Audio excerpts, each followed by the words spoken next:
the shadows around the garden concealing me from the house. Plenty of time to change my gardening hat to a baseball cap, my raincoat to a dark jacket. The finishing touch was a pair of leather gloves, and I was transformed into a proper cat burglar. I bundled the discarded clothes into the backpack and hid it beneath a bush. Around 6, as I expected, a figure emerged from the house. The side door opened. He paused for a moment to set the alarm. I heard a series of tones and pulled the door closed behind him. He didn't bother with the second lock. He was a big man, his stomach protruding over his trousers. I could tell by his walk he was unfit. He shambled rather than walked. A bright security light came on as he went down the drive, and I could see he was dressed in a bomber jacket and ill-fitting trousers. His bald pate shone pink in the bright light, emphasizing the ring of white hair around his head. I would have to get rid of that light later. I waited a few minutes to be sure he wasn't coming back. Then I crept from my hiding place, my trainers silent on the grass. I walked round the house, checking for security cameras.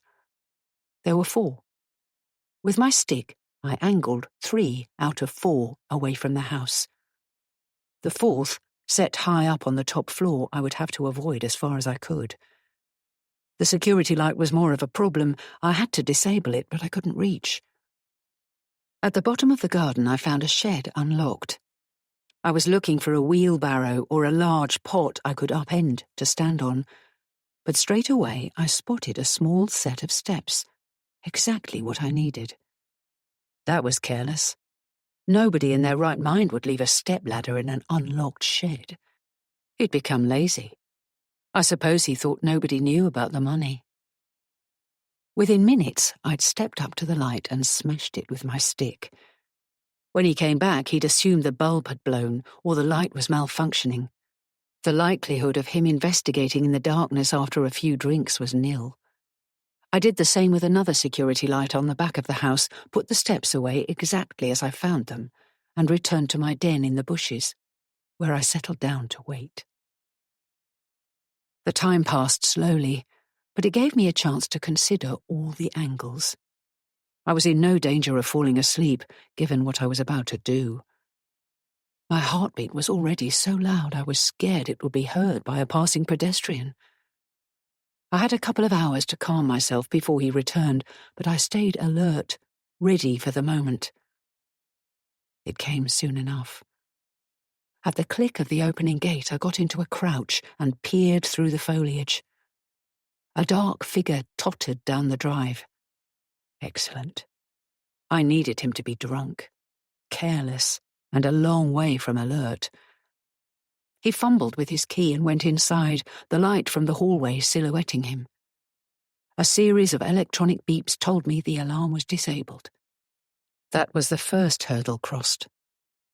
I crept to the back of the house where first one light, then the next, shone out from inside, illuminating the terrace.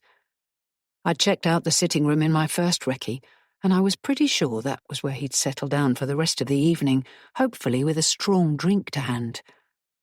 He didn't bother to close the curtains. Another small stroke of luck. I flattened myself against the wall and took a quick look inside the room. Sure enough, the TV was on, and I could see the green of a football pitch dotted with players. The sound of the crowd reached me through the windows. He was sprawled on a large sofa, his right leg stretched out on the cushions. One arm lay along the back of the sofa, and in his left hand was a large tumbler. It was time for me to make a move. Chapter 1. Alice. Hello, Alice. The person on the doorstep looks familiar, but for a moment I'm confused. I blink at the hooded figure standing hunched against the drizzle. Forgotten me already? I stare. Blue-grey eyes gaze back at me, dark shadows beneath. A layer of stubble on pale cheeks. Long nose, thin lips, a crooked smile. I can't see any hair under the hood of the rain-drenched coat. Carl? The figure laughs, a wide smile transforming the face, Yes, it's me. Caught you for a moment there, didn't I? You did. You're the last person I was expecting to see. I'm transfixed by the sight of him. Aren't you going to let me in? It's chucking it down out here. Of course, sorry, come in. Jason's in the living room. I stand back as he steps onto the doormat, stamping his feet. Water streams onto the floor. Here, let me take your coat. You're drenched. I'm not impressed. It's 10 o'clock, and normally we'd turn in soon. Chances are he's looking for a bed for the night. But I can't turn him away, not in weather like this. I hook his coat behind the door where it drips onto the tiles. Come through. Jason's watching TV. I put my head round the door. You have a visitor. It's Carl. I tried to keep my voice steady. Carl? His eyebrows raise. The Carl? I nod, grimacing. Jason jumps up, giving my hand a quick squeeze as Carl comes into the room. I turn off the TV, unspoken questions gathering in my head. What does he want at this time of night? Is he going to stay? Why now? There will be a reason, that's for sure, for him turning up after all this time. What can I get you, Carl? I say. It's an effort not to grit my teeth. Tea, coffee? Carl glances at Jason. Maybe a beer? Some at the back of the fridge, Jason says. I'll have one too, thanks, Alice. He gives me a grateful look. He knows how I feel about Carl. As I prepare the drinks in the kitchen, the strains of South American salsa music reach me from the living room. There's always music in our house, courtesy of the best sound system we could afford when we got here. I close the door for a moment, not because of the music, but because I want to shut Carl out. Chapter 2, Alice. When I return with the tray, they're sitting on opposite sides of the room. A look of surprise flits across Jason's face when I sit beside him. He knows I'd rather not spend time with Carl.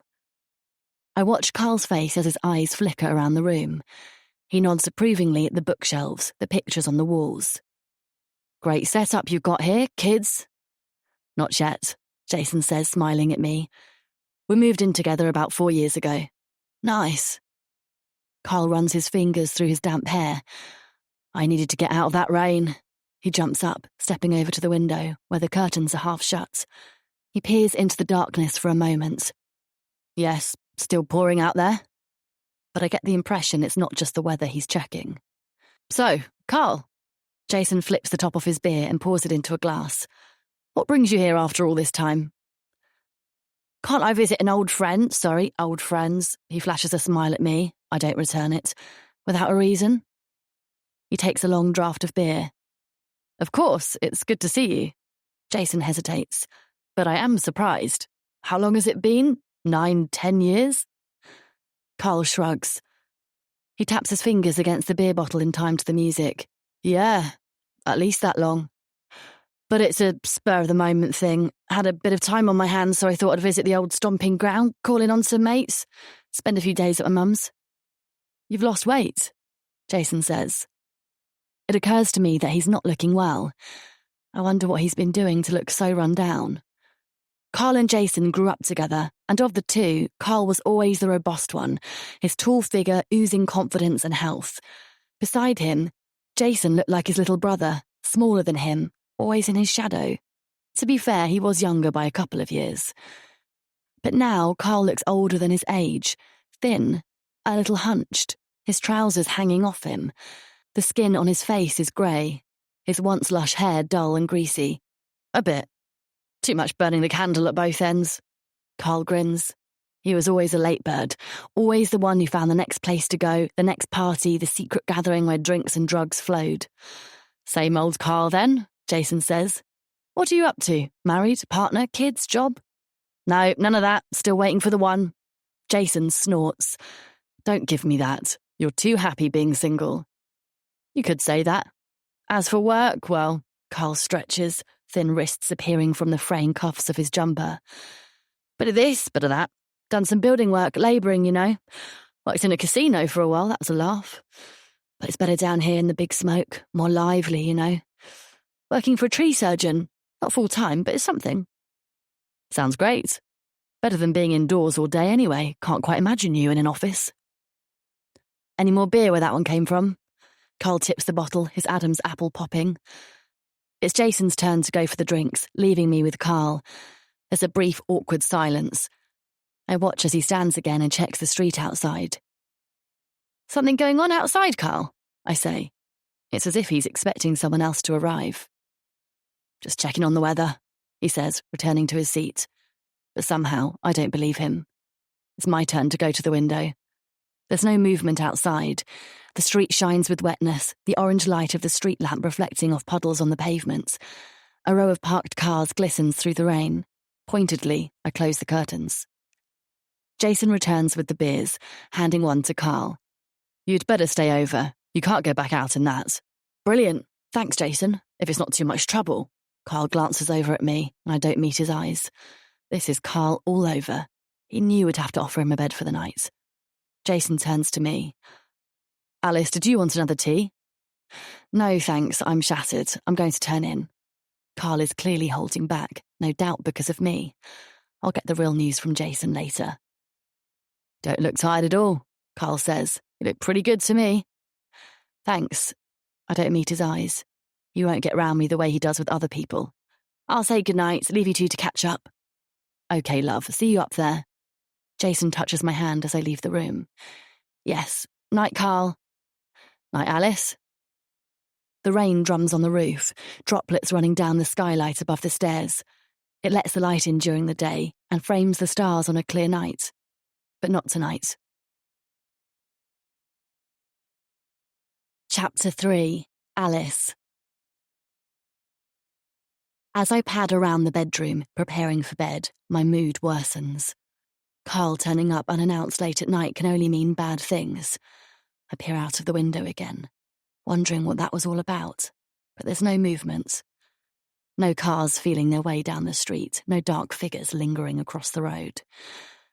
But there's no doubt Carl was jumpy. I wonder if he thinks he's being followed, in which case he's in trouble again. Some things never change. I wonder, not for the first time, how two characters so different in nature could become close friends. It always seemed to me an unlikely fit. Perhaps it was simply habit or history. Carl and Jason were close as children, almost like brothers. They lived nearby, shared a seat on the school bus, were in and out of each other's houses as they grew up. I was at the same school, though not in the same class as either of them. When I started going out with Jason at 17, Carl was part of the package. I didn't mind at first. Carl was a bit of a clown, endearing and funny. He was good company. In some ways, he was charming and I liked him. But there was another side to him, one that slowly revealed itself as I got to know him better. I began to wonder why Jason was so loyal to a friend who let him down so often, so badly. He never complained about him. There seemed to be something binding Jason to Carl that I didn't know or understand. Once I asked him why he put up with him. His jaw tightened, but he answered simply, "He's my friend and I owe him." He didn't say why, and his face closed. I never asked again. With a sigh, I climb into bed and make an effort to read my book. But my mind returns to Carl, and what has brought him here so unexpectedly, so late in the evening, and after all this time. I hope Jason gets to the bottom of it and tells me all when he eventually comes to bed. But I'm tired, and the muffled voices downstairs drone on. It will have to wait until morning, whatever it is. I'm not looking forward to seeing Carl tomorrow. He'll hang around while we get ready for work, and I wouldn't be surprised if he angles to stay for longer. I'm really not keen on having him stay at all, not even for a few days. He has a way of getting people to cater for him, and I'm not doing that. Luckily, Jason knows how I feel. He'll know I don't want Carl here a minute longer than necessary. Tomorrow, I'll make sure he leaves when I do. Who knows what he might get up to, left to his own devices in our house. In the morning, I ask Jason what's going on with Carl. "Nothing," he says. I give him a sideways glance. "Nothing he revealed last night, anyway. though I got the impression he was holding back. I could have pushed him, but I wanted to get to bed. I didn't want to get into some big story about his life at that time of night. There'll be something that's brought him here, I'm sure of it. Probably wants money. We haven't got any, so that's easy to deal with. I smile. Right. But, Jason, please don't let him stay any longer. One night is fine, but no more. He gives me a hug. Don't worry. I don't want him here any more than you do. He'll be off to his mum's today. Now, I need a shower. When I get downstairs, Carl's already there in the kitchen, greeting me with a cheery, "Morning." I manage a weak smile. "Morning, Carl. Sleep well?" "I did indeed, thank you. Very comfortable bed in your spare room, I must say. Out like a light, I was." Carl leans on the worktop, letting me step around him as I reach for mugs, cutlery and dishes for breakfast. I hope Jason will be quick in the shower. I like to be quiet and relaxed in the mornings, waking up slowly. But today I can feel the tension in my shoulders, in my lower back. Carl has a way of doing this to me. "Tea or coffee?" I say. "We normally grab some toast and get going. Can I put some on for you?" "Coffee, please." "Yeah, great. Toast is perfect. Can I do anything?" He's still lounging against the cupboard. "Sit down, I've got this." Carl sits, yawns and stretches. "What are you up to these days then, Alice?" "I'm in marketing. I work in Chiswick." I place a steaming cup of coffee and some milk in front of Carl. "Nice, enjoy it." He looks as interested in my work as I am in chicken farming. At that moment, Jason walks into the kitchen, bringing with him the aroma of coconut shampoo, his fair hair slicked back. It's thick and getting long, curling at the neck now, with a lock that falls across his face on one side. Slim and neat in a blue jumper, jeans and sneakers. He looks about 18 years old. "Morning, mate," he says, clapping Carl on the shoulder as he passes. He comes to my side, kissing the top of my head. "Hi, you all okay?" I smile and nod, turning to put a plate of toast on the table. "Help yourself, Carl. There's butter and marmalade, honey and Marmite. Take your pick." "Lovely." "Listen, I'm going in 10 minutes. Do you want to lift anywhere, Carl?" I catch Jason's eye. He gives me a small nod of acknowledgement. He knows I don't want to leave Carl in the house. I'm thankful that he understands me, even if he does have a friend who's the opposite of sensitive. "No, I'm fine, thanks. I'll wander over to Mum's a bit later." "It's pouring with rain out there. I'm taking the car to the tube station today. I'll drop you off." Jason makes it sound like a decision. "You don't want to get soaked all over again? Your coat's only just dried off." Carl shrugs. "If you insist, then." I breathe a silent sigh of relief. Chapter 4. Jason. "Drink after work at the Old Fox, then?" "You haven't changed," Jason says. "It'll be great to visit the old watering hole. I bet it's a bit different now." "Yeah, it's okay. The food's not bad. It's busy, especially at weekends." Carl grimaces. "I hope it hasn't become one of those trendy places. I kind of liked it grubby and old-fashioned." "It needed an update. It's better now." "So you're up for it later, then?" "Yeah, okay, a quick one, but I don't finish until at least 7. 7? That's a long day. But you always were a grafter. Okay, I'll be there. I'll grab a drink if you're late." Jason double parks the car. Carl reaches for the door, then hesitates. "See you later, then. There's something I want to talk to you about, so let's make it just the two of us, eh?" "Sure." With a wave, Carl's gone, leaving Jason wondering what's going on. It sounds ominous. He clearly doesn't want Alice there. Probably one of Carl's mad schemes, and he'll want Jason involved. It's past 7:30 by the time he reaches the Old Fox. The place is quiet. Only 1 or 2 people talking at the bar. Carl's hunched in a corner studying his phone, a half-empty beer glass on the table. When he looks up, it's hard to miss the angry bruising around one eye, the cut high up on his cheek. Jason removes his rain-spattered coat, pulls up a stool. "Sorry I'm late. What happened to you?" Carl fingers the area around his eye. It's nothing. Doesn't look like nothing. You should see the other guy. He grins, a cheerless curling of his lip. Let me get you a drink. Half, thanks. What? Go on, make it a pint. No, really, I can't stop for too long. Alice got you under the thumb, eh? Jason suppresses a stab of annoyance. Alice isn't like that, and Carl knows it. But he always had a knack of winding him up. So, what is it you wanted to talk about? Jason says as Carl returns with the drinks. Might as well get to the point. Carl's expression is serious. I'm in a bit of a corner, since you mention it, he says. Jason feels the energy drain from his body. Go on then, tell me. Carl takes a furtive look over his shoulder, though the tables around them are unoccupied. I'm a bit short of money, he says, his fingers tracing shapes in the beer stains on the table. He seems unable to make eye contact. What, the job with the tree surgeon not working out? There's not a lot of work at the moment for tree surgeons. It's the wrong time of year. There's a job probably every couple of weeks, but the money's not enough to live on. I'm on the benefit too. This sounds familiar. Sorry to hear that. Have you looked for something better? Carl shakes his head. I could get another job, keep myself going, but it wouldn't be much help. I've got to pay back a loan. A loan? What for?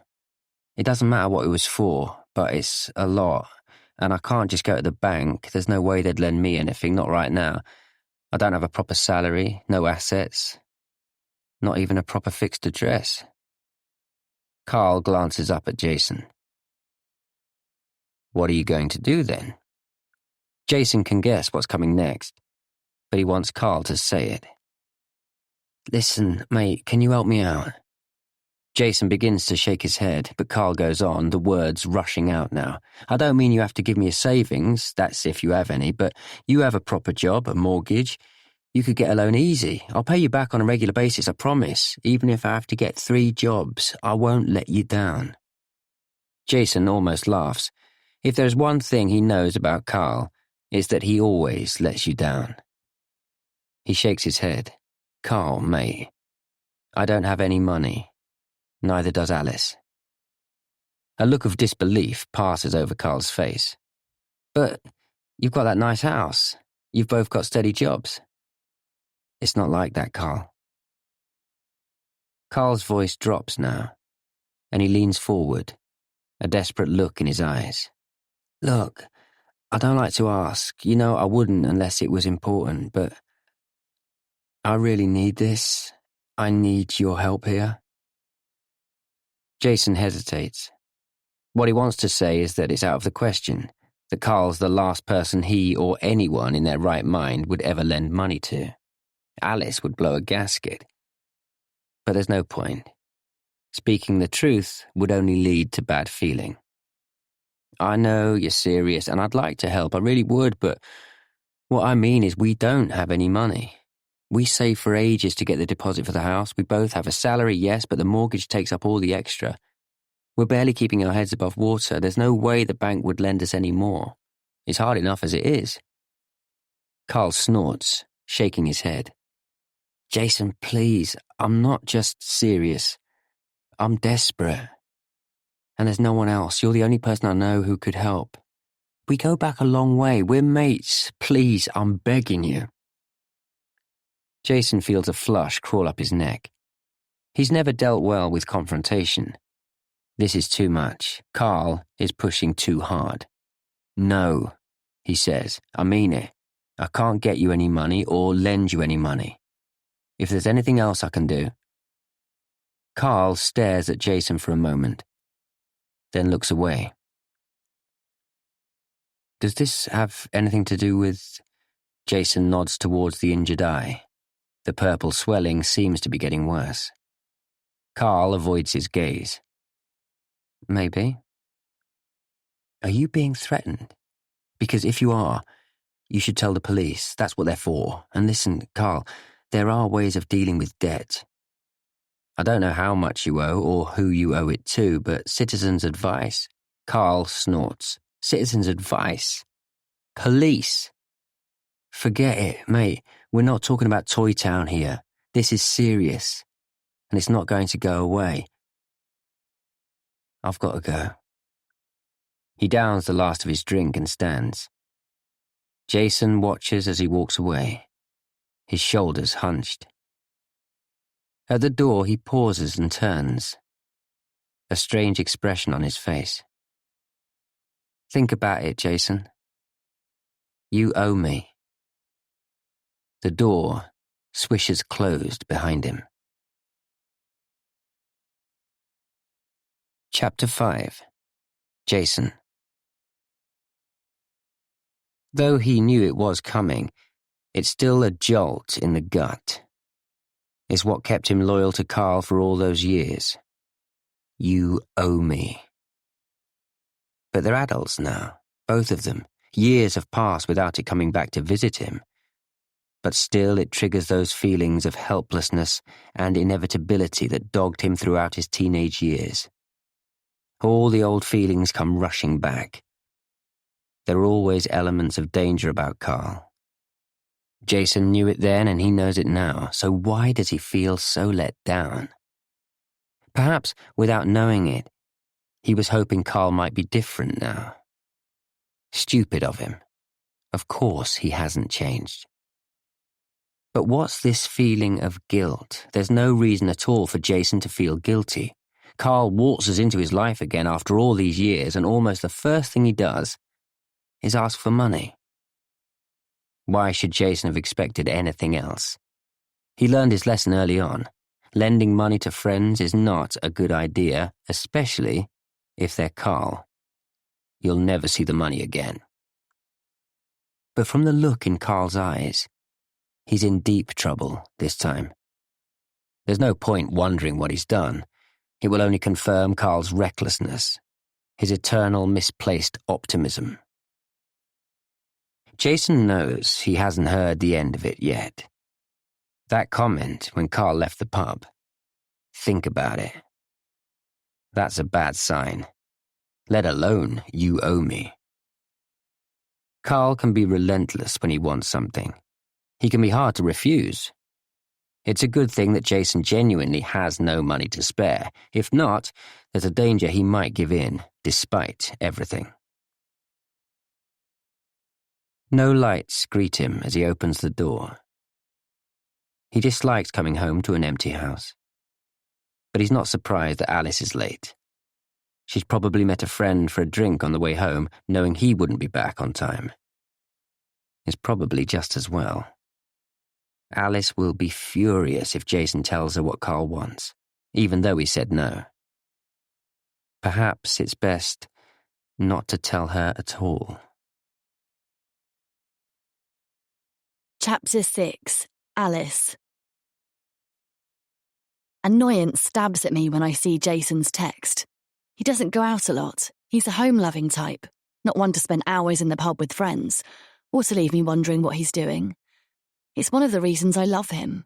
He's reliable, honest, and kind. And he's my best friend. I trust him implicitly. But if anyone can lead Jason astray, it's Carl. There's plenty of evidence for that. It's already 5 o'clock. I gaze at the text for a moment. Outside, driving rain spatters the window. The tree across the street bends its long fingers to one side, as if reaching out for someone. The only place I want to be this evening is home in front of the fire and the television, with Jason by my side. I sigh and type. Okay, we'll try not to eat all the supper. See you later, kiss. A dull ache forms in the pit of my stomach, like a premonition. Though I attempt to get back to my work, it's hard to focus. I find myself reading the same page over and over without taking anything in. Perhaps I should call it a day. Go home now. But despite the pull of a warm sofa, I'm restless. If Jason's going to be late, perhaps I should find a friend too. An idea strikes me. I text, "Hi Dawn, are you up for a visit in about half an hour? Just me, kiss." The answer comes straight back. Of course. We'll put the kettle on. Kiss. Dawn and I have always been close. Though she's effectively my mother-in-law, it doesn't feel like that kind of relationship. As a teenager, I was always in and out of her home, often stopping for a chat, and the habit stuck when Jason and I bought our house around the corner. My parents moved to Devon when my sister and I left home a few years ago, and the journey there means I see Dawn more than I see them. A side path, dotted with puddles, leads to the back door. I shake my umbrella outside, the droplets spattering my coat. Dawn always leaves the door on the latch when she's home. This part of London is relatively safe, with its interlocking streets of 70s houses, leafy parks and suburban lines of unprepossessing shops, a mini supermarket, hairdressers, a chemist, sometimes a small cafe. Time seems to have stopped here. The developers yet to notice its charms, proximity to the city centre, the quiet location. The locals like it this way, blocking all attempts to update the area. Dawn works part-time at the local library, my favourite place to sit and read as a child. It's not changed much either, except for the addition of screens and more modern toys in the children's area. I still go there sometimes when I need a quiet moment. Dawn, I'm here! I lean my umbrella in the corner by the back door, slipping off my damp coat. Where are you? She appears at the kitchen door, her feet silent in rubber-soled pumps. She's a small woman in her 50s and shoulder-length blonde hair, often clipped back into a messy bun. Hi, Alice, you surprised me. I didn't hear anything. Must be the wind. It's hideous out there. I remove shoes dark with moisture, my feet feel damp, my socks sticking to my toes. Come into the sitting room, it's warmer in there. I've got the fire on. Tea's already on the table. Fabulous, you're a star. Jason's still at work, is he? Dawn pours from a teapot into generous mugs. Right now, yes, I imagine. He's going for a drink later. With his workmates. Dawn settles back into an armchair with a mug of tea. I hesitate for a moment. Actually, he's meeting Carl. I watch the expression on Dawn's face as she places her mug carefully on a side table beside her. Though she's hard to read, the action takes a little too long. Carl? I haven't heard about him in a long time. Where's he been these last years? I shrug. He hasn't changed. Never complain, never explain. Well, never explain anyway. I have no clue where he's been. I'm not interested either. Still not a fan then. No, I'm not. He turns up at bedtime last night. The same old Carl. And guess what? Stays the night. Jason couldn't exactly turn him out into the storm, could he? So Jason's late to bed, tired this morning, and Carl's as bright as a button, angling for a lion at our house. I see. I know I'm not very generous when it comes to Carl, but I can't help it. The same old super friendly, utterly unreliable old Carl. I don't get why anyone's taken in by him. He's never done anything for Jason, except get him into trouble. I know what you mean, Dawn says. But they were good for each other when they were small. They were both an only child, weren't they? That must have brought them together. Indeed. It was nice for Jason to have another kid to play with when he was little. But things changed a bit when they were teenagers. At that age, you have to let them find their feet. You can't restrict them too much. They got closer, and Jason looked up to Carl. I suppose he was older, more confident. Carl's never had a confidence problem in his life, I'll bet, I say. He was certainly a streetwise kid. Jason found him exciting. Dawn pauses. I wasn't against Carl, though. In fact, I liked him. He was always friendly and polite, asking how I was, offering to help when he came to tea. But I worried about his influence on Jason. I'm not surprised. I would have done too. He was a boy of two sides, that's for sure. On the one side, charming. On the other, he had this wild, adventurous streak. I remember it well. Some of the things he got up to. Jason got roped in so often and always regretted it. Dawn sighs. Indeed, and eventually, the adventurous streak went too far. It seems to me Carl was always going too far. But I'm intrigued. Maybe something happened that would explain the tie between the two men. Was there a particular incident? She hesitates. There was this one time when one of Carl's stupid pranks went wrong. Badly wrong. And Jason got the worst of it. But he would never hear a word against Carl. They carried on being good friends as if nothing had happened. I nod, but I get the distinct impression there was more to the incident than she's telling me. Chapter 7. Alice. We hear nothing from Carl for a few days, and I secretly hope he's gone away. But tonight, as we sit together in the living room, music playing in the background, Jason is unusually quiet, falling into long periods of thought. I can't help suspecting that Carl has something to do with it. After the third or fourth time that Jason seems not to hear me, I decide to find out. You seem distracted. Anything bothering you? What? Oh, no, nothing, just a bit tired, I suppose. I can tell he's not concentrating. He's been fidgeting for the last half hour. He picks up his mobile, stares at it for a moment, then drops it on the sofa beside him. Heard from Carl again? I try to make the question sound innocent and fail. My voice, even to me, sounds false. He puts the iPad down, a shadow falling across his face. I can't read him, and that worries me. 1 or 2 texts, he says. He keeps asking me to go for a drink, but, it's not my thing, the pub, every night. I've grown out of that. So he's still around then? I know I'm pushing him, but I need to know. Staying at his mum's?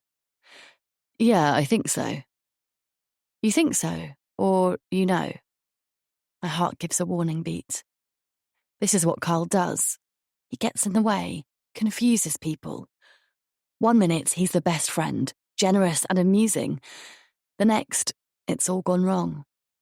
Things are never normal when he's around. I'm surprised when Jason stands up and strides towards the door. Look, he is still around. Otherwise he wouldn't be asking me for a drink, would he? But nothing. I'm going for a run. My shoulders sag, but I hold back. A few moments later, I hear his feet on the stairs. See you in a bit, he calls. The front door opens and closes. I sit for a moment or two, unhappy that we've left it like that. This doesn't feel right. There's something I don't know about what's going on between Jason and Carl. It's bothering Jason, and I need to know about it. My gaze lands on his mobile. It's against my principles, but anxiety makes me pick it up, punch in the code and take a look. I remind myself that I'd be angry if Jason checked my messages, but I only hesitate a moment. Come on, Jason, you have to help me, see. Jason replies. I told you, I can't, there is no money. I feel the blood drain from my face. So he's trying to get money from Jason, and this is what's bothering him. Somehow, the fact that Jason's refusing doesn't comfort me. We need to meet. You owe me. This text arrived just before Jason left for his run. There's no reply. What does Jason owe him? That's a threat in my book, and I have a horrible feeling about it. When Jason returns after almost an hour, the sweat dripping down his face, he puts his head around the door. I'm sitting in my usual armchair with the book. His mobile is on the sofa where he left it. I'm sorry, Alice. What for? Carl, you're right. He's still around, and he's taking up far too much of my energy, as always. I swallow. What does he want from you, Jason? I know there's something. He sighs, wiping the sweat away with a towel. You won't be surprised. He's after money. Please don't give him anything. Don't worry. I've told him we've got no money, and I have no intention of borrowing it for him. Believe me. But he insists I'm the only person who can help. I suppress a snort of derision. Of course he does. I bet he says that to everyone he knows when he wants something. He's manipulating you, taking advantage of your better nature. You're a decent bloke with a big heart, and you want to help him. You need to give yourself a break, or he'll never let you go. I've already told him I can't help him, in no uncertain terms. Let's hope he believes you, though. I wouldn't bet on it. What does he want the money for? He says he needs to pay back a loan. But I don't know who to or what it was for. I don't even know how much he needs. Jason runs his hands through his sweat-soaked hair. I can tell from the look in his eyes there's a struggle going on in his head. But he seems desperate, Alice. He's still a mate, and I'd like to help him. Relief turns back into concern. But how can you do that? Jason shrugs. I can listen, give him my advice, be there for him. It's not much, but it's something. You're a good man, Jason. What I want to say is, no, Jason, he's bad news. Keep away from him or there'll be trouble. I've already had too much trouble in my life, and I never want to go there again. Chapter 8.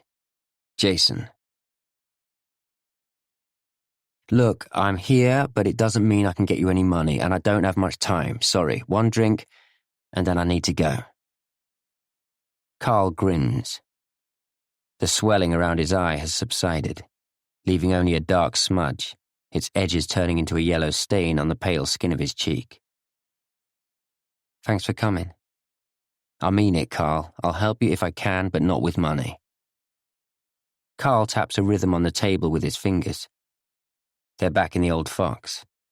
It's a Thursday night, one of the more popular nights of the week, and people are already gathering after work. You see, the thing is, Jason, I'm scared. I've really done it this time.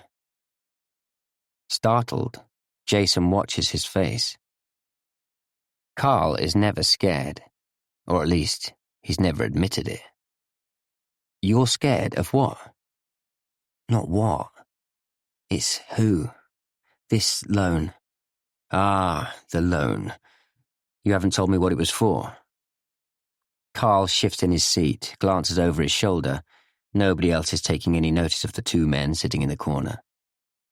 I got involved in this property deal in the Caribbean. Jason flinches. What? Did you say in the Caribbean?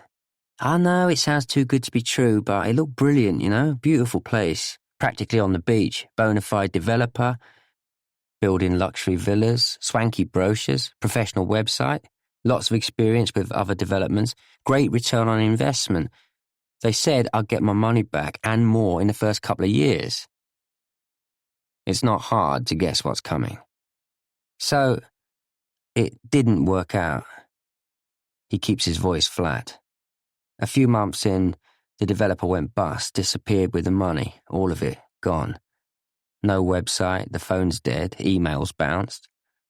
Don't say anything, please. I know it was stupid. I wanted to get away, change my life, live in the sun for a while.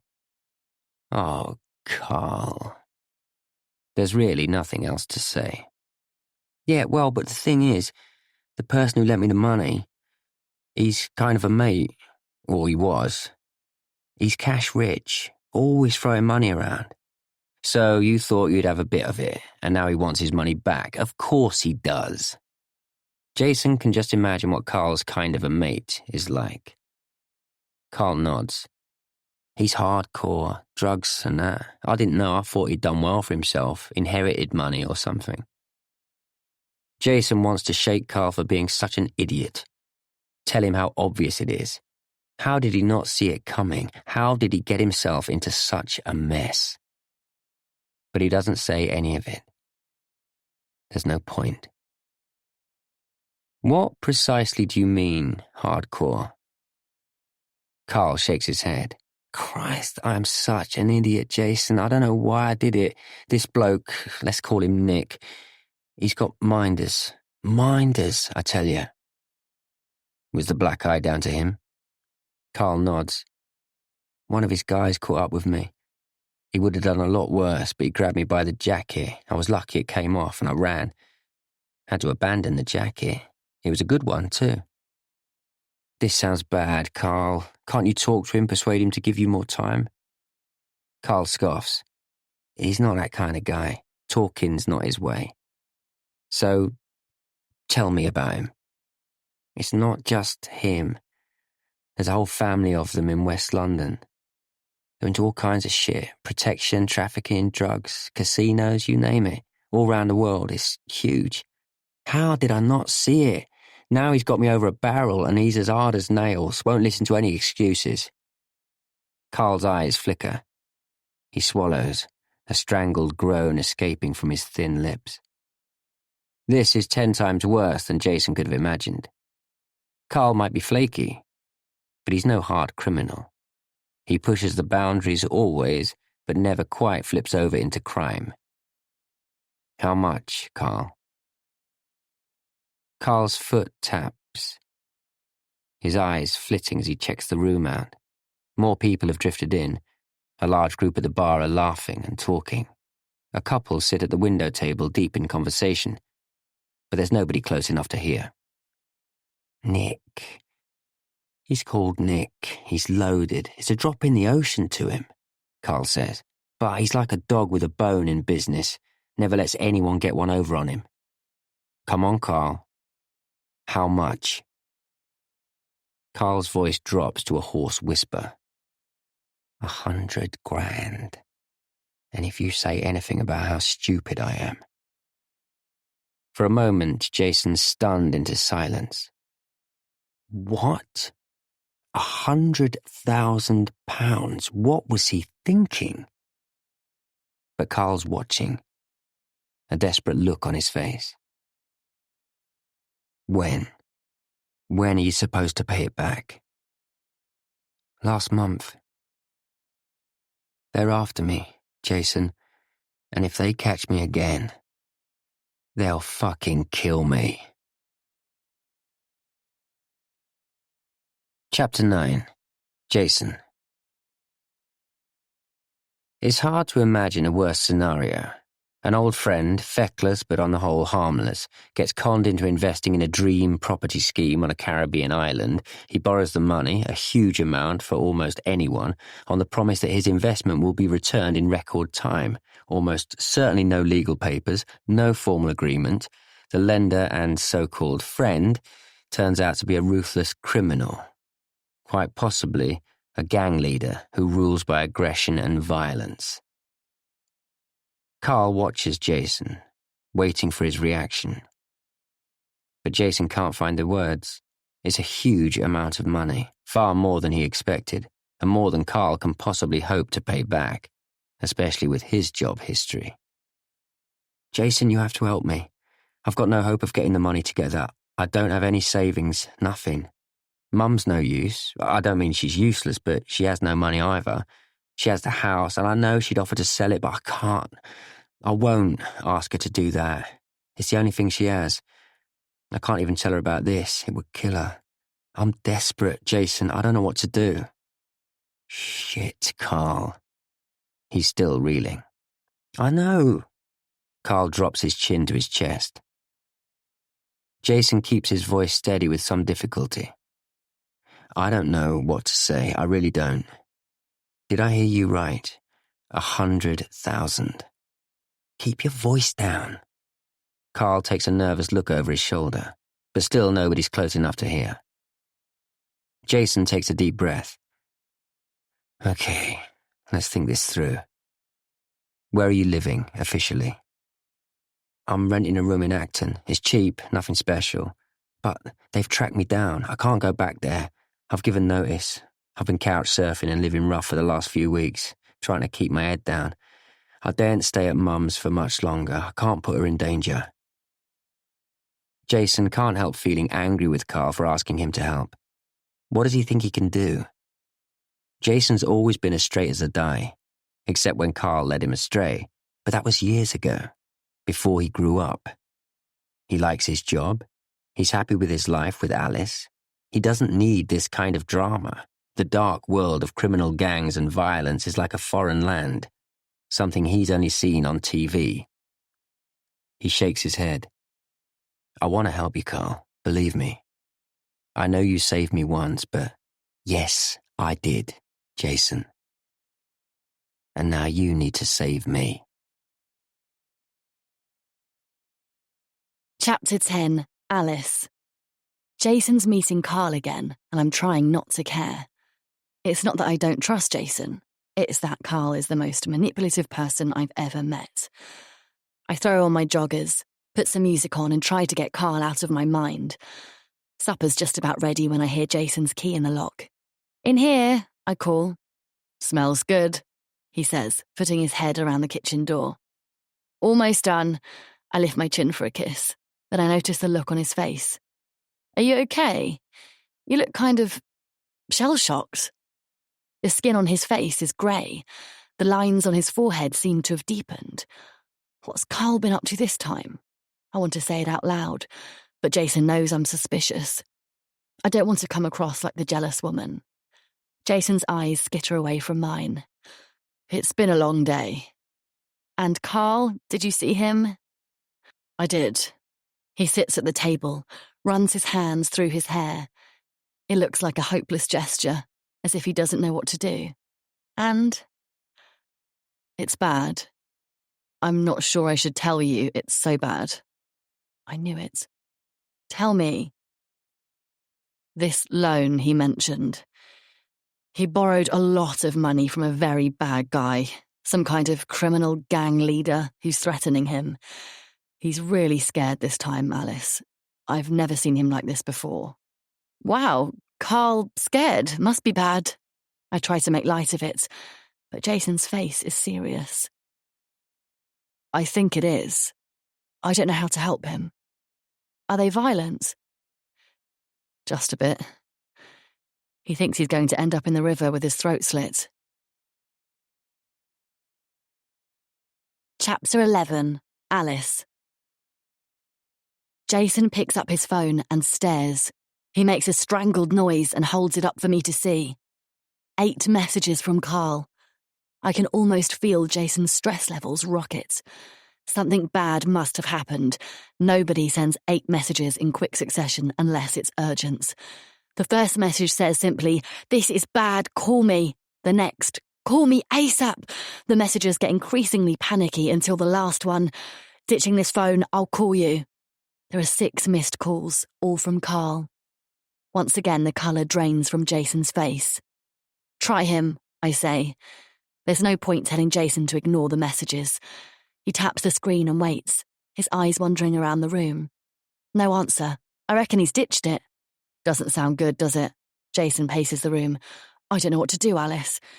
What if he's in real danger? I've got to help him." "Where's he likely to go?"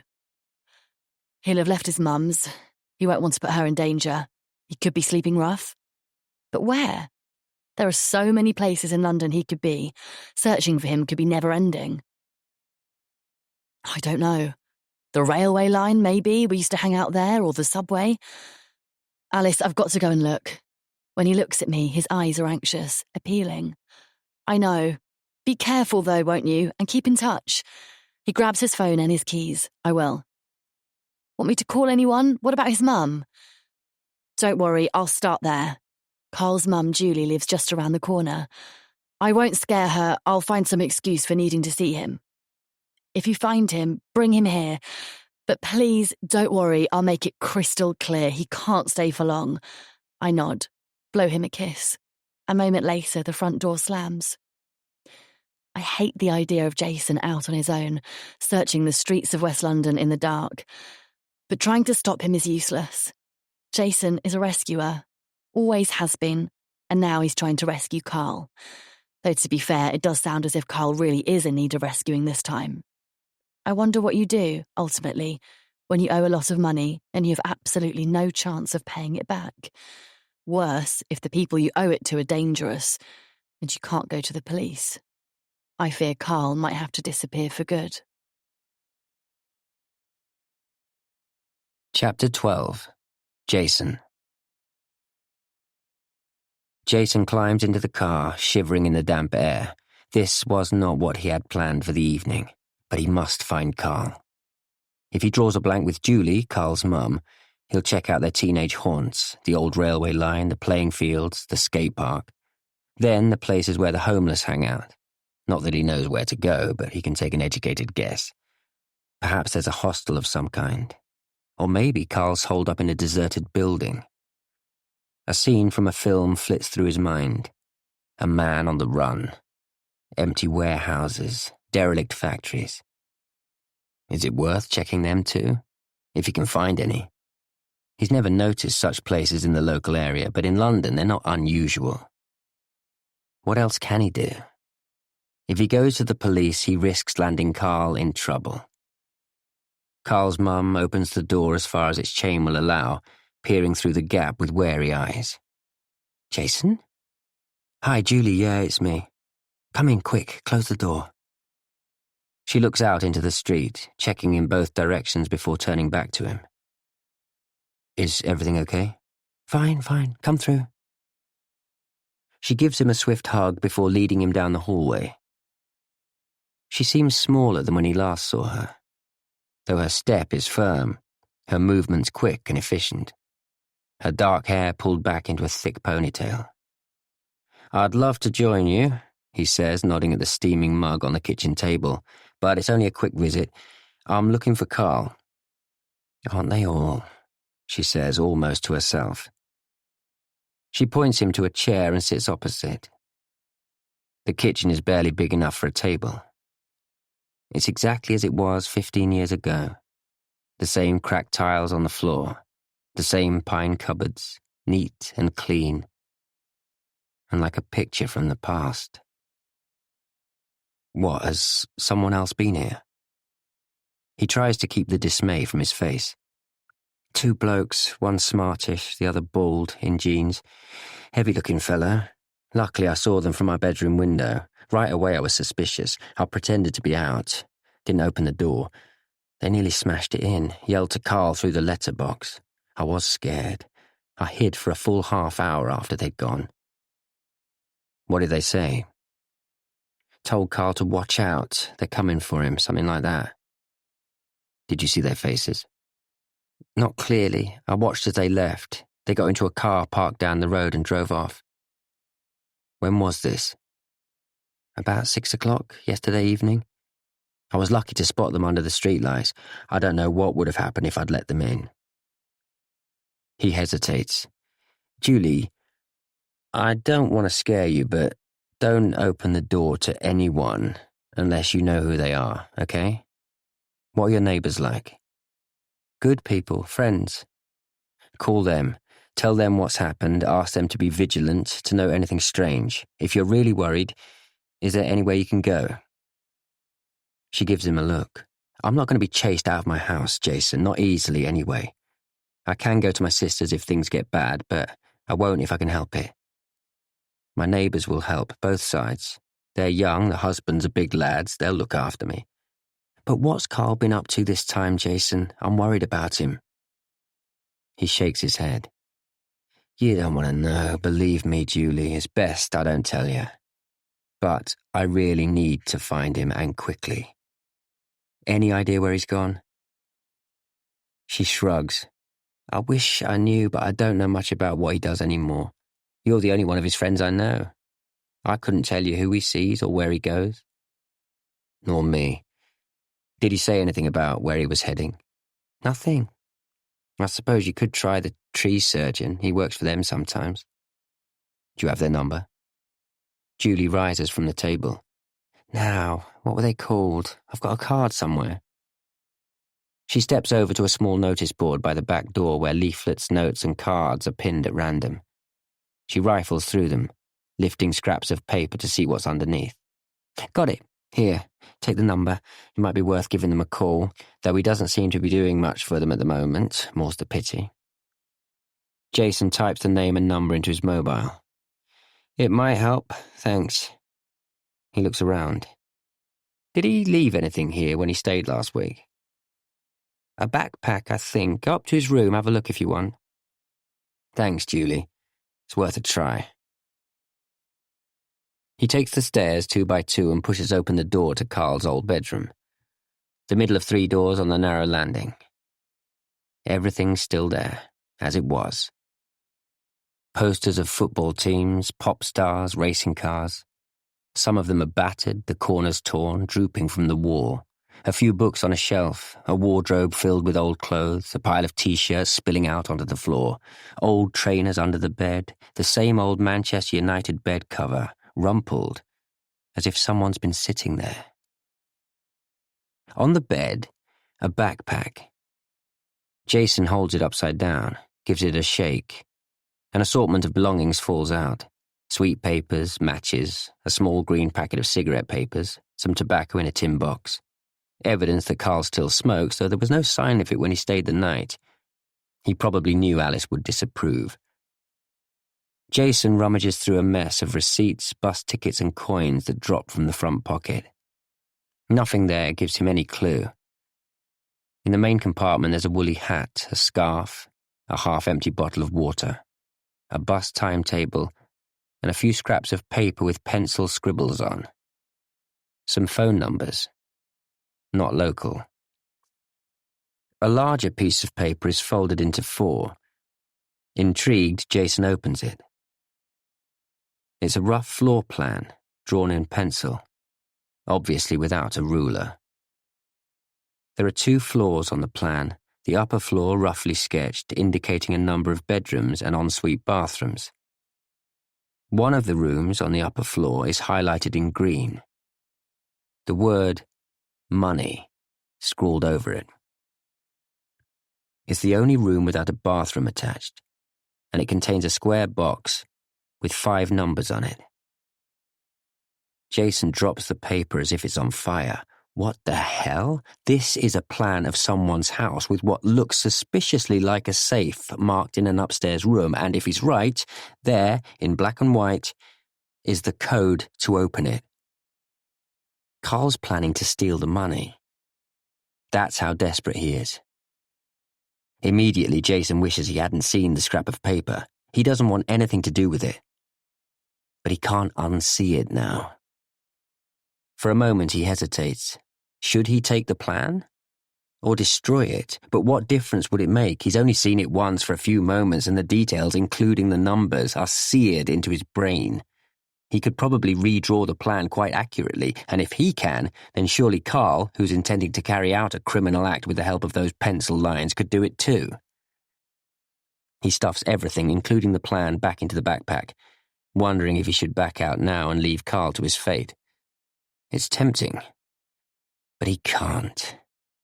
He has to find him and stop him. Chapter 13. Alice. I'm about to pack up and go to bed when his message arrives. Still no luck, giving up, on my way back now, kiss kiss. It's not long before I hear his key in the lock. His face looks grey and drawn in the bright hallway, his smile not reaching his eyes. His jeans are stained, his trainers caked with mud. I stop him right there, enfolding him in my arms, saying nothing. God, I'm tired, he says into my shoulder. I'm glad to be home. You're cold too. I take both his hands in mine and rub them. Where are your gloves? Left them here, he says, levering his shoes off with his toes. A hole in one sock reveals pale skin beneath. I didn't expect to be wandering the rougher parts of West London tonight, to be honest.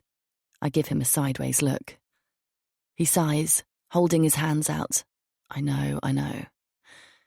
He doesn't deserve you. I leave it at that. He looks exhausted. It's not the right time to say more.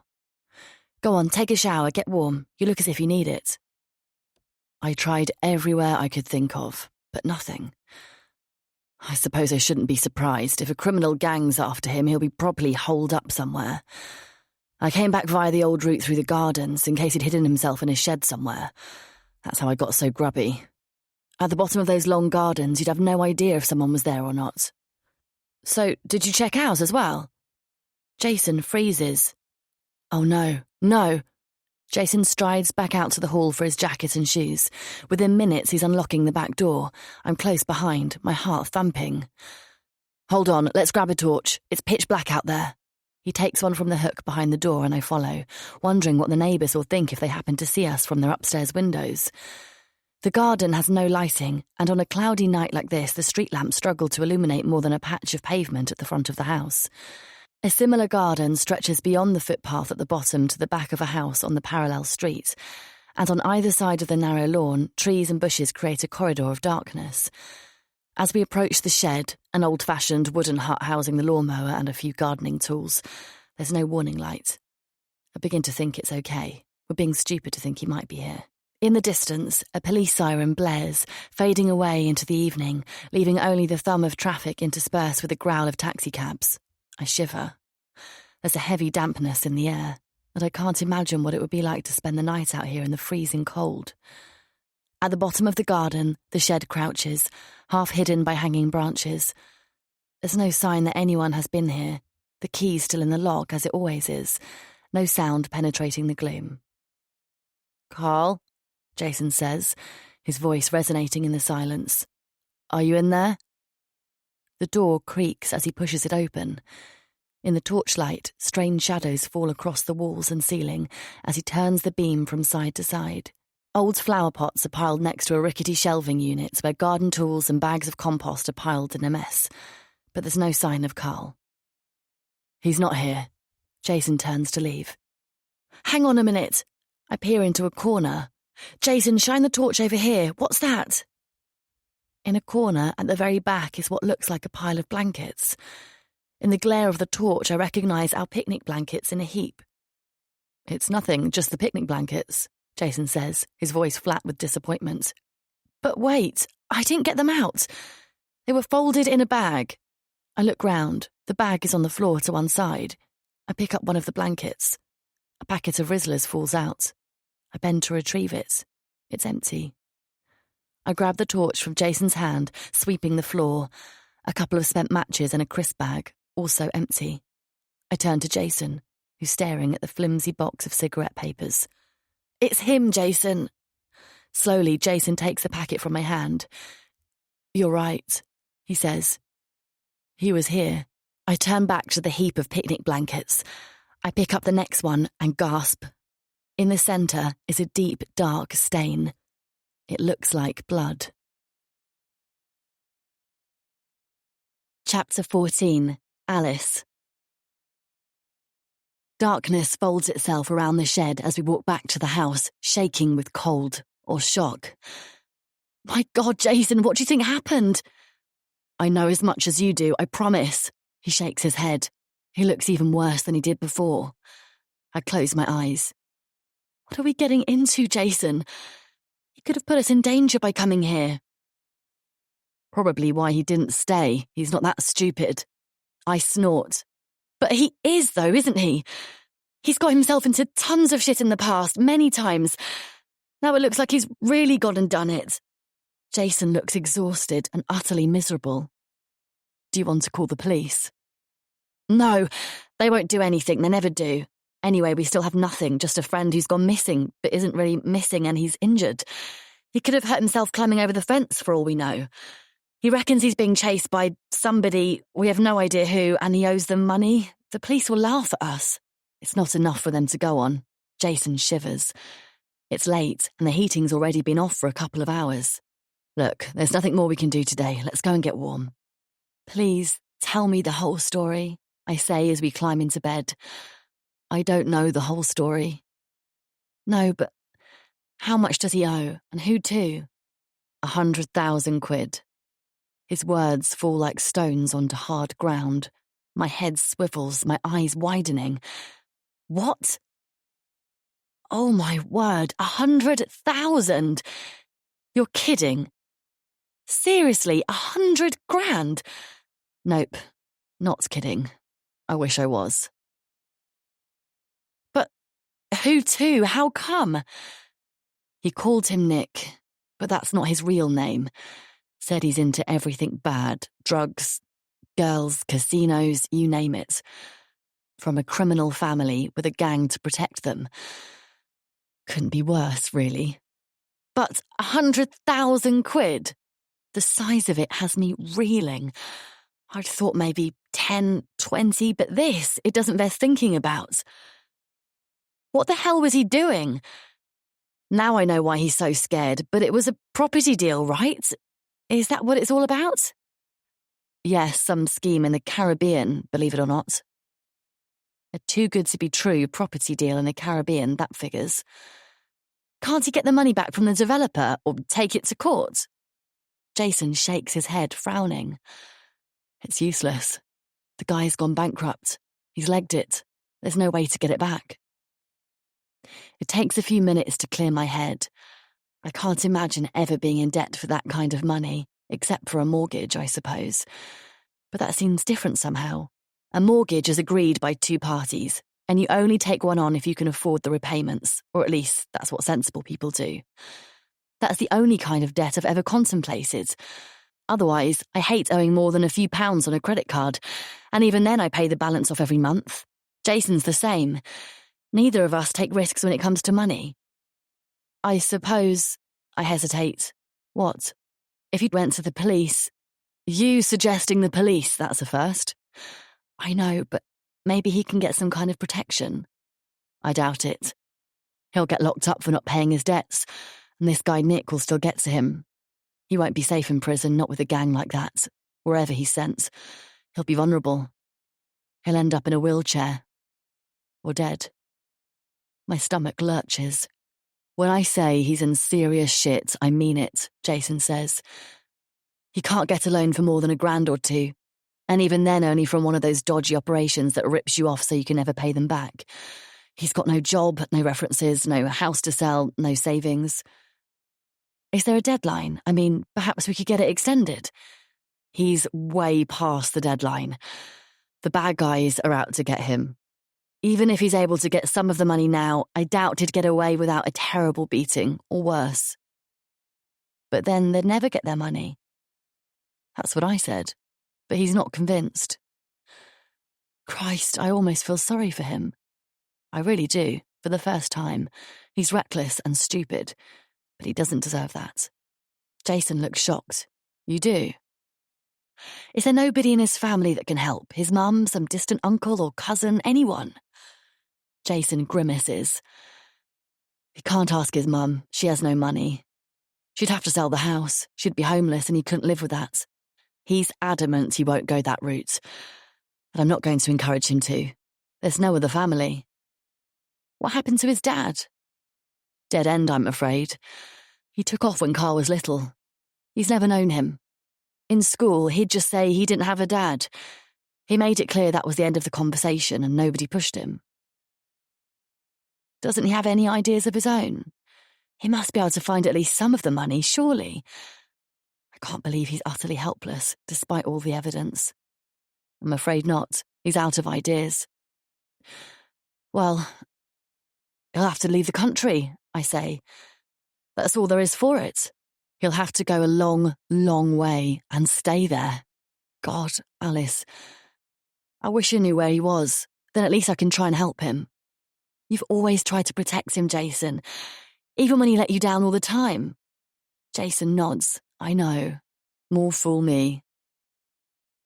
I wonder if this is the right time, but we're not sleepy, and I might as well ask.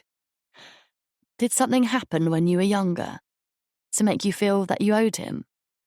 I've always wondered, and Dawn hinted at it the other day. It made me curious again. Chapter 15. Jason. It had been raining for days and the ground was sodden, the mud sticking to the soles of their trainers as they walked. They'd been hanging about in the park near home, the three of them, Carl, Jason, and Patrick, a lad from school who joined them for a sneaky cigarette. But the park had little to offer. A few bushes to hide behind, a single tree they sometimes climbed and sat in, throwing twigs at kids down below. But for teenage boys, not much to keep them occupied. And they were bored. Not one of them wanted to go back home, where they'd be in trouble for the mud on their shoes, for the homework waiting to be done. It was Carl's idea to take the trip, of course. They hung about the station for a while, joshing each other, pretending to push one another towards the line. At one point, after a particularly evil shove from Carl, Jason almost fell under the wheels of an approaching train. He responded angrily, and the two of them ended up wrestling on the platform until a passenger complained. The station master appeared, gave them a severe roasting, and made them sit on a bench until their train came. In the carriage, Carl and Jason carried on muttering at each other, elbowing and pushing, pulling at each other's clothes. Jason kicked Carl hard on the shin, making him yell with pain. They sat separately for the rest of the journey. It hadn't been raining when they left. It started to drizzle when they were on the train. But as they approached Shots Hill, it began to come down in great soaking bucketfuls, like someone was throwing water bombs from the roofs of the houses around them. Their clothes were useless. Jeans, trainers, and hoodies soaked up the water like sponges, hanging heavy on their thin frames. When they got to the rocky waterfall, Carl said, "Let's climb it. We're soaked already. What's the difference?" Blinking through fat droplets on their eyelashes, the other boys looked up at the steep incline, where the water gushed and splashed across shining rocks. They were cold and miserable. Still smarting from Carl's behaviour at the station, Jason would rather have turned back, but didn't want to be the one to say it. Patrick shrugged and nodded his head, so Jason did the same. Carl was hard to argue with, and the climb didn't look too bad. Without the rain, it would have been fun. They followed Carl's lead. It was already getting dark, and they had no torch between them. Carl pulled out his mobile, using its light to lead the way, Patrick following close behind. As Jason watched from below, the two of them reached the halfway point, a flat ledge not too far up. There was a clear path to that point, zigzagging upwards through the rocks, barely visible in the failing light. From below it looked slippery and treacherous. As Jason hesitated at the bottom, blinking through the rain, Carl shouted, "Come on, Jason, don't be a wimp, it's easy. You can't pull out now, we're not coming back down." Jason had very little choice if he didn't want to be left to find his own way back. "Okay, I'm coming," he said. "Shine the light on the path for me, will you?" "Don't go that way," Carl shouted back. "There's a quicker way, look, over here." Jason lost sight of the two boys for a moment as they moved to the other side of the ledge. When they reappeared, they were crouching on a large overhanging rock. Carl shone the light as Jason began the climb. It wasn't difficult to get close to where the two boys waited, until he reached the very last part. There, everything glistened in the bright torchlight. Water streamed across the overhanging rock, splashing onto Jason's face as he tried to make out how to climb over. "Here, take my hand," Carl shouted, crouching close to the edge. He reached down, but Jason was blinded by the mini waterfall. He stretched one arm towards Carl, his feet scrabbling. He was almost there. He'd got a foothold. But something was wrong. His hand grasped thin air and water. For a moment he managed to keep his balance, but then his body teetered backwards, his sodden trainers sliding away from underneath him. He was dimly aware of his head cracking against a rock before everything went dark. I was swept away.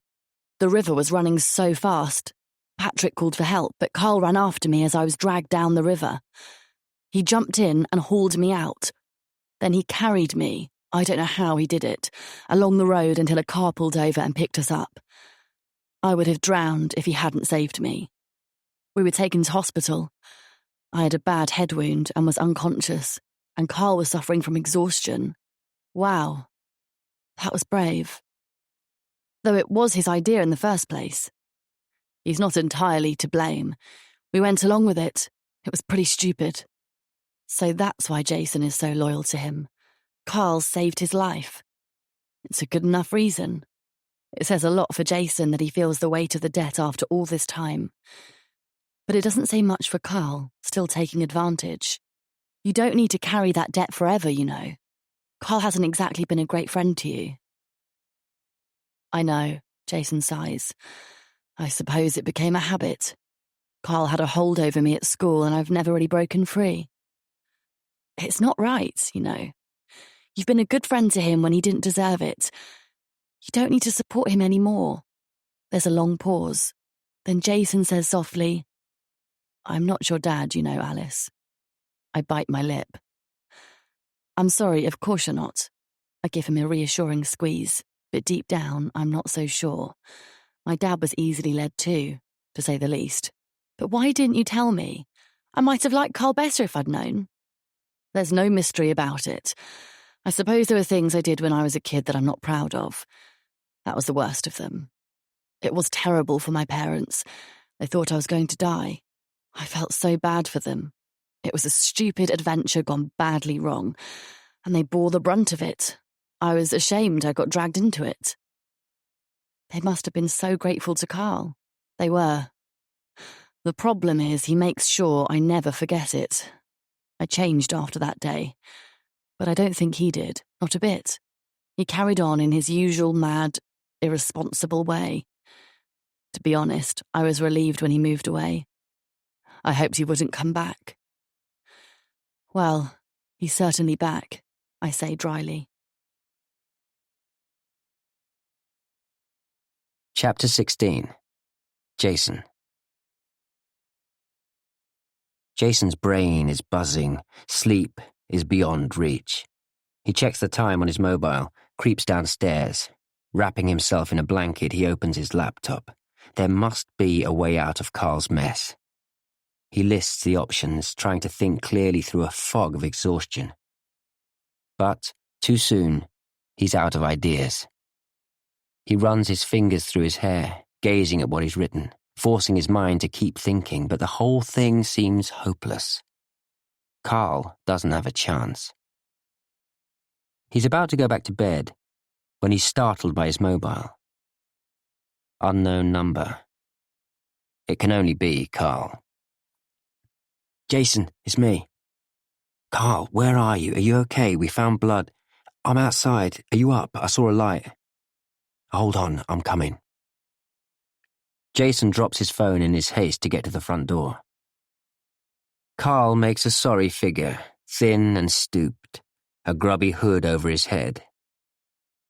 When he looks up, it's clear his nose is broken. It's misshapen, almost disappearing amid the purple swelling on his cheeks. His eyes are barely visible, and there's a nasty cut on his forehead. He glances behind him. Shit, Carl, you look terrible. Thanks. He steps inside. Alice is asleep. Come into the kitchen, I'll get you something to eat. Soon, Carl has a hot cup of tea in his hand and a sandwich in front of him. What happened? The same guy? Yeah, but this is nothing compared to what they'd like to do to me. He shrugs.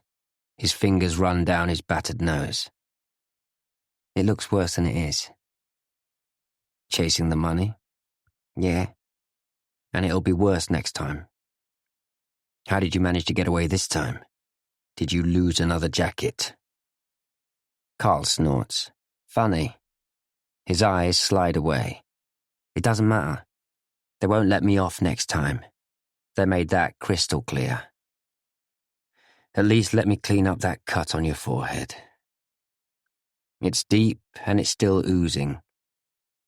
Jason soaks a cloth with warm water and bathes it as best he can, patching it up with a plaster.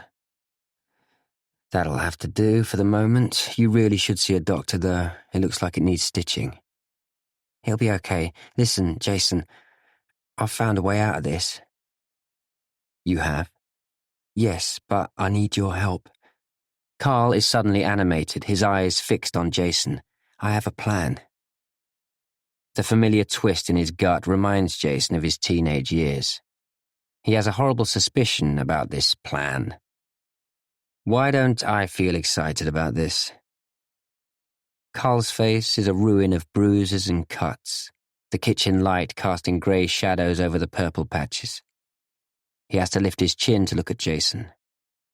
His eyes are tiny slits, the swollen, angry flesh around them almost obscuring them. Listen, mate, this is serious. I wouldn't ask if it wasn't. Believe me. Just tell me. Okay. Carl leans forward over the table, moving his drink out of the way. I know where I can get the money. It'll be tricky, but I know how to get hold of it, the whole lot and more. It's foolproof. Jason closes his eyes. Oh, God. This is bad. Christ, don't tell me you're planning to nick the money. Please don't tell me that. Yeah, but no, wait. Jason stops him with a hand. Don't even think of telling me if it's illegal. Carl makes a calming gesture, his eyes pleading. Hear me out, Jason, please. Honestly, Carl, I'm not in that game, not me, not ever. I know, but this is perfect, I promise. He won't involve the police and he won't know it's us. Us. The word resonates around Jason's head like a ghostly echo. He wants to say, stop right there, Carl, there is no us. Instead, he says, who? Who's he? You remember I said I got some work on a building site, yeah? Well, a few years ago I did a lot of work for this one guy, Needham, his name is, Graham Needham. He did all these smart mansions, swanky places, footballers' houses, you know what I mean? Bought the land cheap with some old bungalow on it, usually after some old person died, and transformed it. Top quality, you know? Marble floors, smart fittings, swimming pools, state-of-the-art security, all that. Property was booming, and he made an absolute killing, all of it in cash. He insisted on being paid in ready money. It was a win-win. He avoided the taxman, his clients avoided VAT. He paid just enough to keep the revenue off his back, kept the rest. He was bent as bent could be, I tell you. Is he going to lend you the money then? Jason says dryly. Just hear me out, will you? Me and him, we became drinking mates. Mates, you know? He gave me work, I kept my mouth shut about what I knew, then, well, I let him down once or twice. Carl drops his eyes. Let him down. He doesn't know why he's asking. He knows exactly what Carl means. Forgot to turn up for a job, nick some things that were lying around, nothing special, just some bits and bobs. Jason shakes his head. This is familiar territory. He dropped me, yelled at me not to bother him anymore, threatened to tell the police. I was pretty sure he wouldn't do anything. I knew too much about him. He sacked me and that was that, but I stayed friends with the lads, went drinking with them sometimes. Then he booted one of them, too, his security guy, bloke called Chris. He's the one who used to put in all these fancy security systems in the big posh houses. Complicated electronics linking to mobile apps and all. Sounds like this Needham fellow falls out with a lot of his staff. Yeah, well, it's a bit of both, really. I deserve what I got. Chris probably did too. So, anyway, we were out one night shortly after Chris got the old heave-ho. He got very drunk. He'd been on good money, needed it with a wife and 4 kids. He was pretty cut up that he'd lost his job. Kept on saying he'd get Graham back one day. He had enough on him to go to the police, that sort of thing. Turns out Chris installed a safe in Graham's house. He told me all about it. Even the code. I wrote it on my hand when he wasn't looking. Graham must be well over 70 now, lives on his own. His wife and kids left him years ago. He never sees them. Anyway, it was upstairs, in one of the smaller bedrooms. What did he keep in there then? But he knows the answer already, the sketchy plan, the word written in capitals. Graham let it slip. Carl stops, gazing at Jason with a strange smile on his face. The money, Jason. Tens of thousands in cash. Maybe hundreds, even. A fortune, sitting there, waiting for us to rescue it. Chapter 17. Jason. He can't help it. His mouth falls open. For a moment, he's speechless. It's not so much that Carl thinks he can pull it off, a burglary of that magnitude. It's that he's thinking, even for 1 second, that Jason's going to help him. He snaps his jaw shut. Oh no, Carl, what the fuck do you mean? Rescue it? This isn't some abused cat you're talking about. Jason lowers his voice with an effort. There's no way he wants Alice to wake up and get embroiled in this. What you're suggesting to me, even after I've made it absolutely clear I'm not getting involved in anything illegal, is huge and criminal and probably impossible. You're out of your mind. He stands, expecting Carl to follow him. You can sleep on the sofa, but you need to leave when it gets light. But Carl stays put. No, wait, just let me explain. 2 minutes. Sit down. Please, listen for 2 minutes. That's all. If you're not interested, we'll forget all about it. Please, Jason. The words pour out of his misshapen mouth. Jason has run out of the energy to stop him. Okay, 2 minutes, but I'm not going to change my mind. He sits. Okay, Graham's retired now, but he owes a huge amount to the revenue. He can't go to the police, can he? They'd be all over him like a rash, and Chris was out of his head. He doesn't even remember he told me. The security in the house hasn't been updated for years. Graham's too tight. Nobody else knows about the money. It's a slam dunk. A slam dunk. He can't believe his ears. Carl has lost the plot, seriously. No, Carl, what do you think I am? I've never even nicked so much as a snack bar, let alone carried out a full-scale burglary, and if you think I'm going to prison for you, you've got another thing coming. I can't do it on my own. It needs 2 people. You have to help me, Jason. Jason's stunned.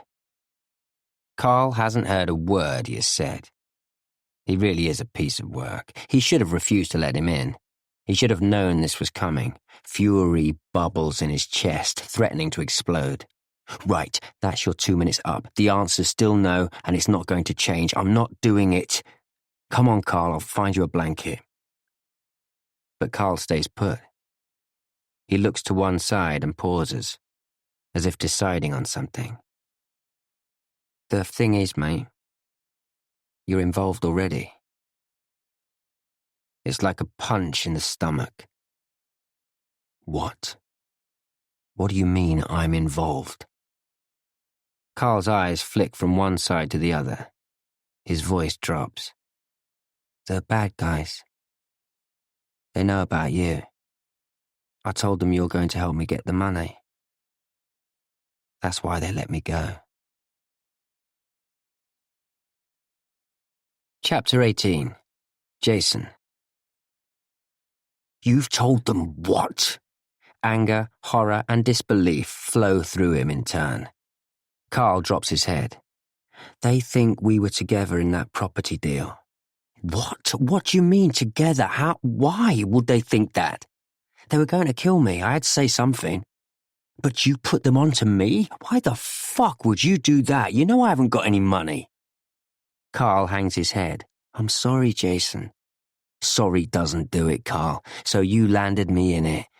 You're supposed to look out for your friends, not put them in danger. I was trying to pacify them, thinking on my feet. This is terrible, worse than he could possibly have imagined. He leans forward, locking his eyes onto Carl's, one finger pointing. When he realizes, he folds his fist around the finger and puts it behind his back so he can't be tempted to use it. Carl, I swear, if I was a different man, I'd kill you myself. It's a huge effort to control his anger. I suppose you gave them my name and address too? You'd have given them my bank details, my pension, put them in touch with my mortgage company given half a chance. Do you care about anyone else but yourself, Carl? Do you? Carl flinches. His eyes open wide. A pleading look flashes across his face. Jason, Don't you play the innocent with me. You've never taken any responsibility for yourself. Well, now you've got no choice. You're unbelievable. For the first time in his life, he's ready to give up on Carl. I know, I'm sorry. Don't bother to apologize. I don't believe anything you say. A look of desperation crosses Carl's face. His voice is like rough gravel. Believe this, Jason. If I don't get them their money, they'll kill me. And then they'll come for you, and Alice, and your mum, as well as mine. These guys never give up. Jason stares at Carl. In this moment, he hates him. But he's involved whether he likes it or not, and his family is in real danger. He feels trapped, like he's sinking in quicksand. But, Jason, there is another way. There is. Not this again. What? Your crazy, idiotic burglary. Forget it. Get it out of your thick head. Do you want to spend the next decade in prison? Because that's what will happen if you try something like that. You don't understand. Graham won't go to the police. He can't. It's a shoo-in. Nah, it really is. Jason jumps up, stiff with anger. I'm not listening, Carl. Don't you get it? I'm not interested. I can't help you. You'll have to sort out your own shit for once. He turns to go. Wait, Jason, wait! Carl's out of his chair, grasping Jason by the sleeve. Jason shakes him off, but not before he notices the tears in Carl's eyes. Despite himself, he hesitates. I'll do it myself. Carl talks fast. I'll get some climbing gear from the tree surgeons. I know where to keep it. They'll get me over the wall and up to the first floor, no problem. I've watched the house. I know what Graham's routine is. He goes to the pub around 6 every evening. When he gets in, he drinks himself stupid and sleeps on the sofa until the early hours. Then he locks up, puts the alarm on and staggers upstairs to bed. If I get in and out while he's still downstairs, I don't need to bother disabling the main alarm because it won't be set. I know where the safe is. It's in a room upstairs. As long as I can get into that room, I can get the money. I've got the code for the safe. Jason pictures the rough drawing of the house. The room marked money. The scribbled numbers. You're completely mad. Why are you telling me this if you don't need me? I don't want to know. But I do need you to drive me there. I can't exactly walk to his house with a gear over my shoulder now, can I? And walk back out with a bag full of notes. Oh, no. He shakes his head in disbelief. I'm not doing it. You're nuts. He goes for the door, but Carl's hand is on his arm again, pulling him back. Come on, Jason, I'm not asking much, am I? If I get caught, you'll be in the clear. I'll take the rap, I promise. Don't be daft, Carl. I'd still be an accessory. I told you from the beginning, I can't help you. You can try as hard as you like to push me into a guilt trip, but I'm not doing it. No, Carl. Anger gives Jason the strength to wrestle the hand from his arm and turn away. I'm going to bed. Jason's voice cracked with pent-up anger. Stay on the sofa if you want, but get out before morning. Don't contact me again. Chapter 19. Alice. I watched Jason's haggard face as he pushes his breakfast away. I felt his absence in the night, my hand searching for him on cold sheets. It was a long time before he slipped back under the duvet. In the meantime, I dozed, but I was wrung out this morning. Are you okay? He looks as if he's about to cry. No, not really. He pushes his fingers through his hair in a gesture of hopelessness. I put my hand over his. It's cold, and he doesn't move in response. Listen, I know you're worried about Carl, but what can you do? Even if he tries to contact you, he could be putting us, in danger. But Jason looks so forlorn. His natural instinct is to help, and this time he can't. I know your heart wants to save him, but your head knows you can't. It's awful, but he's got to work this one out for himself. I know. You're right, of course, but I can't help imagining what the consequences might be, and what it might do to Julie. Yes, but he's not your responsibility, Jason, and nor is she. I know. Jason nods, but I can see his mind still working on it. I'd better get to work. He gives me a kiss on the cheek and is gone. A few minutes later, I'm ready to go too when the doorbell rings. Thinking he's forgotten his keys, I fling the door open. But it's not Jason. It's a thick-set, balding man in jeans and an ill-fitting jacket.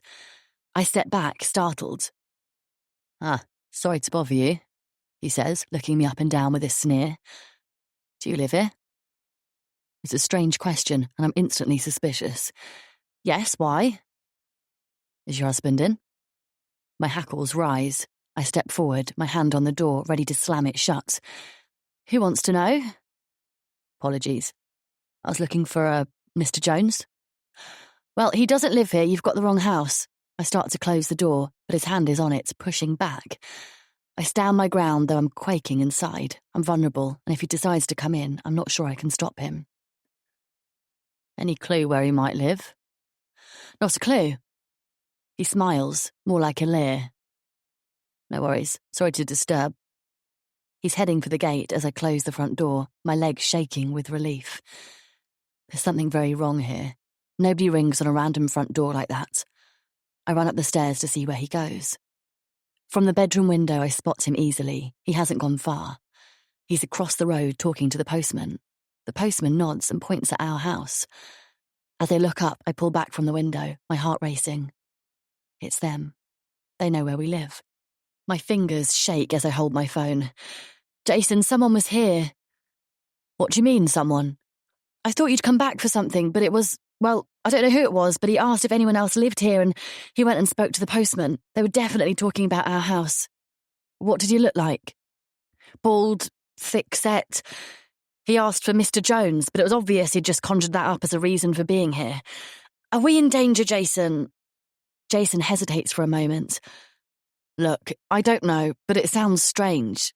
Get a taxi to work and I'll pick you up later. We'll talk about it tonight.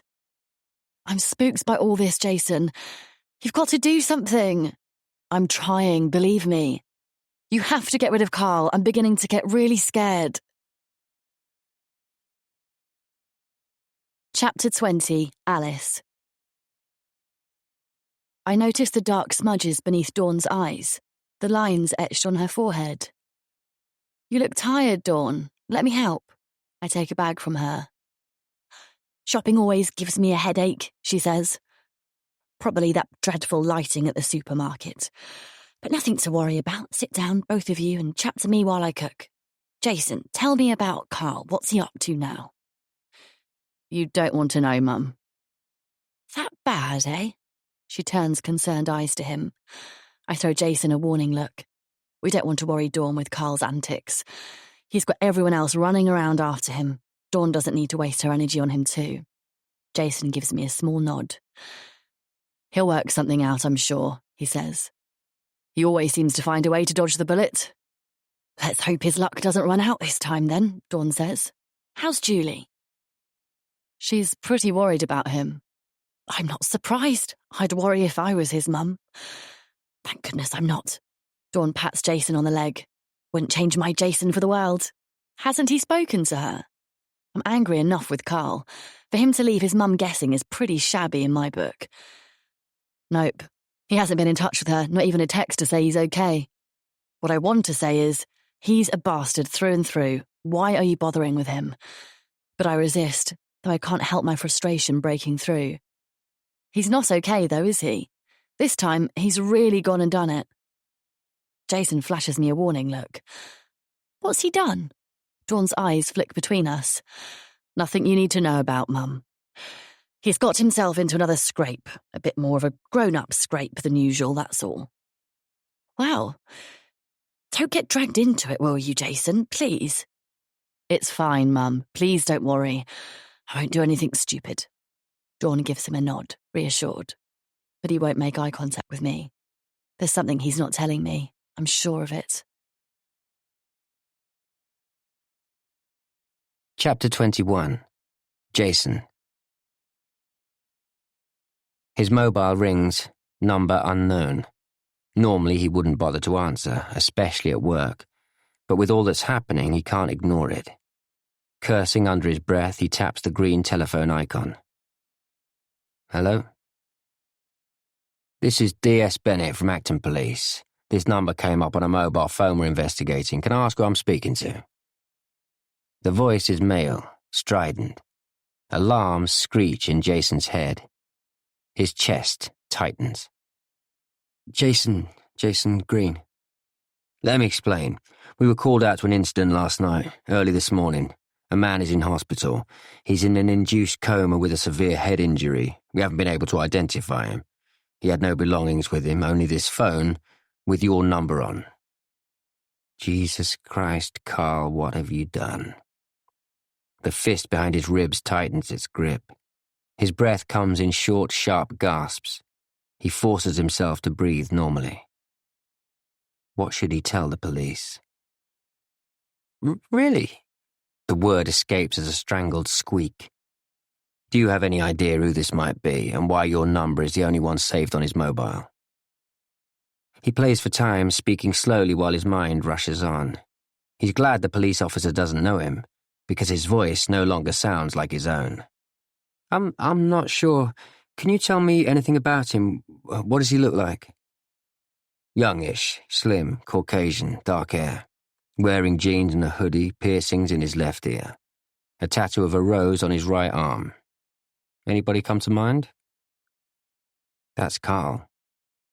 Jason's heart is somewhere down by his feet, his hands shaking, a cold sweat breaking out on his temples. That's Carl Jackson. He's a friend. What happened? He was found slumped behind some bins in an empty car park. A shift worker came across him in the early hours, not far from where you live, actually. He was lucky to be found when he was. He was in a bad way. When did you see him last? Don't say too much. Stay calm. He stayed over last night, but he didn't say where he was going. Which hospital is he in? I'll tell you, but you can't see him yet, unless you're family.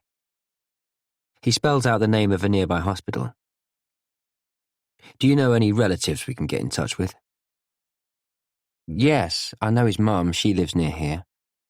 He finds Julie's contact details, reads the number out. His fingers tremble. But what happened to him? Will he be okay? Looks like he's been badly beaten up. He's unconscious, possibly concussed. It'll be a while before we know the details, most likely not before he wakes up. That's if he remembers anything. That's terrible. Do you know of any reason he might be in trouble? Sorry, no.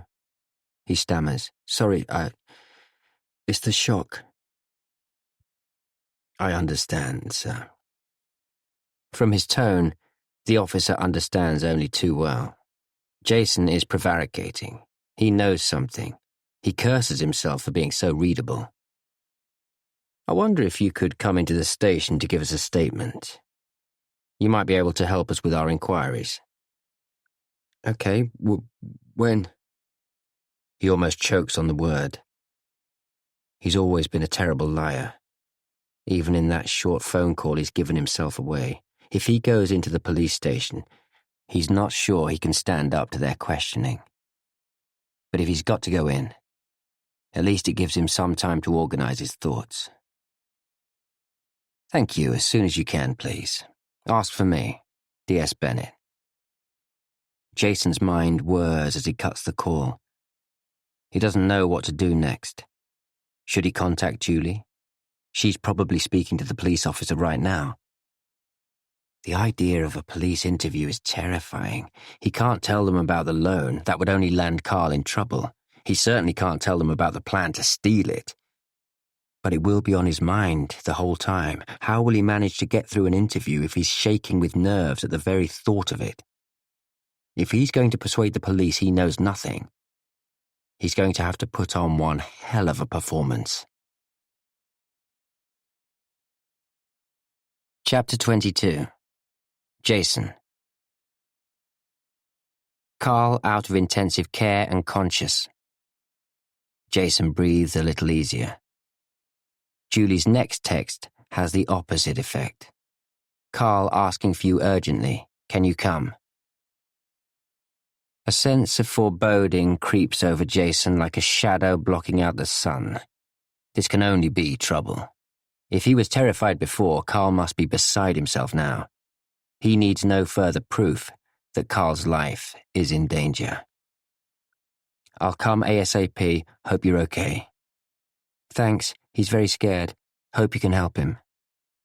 I'll do my best. As he walks to his car, the realization comes over him that even while Carl's lying in hospital, the threat hasn't gone away. If the gang finds out he's survived, they could be waiting for their chance to finish him off. They could also be waiting for Jason to visit. He'll have to be careful, alert to danger. This is how it's going to be for all of them until the debt is paid. It's a horrible realization. The hospital foyer is frenetic. It's like a different world. Everything happening at once, dramas in progress all over the place. Jason surveys the room, his stress levels rising. A couple carrying a child run past him, startling him. They jump the queue to get attention. A nurse leaves the desk and ushers them through some swing doors to one side. An ambulance draws up outside. A trolley is unloaded. It rumbles past Jason, guided by an ambulance crew. They push it through the double doors and on down the main corridor, their shoes squeaking on the shiny floor. People sit on rows of plastic chairs, some with takeaway cups in their hands, some nursing injuries, their faces pale.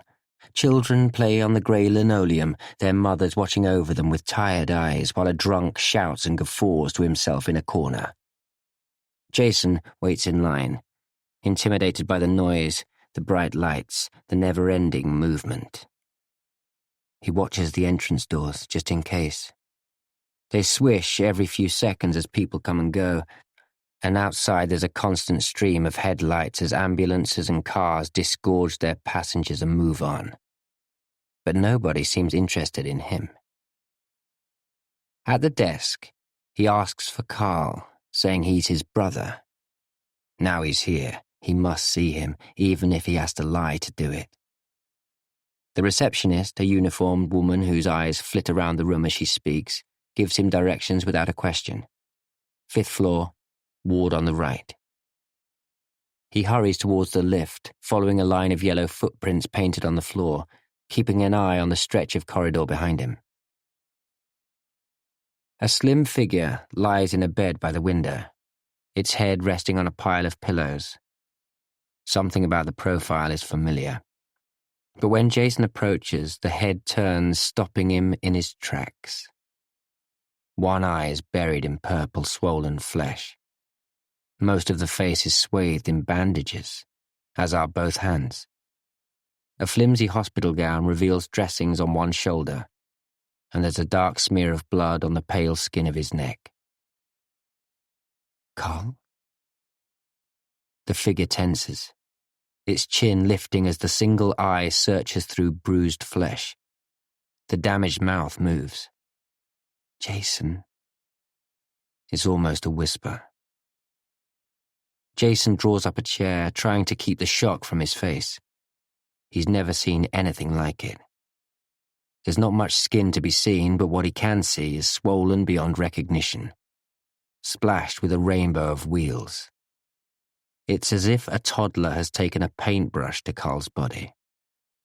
My God, Carl. What the hell happened? Carl tries to push himself up onto the pillows, his bandaged hands pressing down on either side of his hips. But he stops with a cry of pain. Here, don't try to move. He settles Carl back against the pillows. Stay where you are. Do you want some water? He holds the beaker as the swollen lips close around the straw. Carl gulps once, twice, then lies back with a grimace. He signals for Jason to lean forward, his eyes swiveling around the ward. Jason glances over his shoulder. There's nobody here, Carl. You're safe. A bandaged hand grabs his jumper with surprising strength, pulling him close. I'm not safe here, not anywhere. You've got to get me out of here, Carl whispers. Close up, Jason can see a blood-stained gap where Carl's front tooth should be. The effect is both comical and ghastly. He removes Carl's hand, laying it back down on the sheet. No way, mate, look at you. You can barely move. You need to rest. Get better. Looks like you've got more than a few broken bones. Carl's single eye blazes. No, listen, they tried to kill me. And they'll try to kill you again if you leave. You're safer in here. I'm a bloody sitting duck. Jason looks around. The whole floor seems deserted. Nobody suspicious watching them. In fact, no one there at all. The silence makes him feel even more uncomfortable. Didn't the police send anyone to guard you? The wounded lips curl. He shakes his head slowly. No chance of that. Listen, we have to get the money my way. You know what I'm talking about. You have to help me. Jason flinches. Carl, I told you. No, I'm telling you, it's the only way. Each word seems painful, the effort exhausting. The single eye closes for a moment. It may be, but you can't go anywhere like this. We'll talk about it when you're better, okay? He doesn't want to think about Carl's plan. The eye opens.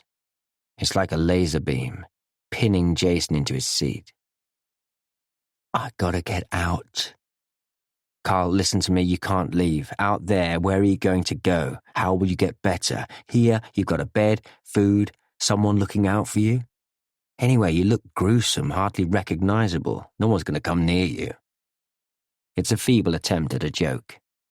Carl grimaces again, the battered eye closing. Listen, I'll have a word with the nurses, tell them you're worried someone's after you. Get them to keep a special eye on you. I'll come as often as I can. No, I won't try and get you out early. Carl is shaking his head. You have to get well first. It'll be even harder for you to defend yourself if you discharge yourself now. You need proper care. And here's the best place. There's a long pause before Carl turns his ruined face to Jason.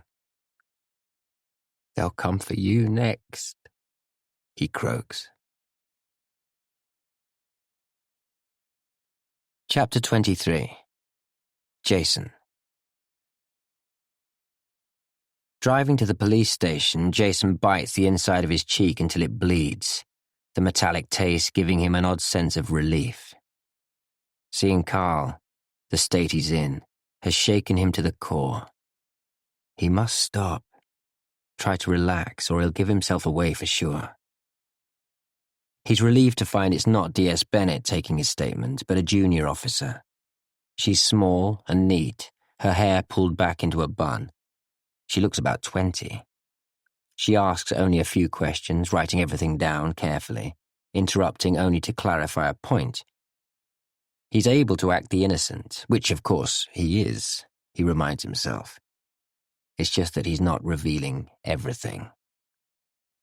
After what seems like a very long time, she leans back in her seat. That's it. I have no more questions for you today. Is there anything else you want to tell me about Mr. Jackson or what's happened to him? No, that's all I know, I'm afraid, but I was wondering.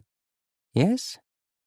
Given you have no idea who's responsible for this and why they attacked him, is he still in danger?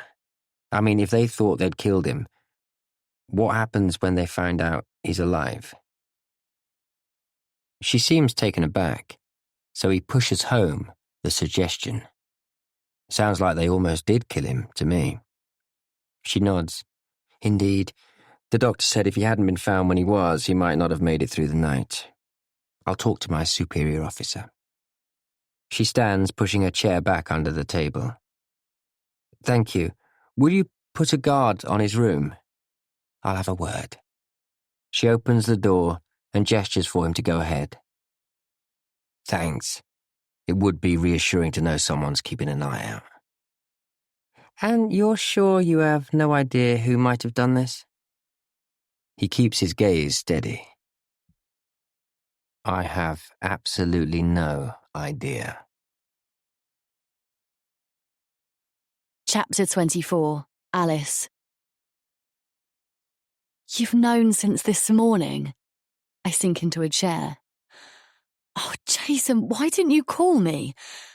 That's terrible. Poor Carl, poor Julie. Jason leans against the kitchen worktop as if too weary to stand up.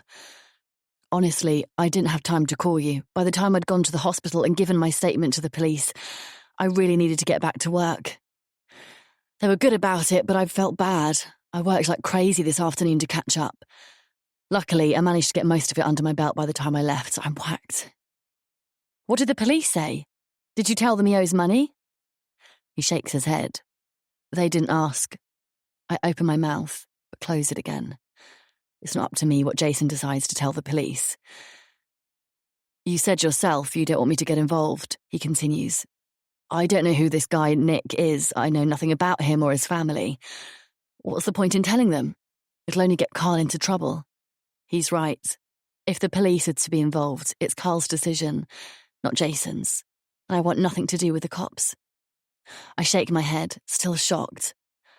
I'm so sorry. This is terrible. It's awful. And I'm worried he's still in danger. I suggested they might want to put a copper on guard outside his room, in case the heavies try to finish him off. I don't know if they will, though. I stand, putting my arms around Jason, feeling his solid warmth against my chest. But I can feel the tension in his body. I release him and he turns away, gazing over the garden with unseeing eyes. But surely they wouldn't want him dead, I say. How would they get their money then? At least while he's alive, there's a chance, even if he has to steal it. Jason gives me a strange look. He's not a criminal, Alice. Guilt stabs at me for even thinking it. No, I know, sorry, I'm clutching at straws. But Jason, I know. Neither was your dad, until he was. But you know, underneath all this swagger, Carl is quite naive. He's never been in serious trouble before. He has no idea how to handle these guys. It's a completely different world. If he tries thieving to get the money, he could end up in prison, and in there, things could get much worse. I daren't think of the things that might happen to someone like Carl in prison with hardened criminals. But I know enough to be certain that he would suffer badly, and he might not survive the experience. Even if he managed to serve the term, his life would never be the same again. A horrible thought occurs to me. These people, the gang, whoever they are, have just beaten Carl to within an inch of his life. They probably think they've killed him, but that won't be the end of it if Carl's right about this guy, Nick. Jason, you don't think what? I'm just thinking, if they can't get what they want from Carl, what will they do next? Is Julie in danger?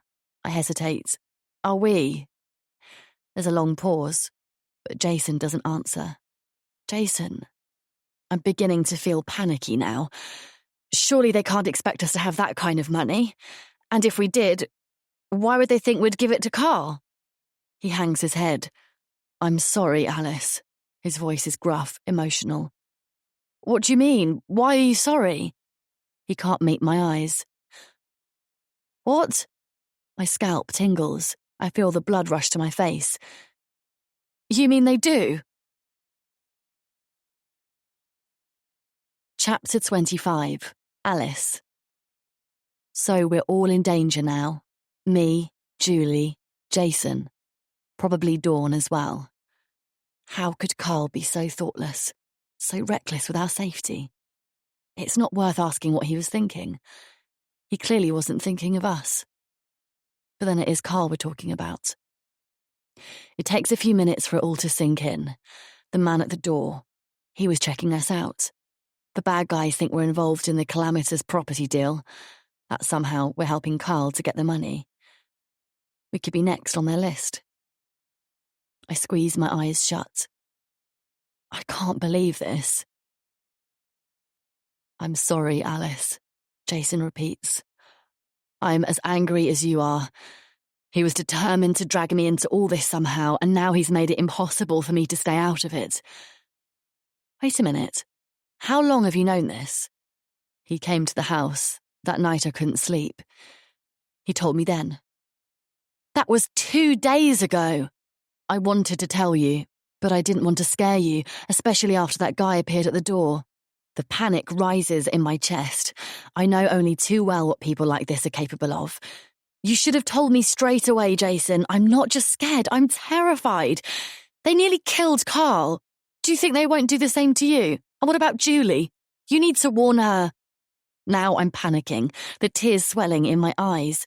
Jesus Christ, Jason, those guys are evil. They won't think twice about threatening her. What if they break into her house? What if... I rock backwards and forwards, my arms crossed over my stomach. Jason comes round the table and crouches down in front of me. He unfolds my arms and holds me, stroking my hair. It's okay, Alice. Please don't. I won't let anything happen to you, or Mum, or Julie. I'm going to sort this out, I promise. I wipe the tears from my cheeks with the back of my hand. But how, Jason? You're in danger too. What can you do? I'll think of something. You're even beginning to sound like Carl. Something will turn up. Isn't that what he always says? Yes. And it usually does, doesn't it? But it's never been like this. He's half dead in hospital and we're in danger now too. We've got to tell the police about the debt, the property deal. We have no option. We need to protect ourselves and they might be able to scare them off at least. Are you sure you want to do that, Alice? I hate the idea, of course I do. But we have to do something, and I don't want anyone else to get hurt.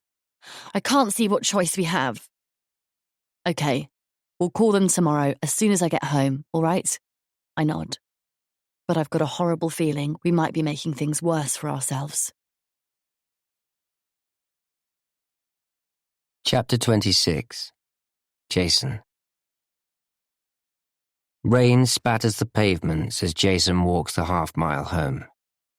It's the kind of gentle drizzle that penetrates everything, clinging to eyelashes, soaking into shoulders. A mist of tiny droplets shrouds the street lamps, their light spilling in a haze onto the pavements. He blinks into the gloom, passing parked cars on his right, a terrace of run-down Victorian houses on his left. A car swishes through the puddles, its lights piercing the darkness ahead. He's not looking forward to talking to the police. It'll be obvious he didn't tell them everything last time, and he risks getting into trouble for that. As he walks, he practices what he's going to say. It'll be lame, but he'll have to say he didn't think it was important that Carl owes money to someone. At the moment, he can't think of anything better. Turning into their street, he notices the same car idling a little way beyond their house. It's hard to see what it's like, the colour drained by the rain and the yellow of the street lamps. The one outside the house hasn't worked for months. And Jason's glad to see the porch lights defining the step to the front door. The front of the house lit up, both upstairs and downstairs. Alice must be home. But something's wrong. Is it that he's on alert now because of Carl, or is it normal to see every window illuminated in the house? He and Alice are frugal with energy, conscious of the cost as well as the environment. It's not like Alice to be extravagant. Is she sending him a signal? He should check his phone, but as he hesitates on the pavement, the idling car roars into life like an angry bear preparing to pounce. A back door opens. A man's leg emerges, a sturdy boot aiming for the ground. Jason turns and runs. Protected by the parked cars, he ducks down, his sneakers splashing through puddles, rainwater soaking his lower legs. About 50 meters back up the road is a hidden footpath leading to the rear of the houses in this street, including theirs, providing access to garden gates and rubbish bins. There's a shout behind him, the sound of feet running, muffled by the all-pervading wetness. Panting, he turns sharp right into the alleyway. It's pitch dark, ivy spilling over the fences on either side to form an incomplete leafy roof, blocking out what little light might filter through from the road. He moves forward without a sound, hoping his pursuers are flummoxed by his sudden disappearance. The footpath is hard to spot even in daylight, and almost impossible to see if you don't know it's there. Even if they find it, they won't be able to spot him in the blanket of darkness beyond the street, unless they have a torch. He doesn't wait to find out. At the fence at the bottom of his garden, he pauses for an instant to listen. There's not a sound, other than the drip-drip of incessant rain from the trees around him. He climbs quickly, drops without a sound onto the ground next to the shed and starts to creep along the side fence towards the back of the house. All the lights are blazing on this side too. He's sure now it's Alice's way of warning him.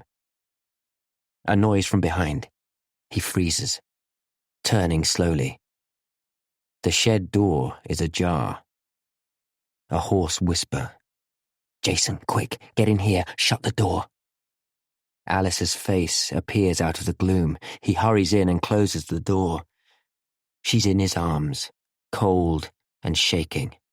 "Thank God it's you," she whispers. "Shh, it's okay, I'm here now. Keep still. They're right behind me." They huddle in the space where Carl spent the night, on the same thin tarpaulin he tried to sleep under. Darkness surrounds them. Jason's ears ache with the intensity of listening. But there's only the dripping from the trees, and the odd swish of a breeze in the bushes. "They were here when I got back," Alice whispers after a few minutes. "Did you get my message?" No, I didn't check my phone, but I noticed you put all the lights on. Did you see their faces? No. I was lucky, though. I already had my keys out. As soon as I saw the car, I was suspicious. 2 men got out when they saw me turn into the house. They shouted at me to stop, but I managed to open the door and lock it behind me. Then I turned all the lights on. That must have deterred them, but I didn't wait to find out if they were going to break in. I ran into the shed. Jason holds her tight. Well done on the lights. I noticed straight away. What do we do now? Call the police and wait, I suppose. We can't go in until we're absolutely sure. I've alerted the whole street via WhatsApp, Alice says. Someone's sure to tell them to move on. They'll leave once the neighbours start twitching their curtains. The power of Mrs. Brown and Mrs. Curtis knows no bounds. Alice has stopped trembling now. What if they come back? It's a good question. One Jason can't answer. I doubt they will, now they know we're onto them. They'll be expecting us to call the cops. The confidence in his voice belies his feelings. There's no doubt about it now. They're in serious danger. Chapter 27, Alice. We're back in the house at last. We waited, clutching each other in the dark for what seemed like an age, before Jason crept round the side of the house to check the street outside. Both the car and the men seemed to have gone, so we've locked all the doors and windows and closed the curtains. I'm not reassured. If I was frightened before, I'm terrified now. I know what people like this do when they want something. What if those guys are the ones that beat Carl up? Jason nods. He knows some of my past, but not all of it, and now's not the time. I'm calling the cops, he says, unless you want to. I shake my head. I'll only lose my temper. Talk to the DS on Carl's case, then let them put the 2 and 2 together. Though they'll probably make 3, knowing them. I'll tell them the rest too, about the money. You must. Carl can't blame you for telling them now. Jason searches on his phone. DS Bennett, I'll call him now. Let's do it together. No, you do it. I don't want to make things worse. Jason taps and puts his mobile to his ear. DS Bennett, please, he says. Jason Green. Yes, he'll know what it's about. After a moment, he moves into the sitting room. Snatches of conversation reach me in the kitchen. Yes, a dark-coloured 4-door saloon. I'm not sure what make. It was hard to see in the dark. No, I was running. I didn't stop to get the registration number. A pause. No, I didn't see their faces. It looked like more than 2, but I didn't get the chance. Yes, his mother had a visit too, before he was beaten up. Julie Jackson, yes. Yes, that's right. I can hear a male voice talking, though I can't hear what's said. Then Jason says, I have thought of something. My ears prick up. I step closer to the door. I hope they go easy on him. Jason has a habit of prowling around when he's on the phone, particularly when he's nervous, and I can hear the floorboards creaking as he moves. Carl did mention he'd borrowed some money from the wrong person, he said. No, I don't know the name. He called him Nick, but that wasn't his real name. There's a pause. A property deal gone wrong. No, I have no idea what the company was called. He was being pretty cautious. Another pause. No, he didn't mention that name. Only Nick. No last name, no. There's another pause as he listens. Then he must have moved away from the door because I miss the next couple of replies. But I do catch him saying, a lot of money. He drops his voice, as if reluctant to say the words out loud. £100,000. Another long pause, and I can just make out a male voice at the other end of the line. Honestly, Carl was always borrowing money. I didn't think it was... Yes, it is a lot of money. But it was a genuine mistake on my part. Yes. I'm sorry, I didn't purposely... A pause. Yes, I understand that. but I had no intention of another pause. All right, thank you. Jason returns, pocketing his mobile. Well, that's done then. They said we should upgrade our security, and Julie and Mum too. So you're okay? They're not going to haul you in for lying to them? Jason snorts. I didn't lie, exactly. I just didn't tell them everything. They weren't happy, but they aren't hauling me in. I suppose they're more interested in catching these guys than in me missing something out. Did they say what they were doing to find them? Nothing, I bet. My cynicism towards the police knows no bounds. No, just that they were following up. But I think given the amount of money in the frame, they'll take it seriously.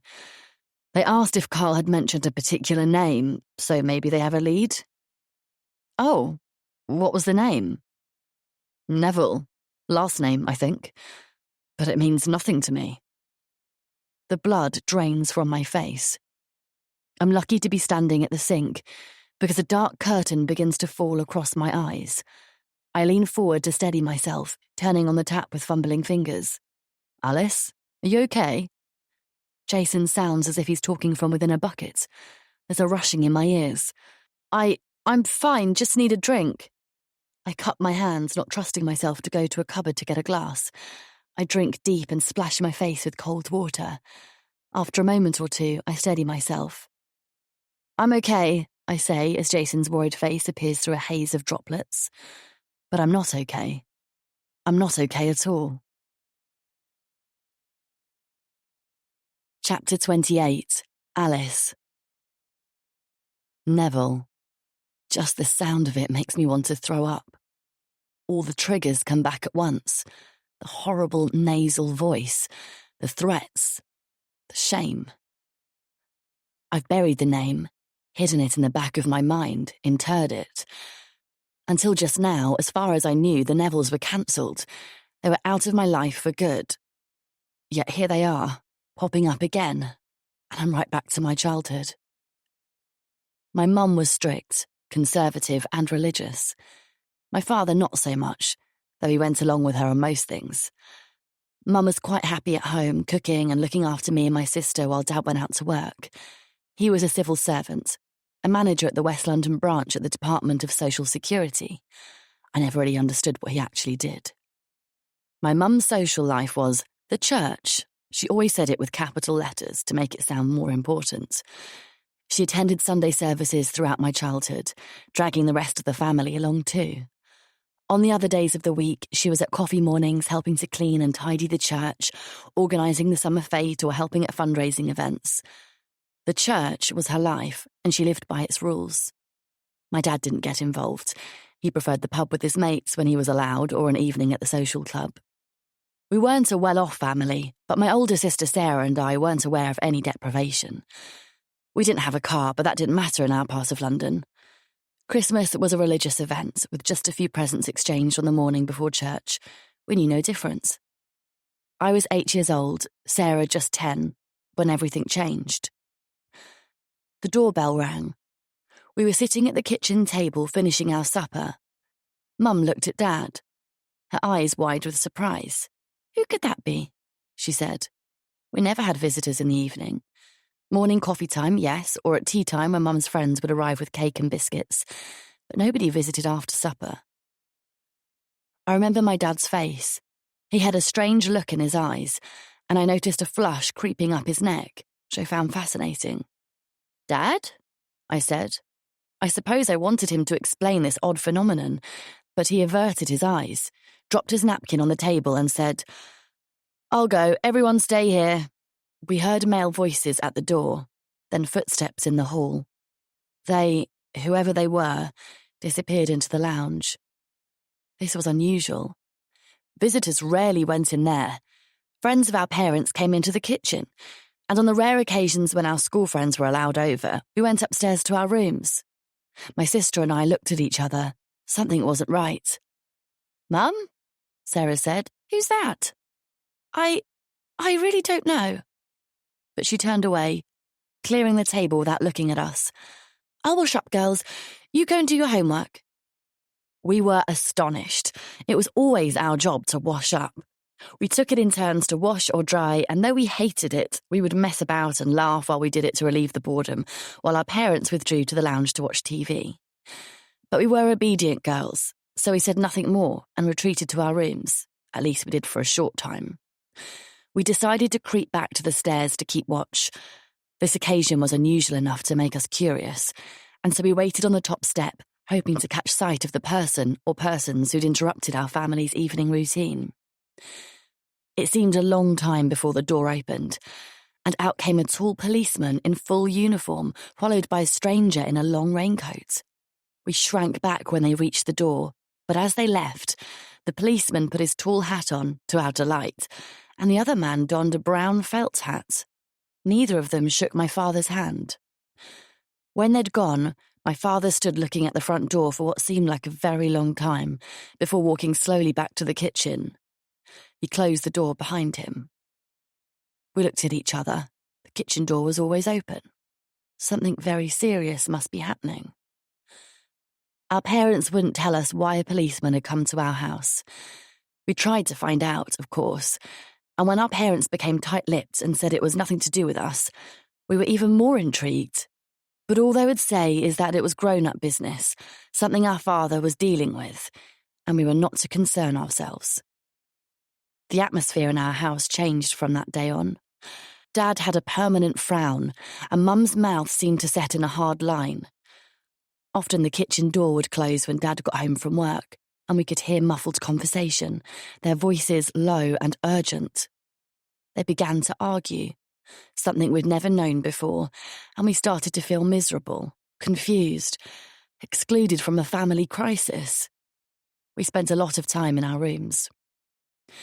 Then, one horrible day, Dad packed a small bag, put it by the front door and sat us down in the kitchen. Mum was there, her face unreadable, her arms crossed over her chest. Dad said he was going away for a while, and we were to be good to Mum, not ask her too many questions, but not to worry, he would be home as soon as he could. He would write to us, he said, and we could write back, as long as we gave the letters to Mum to address and post. I asked if he'd come back for my birthday, which was only a few weeks away. When he said gently that it wouldn't be possible, I began to cry and plead with him, clinging to his arm. Mum pulled me off and told me to give him a kiss goodbye and go upstairs. By then, Sarah and I were both crying, and to my surprise, Mum was too, though she tried not to show it. The days turned into weeks, and Dad didn't come home. Mum was tight-lipped. She told us to be patient, that Dad had no choice. He wanted to be with us, but he couldn't. She never said how long he'd be away, though we begged her to tell us. We asked why he had to be away. What was he doing? Why couldn't we talk to him on the phone? In the end, she got angry and told us to stop nagging her. We'd promised Dad would be good, and we weren't keeping our promise. Gradually, as the weeks went on, we stopped asking. But we knew it was something bad, because Mum stopped seeing her friends, avoided people she knew on the street, and rushed away when she dropped us at school. On Sundays, we'd creep into the church at the back and leave just before everyone else. I felt ashamed, though I didn't know why. Then, one day, the bombshell fell. Chapter 29. Alice. Our father had gone away and wouldn't be back for a while. That was all we knew until the day I encountered Pete Neville. He was older than me by a couple of years, and I steered clear of him when I could. He had a little gang that was always bullying and jeering at the weaker kids. And one day I bumped into him by accident in the school corridor. He rounded on me immediately, his mates gathering behind him. I muttered some kind of apology and tried to get past him, but he stood in the way, challenging me. "It's the little girlie with the loser dad. How's he getting on in the nick then? Hey, lads, she doesn't look like a hard nut, does she? But her dad's a criminal. He's in the scrubs right now." I stepped backwards, my shoulder hitting the wall. I was confused and horrified, the tears not far away. What did he mean? I had no idea what the nick was or the scrubs. I was 8 years old.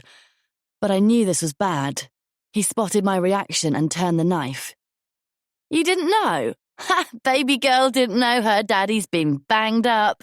He's in prison, baby girl. Everyone knows. It's all over the news. The lads around him laughed and pointed. They started to chant, baby girl, daddy's in the nick, daddy's in the nick. By now, I was trembling, cowering against the wall, tears coursing down my cheeks. Suddenly, a voice boomed from the end of the corridor. Neville, come here at once, and the rest of you. It was Mr. Jones, the PE teacher, one of the only teachers in the school who had any control over the boys.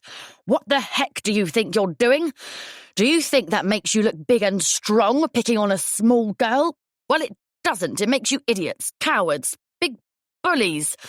You're coming with me to the head's office right now, all of you. I slid down the wall, sobbing. Are you okay? Mr. Jones came over and crouched down, a concerned look in his eyes. Don't worry about them. They won't bother you again, I promise. Go to the school office. They'll look after you. I nodded tearfully and obeyed. They were kind, but I was inconsolable. Of course, I didn't tell them why I was so upset. The things Pete Neville had said raced through my mind.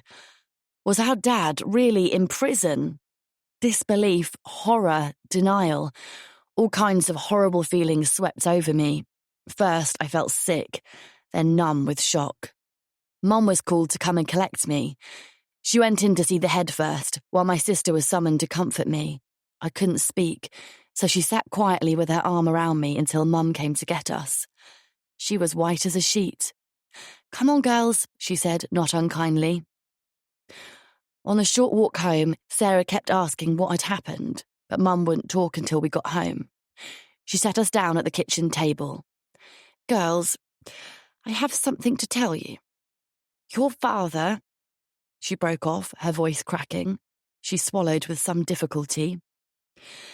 Your father, she said in a stronger voice, is easily led.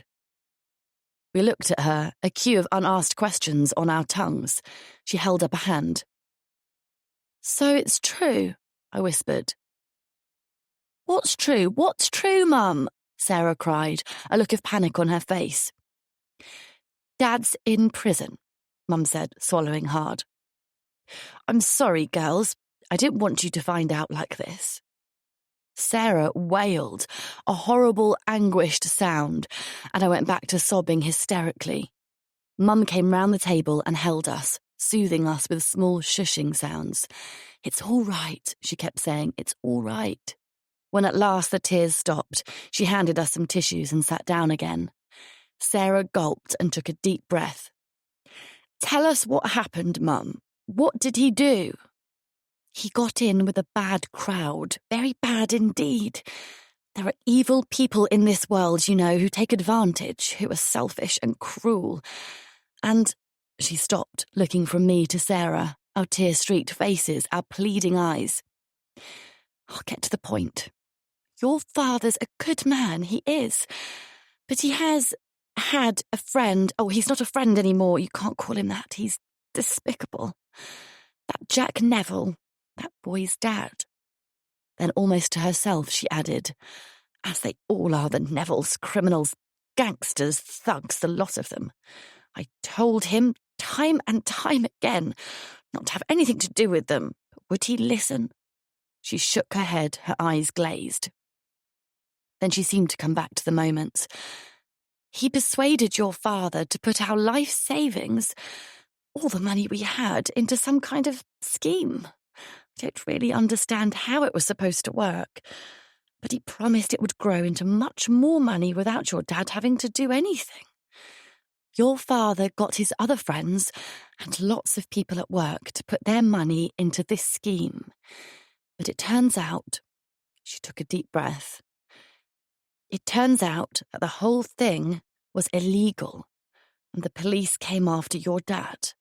He was sent to prison for fraud. Just him, not the real criminal, Jack Neville. The police were useless, or corrupt more like. Dad said Neville bribed them. or they were already under his thumb. Anyway, he got away scot-free. I remember looking at Sarah then. Her face was as blank as mine must have been, her cheeks whiter than I'd ever seen them. I had no idea what fraud was, and it seemed that neither did she. But it must have been bad, because our dad was in prison because of it. On that day, I learned some new things. For instance, I learned that your friends can lead you into trouble. I also learned that you can't trust the police. Chapter 30. Jason. His mobile flashes. He picks it up, flinching. 5 missed calls, 2 voice messages, 1 text, all from Carl. He's being discharged today. The first voicemail confirms his fears. Carl's voice is gravelly. He sounds as if he's still in pain. I'm out of hospital today. They'll be after me. I know they will. I've got to do something. Call me. The second, not long after. If you won't help me, I'm going to get the money on my own. There's no other way out. Please call me. The single text yells at him. Call me. Jason runs his hand through his hair, holding clumps of it in his fingers. The last thing he wants to do is get embroiled in Carl's problems, especially while he's at work. He texts back, "We'll call later, after work." After a couple of hours, he heads for home. His workplace is in the centre of Soho, the front door opening onto the pavement opposite a popular pub, where on warm nights the clientele spills out into the street. Today, though, the weather has deterred the usual knots of people on the pavement. Zipping up his jacket against the chilly wind, he turns towards the underground station, looking forward to a warm house and supper. Jason. He stops mid-stride. He'd know that voice anywhere. Why hadn't he used the back entrance? He should have known Carl wouldn't leave him alone. The figure before him limps slightly, its head down. A scarf hides half his face. The rest is almost hidden by a dark hood. Tinted glasses cover his eyes. A curl of yellow hair escapes onto his forehead. Carl? Yeah, it's me. Keep walking. Jason obeys, risking a sideways glance. You're in disguise.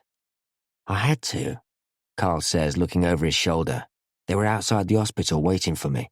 A nurse smuggled me out. She did my hair, got me the clothes and the specs, and pushed me out in a wheelchair. A new look, eh? For a moment there's a flash of the old ebullient Carl. Then his head goes down again. You have to help me now, Jason. They nearly killed me. I know, but honestly, there's nothing I can do. Go to the police or find your own way out of this. Carl grabs Jason's arm, digging his fingers in so hard he can feel his skin bruising through his sleeve. His face is contorted with fear. I'm not going to the cops. They'll bang me up and I'll be killed in the nick. Let go of my arm. No, you must listen to me. Carl looks around, his grip tightening. Let's go in here. They stop at a pub on the corner. This one is not as popular. There are only a few punters inside, no queue at the bar. Carl pulls him inside. What can I get you? The barman looks at Jason expectantly. Every instinct tells him to leave, not to be dragged into this again. But he gets his wallet out. There's no point expecting Carl to pay. Coke, please, he says. Double scotch on the rocks, please, mate. Jason almost laughs. Carl's attempt to disguise his voice is terrible.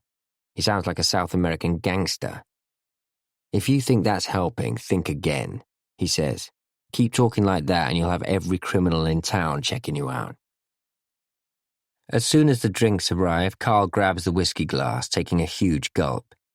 He snorts, almost choking as the liquid burns his throat.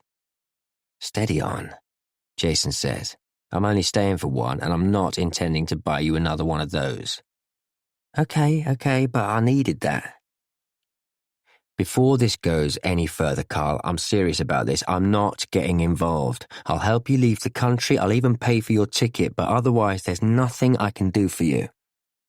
Carl's eyes blaze behind his glasses. Yes, there is, Jason, he hisses. You're forgetting something. Despite himself, Jason hesitates. On the one hand, he's determined not to get involved. On the other, it looks like there's no way out. To keep his family safe, he has to help Carl. He feels like he's in a vice that's slowly being squeezed. He's being pushed against every principle he's ever held into helping someone commit a crime.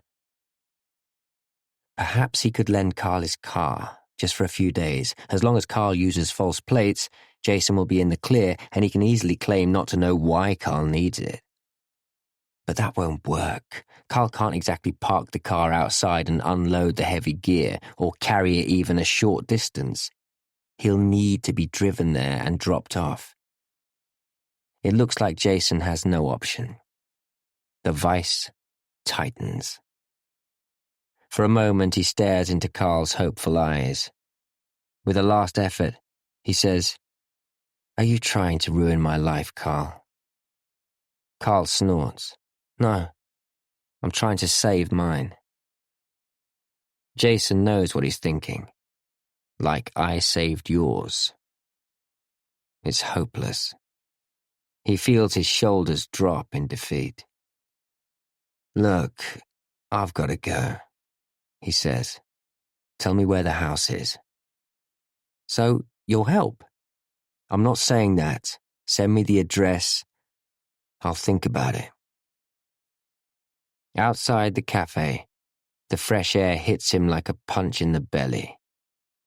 He barely makes it into the alley round the corner, where he retches until his throat aches. Chapter 31, Alice. I wake with a start. Jason's side of the bed is empty, but it's still dark outside. I reach for my mobile. 5:30. I groan. There's no sound from the bathroom, no light from the landing, but the bedroom door is ajar. We always close it at night. I'm worried about him. When he came back from work yesterday, he was quiet, distracted. He seemed unable to focus on anything I said, and I know it's all about Carl. He was waiting for him after work, and they had a drink together. I'm pretty sure Carl's putting pressure on him. God, I wish he'd just get out of our lives. Cursing, I swing my legs to the floor, my feet feeling for my slippers. I'm so tired. Why does he have to wake me up with his worrying? Muttering under my breath, I wrap a robe under me and pad downstairs. In the sitting room, Jason's asleep on the sofa in a tangle of throws and cushions. My mood softens at his sleeping face. A slight frown hovers over his forehead, but his mouth is slack, one cheek ballooning out over a cushion, giving him a childish look. It's hard to be angry with him. He's a good person, even if he's too soft to resist his scoundrel of a friend. I straighten the blankets, taking care not to wake him, and trudge back upstairs.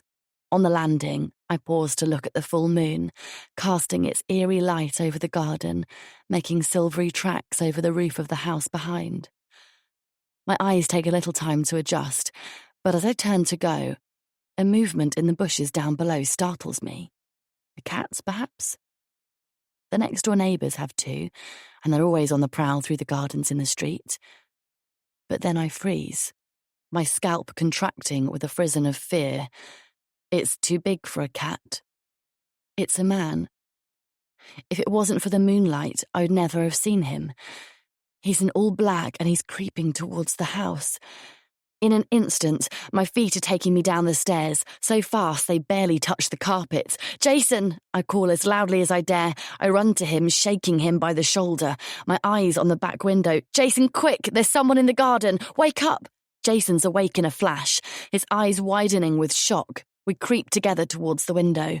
In that fraction of a second, I find myself worrying that I'm in bare feet and a robe and I think I might not be able to run too fast, then wonder what on earth I'm thinking.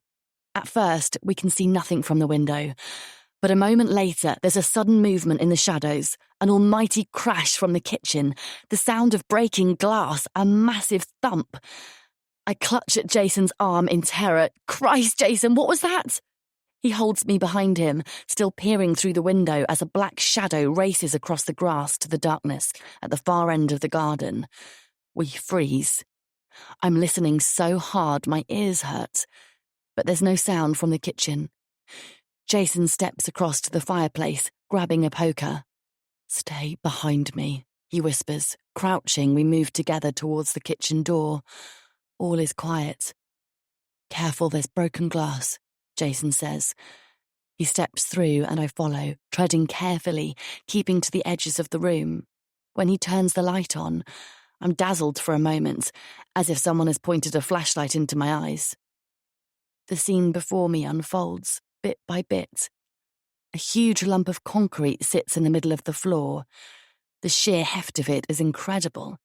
It must have taken enormous strength just to lift it, let alone to throw it through our window.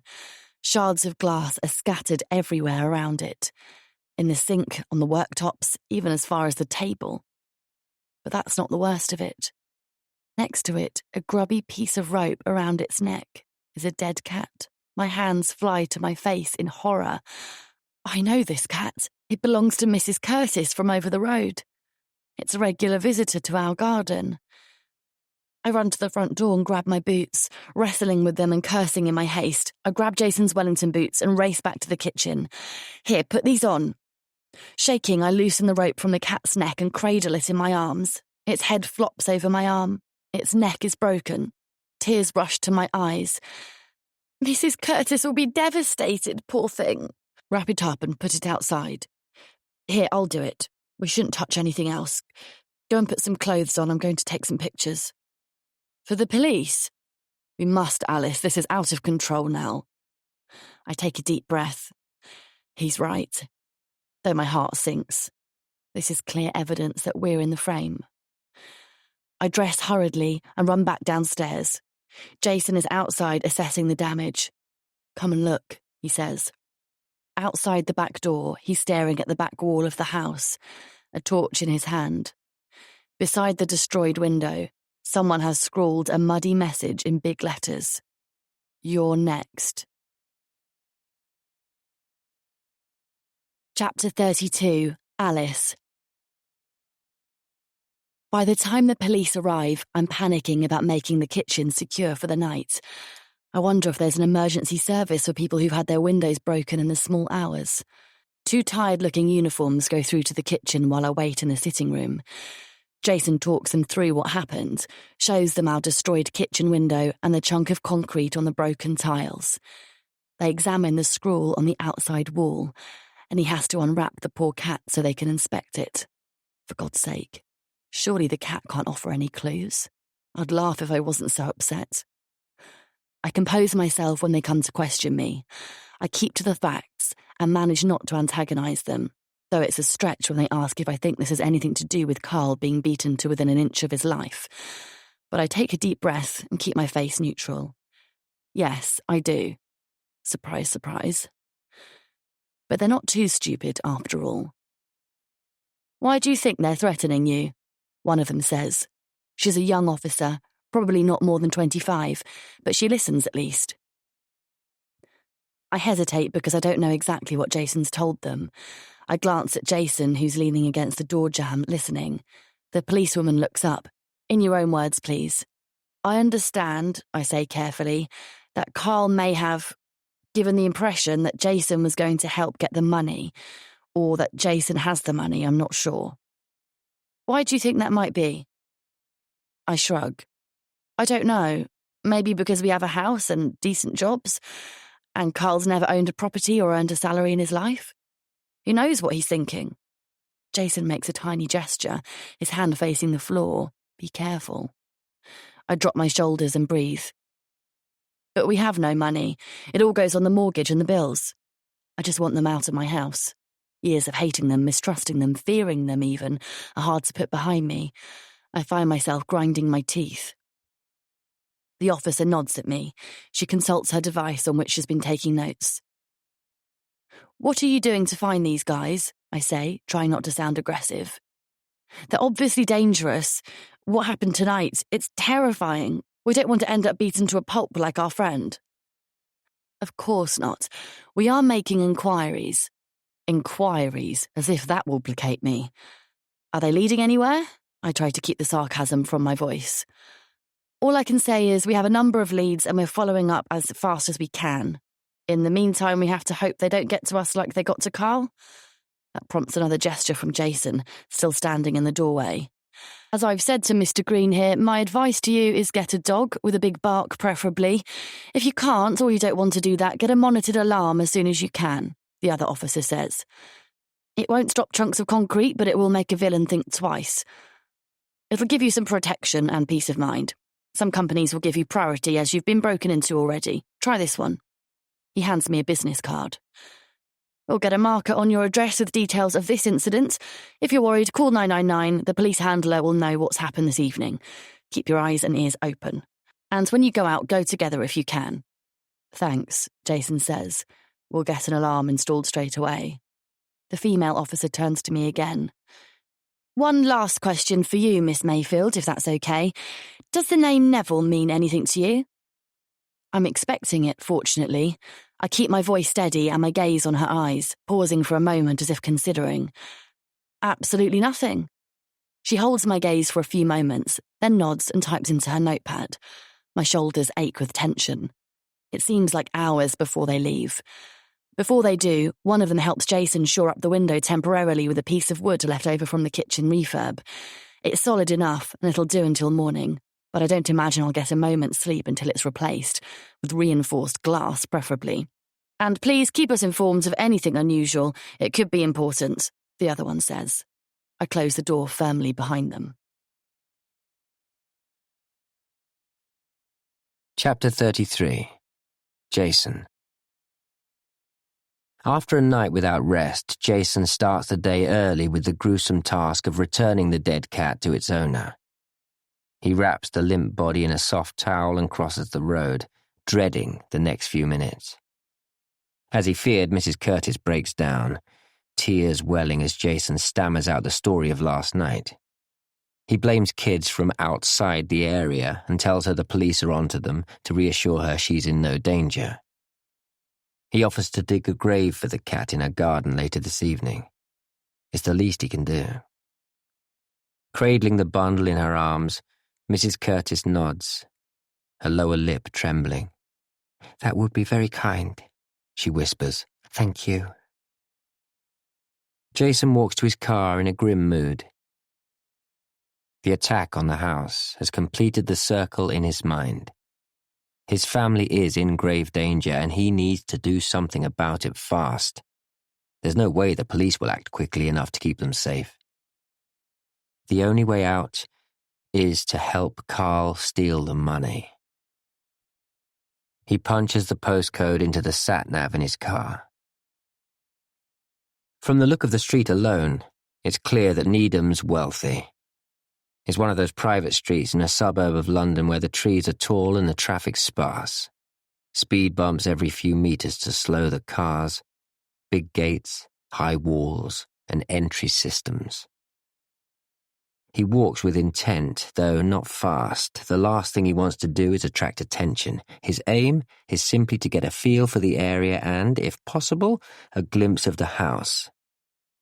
He walks up one side of the street and down the other, pausing to look at his phone as if he's following directions. The house, a square mock Georgian building, has 2 stories and a flat-roofed porch with white columns. To the front of the house, a short drive is flanked by curves of grass, dotted with shrubs and bushes. That's all he can see in a momentary glance as he walks past. Every so often a car passes by. He wonders if Needham goes out every day. Does he still work? With all that money, he surely doesn't need to. Jason knows so little about this man. If he were a proper burglar, he'd do a lot more homework. But he's not, and he has no intention of becoming one. Even coming here was a bad idea. He considers hanging around to see if there's any movement at the house, but decides it's too dangerous. He can't risk being seen. There's not much else he can do to familiarize himself, so he walks the length of the street again, turning at the end to see where he might linger to drop Carl off. Tonight he'll drive here to gauge the timings and identify a safe spot to wait.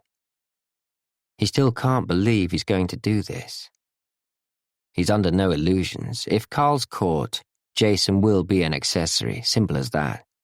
His strong sense of loyalty to a friend would mean nothing to the police. Even the excuse that he was protecting his family wouldn't hold water. He might get a suspended sentence if they believe he's simply the driver.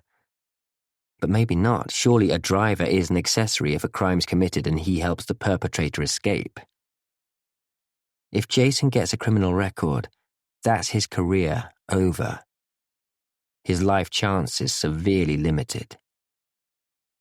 He would almost certainly lose Alice too. He hardly dares think about her. But he's got to do it, whether he likes it or not, and now he wants to get it over with as soon as possible. Luckily Carl does too. The sooner the better for him. It might even be in the next day or two. The weather forecast promises clear skies at night for at least 2 or 3 days. The moonlight might be of some help. A massive burden has settled on Jason's shoulders since all this started. And now it's even worse. If he tells Alice he's going to help Carl in this madness, she'll be furious with him. Whatever danger they might be in. She may even move out, temporarily, or he can hardly bear to think about it. Permanently. Chapter 34, Alice. Something's going on with Jason, I know it. You've hardly spoken all evening, I say at last. And you've barely eaten. Something's going on, I know it, isn't it? Tell me, Jason, please. I can almost see his mind running through possible explanations. He takes a deep breath and lets it out slowly. I'm going to help Carl with the money. His voice is flat, emotionless, as if it's final. No consultation. He's made the decision without me, and there's nothing I can do about it. He's going to do something bad. So bad he could end up in prison. I feel the blood drain from my cheeks. My father's face flashes before my eyes, and I'm 8 years old again. Disbelief, fear, and a sense of betrayal battle it out in my heart. Jason carries on, his eyes swerving away from mine. I know you don't want me to. I'm sorry. I close my eyes, my body clenching. The long silence that follows is broken only by the sound of the cooker ticking as it cools. Nausea rises, dizziness grips me, my stomach churns. A voice in my head says, "No, no, not again," over and over. I stand abruptly, the chair behind me scraping across the floor with an ear-splitting screech. Jason flinches. I knew it. I knew it. How could you? You promised, Jason. He slumps in the chair, unable to meet my eyes. I'm not sure he did promise, but that's irrelevant. I knew very well I didn't want him to get involved, but he went ahead without listening to me. That's an insult, and it hurts. My stomach twists, my throat aches with the effort not to cry. For a moment, I want to get out of there, leave the room, the house, hide from this horrible thing that's threatening to tear us apart. But I can't. I resist the urge, sit down with a thump. I swallow hard. Right. Tell me the truth, Jason. What have you agreed to do? Do you really want to know? Believe me, I do. He starts to tell me. The words pour out of him in a monotone, as if he can hardly bear to hear them himself. He stares at the floor. As I listen, it's as if the temperature in the room drops. He tells me about a builder friend of Carl's who's amassed a pile of money, a drunken conversation with a mate. The words cash, steal, break in, code echo around my head. I barely hear the rest. The air feels cold and damp, and I shiver. My body stills. I'm stunned into silence. Jason still won't look at me. All I'm doing is driving him there and back. I'm not going into the house. I'm not taking anything from anyone. I don't want to know what he does with the money. That doesn't make it okay. My voice shakes with emotion. He hangs his head. I know. Where is it? The house? He sent me the address. It's near Wimbledon. I give him a piercing look. Well, if I'm driving there, I need to know. When? The next couple of days. Maybe even tonight. Oh, God! My hand flies to my mouth. I can't believe it. So soon. It's sheer madness. I have to make him see it. I pace around the room, my voice hard and emotionless, firing questions at him, trying to make him see all the things that could go wrong. I don't expect him to answer, and he doesn't even try. For God's sake, Jason, don't do this. What the hell are you thinking? You know as well as I do, it won't work, not in a million years. I know it's a risk. But there's a chance he'll get away with it. There is. I sigh, a deep shuddering breath from the depths of my body. A risk? You're completely mad, Jason. You know he'll reel you in even further, and you're already in too far. If he's caught, you can bet your life he won't protect you. I can't believe you. Why can't you tell him to fuck off? He has nobody else. I let out a groan, more like a scream of frustration. That's no reason to ruin your life, and mine too, by the sound of it, and your mum's, not to mention poor Julie. Honestly, Jason, this is unbelievable. You agreed to do this without talking to me first, without thinking of us, our life together, our future. What if you end up in prison, like my dad? What do you think that will do to me? I'm sorry, Alice. He hangs his head. There's a long pause. You're sorry, but you're still going to do it. Sorry, he whispers, his voice cracking. There seems to be nothing else he can say. Stupid question, of course. Anything for Carl. He looks at me then. It's not just for Carl. It's for you, and Mum, and Julie. We're all in danger. If he gets the money, it'll be over. That's why I'm doing it. Well, I can't condone it. It doesn't matter that we're in danger. We can deal with that. We can move. We can... I don't know. But I don't want you to ruin all our lives. I won't, I promise. But how can you promise? You can't, can you? I want nothing to do with it. If I had somewhere to go, I'd leave. I stand in front of him, every muscle tensed, my hands in fists by my sides. Jason flinches. Don't leave, Alice, please. Right now, I wish I could, believe me. I'm going upstairs. Please don't follow me. I stride towards the door. Jason's voice follows me. Don't tell anyone what Carl's doing, will you? I hesitate, my mouth twisting. What? Is he all you care about? No, of course not. I care about you much more. But it's important. I'm begging you, Alice. Don't tell anyone. Not even Mum, please. You have to keep this to yourself. Okay, I won't tell. Now I just want to get out of there. Be by myself for a while. I can't look at his face anymore. You must promise me. I let out a frustrated groan. For God's sake, Jason, I promise. I won't tell a soul. Happy now? Thanks. It's barely audible. Tears flood my eyes as I leave the room. Chapter 35. Alice. The night is long and terrible. Much later, I hear Jason moving around, the door to the spare room closing. In the morning, I'm wrecked, groaning. I turn my face to the pillow. What am I going to do? I have to stop this happening. I can't sit by and watch it all go wrong. I have to talk to someone. But I can't talk to my best friend, because that's Jason. I do have other friends, of course, but nobody I want to entrust this to. I'd feel too disloyal to Jason. There's only one person I can confide in, even though he's sworn me to secrecy over this. She deserves to know. Between us, we might even be able to stop him. It'll be worth the betrayal. This morning, I'll talk to Dawn.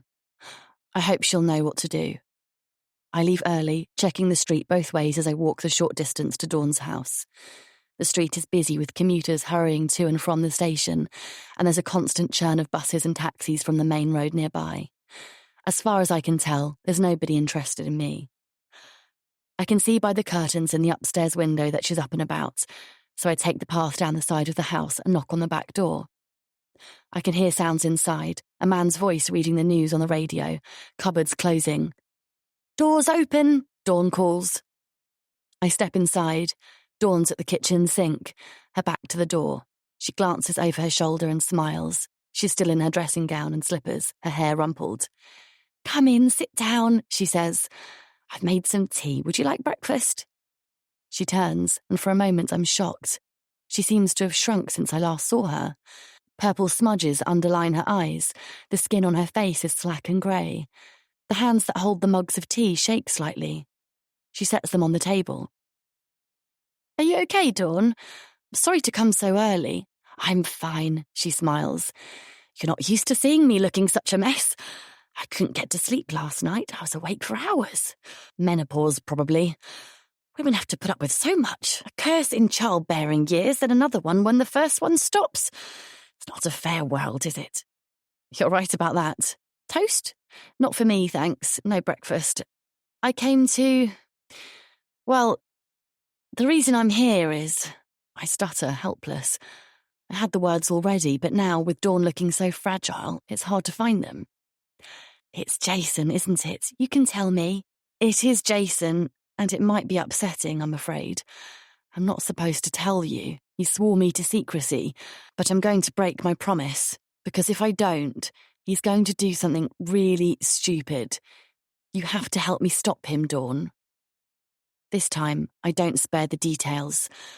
If I'm going to betray Jason to his mum, I might as well tell her everything. Carl's plan, the bent builder and how they met, how they were drinking mates until they fell out, the secret stash, the scribbled drawing of the house with the room marked money, the safe, even the code. That Jason has agreed to help Carl steal the money. As the story spills out, Dawn becomes stiller and stiller, and all the colour in her face drains away. But for the slight rise and fall of her chest, her body is frozen. There's a long silence before she exhales, a long whistle of disbelief. "Blimey," she says at last. If the situation wasn't so appalling, I might have laughed. Blimey indeed. "What can we do, Dawn?" "I have absolutely no idea. It's hard to take it all in. Poor old Carl, what a mess he's got himself into.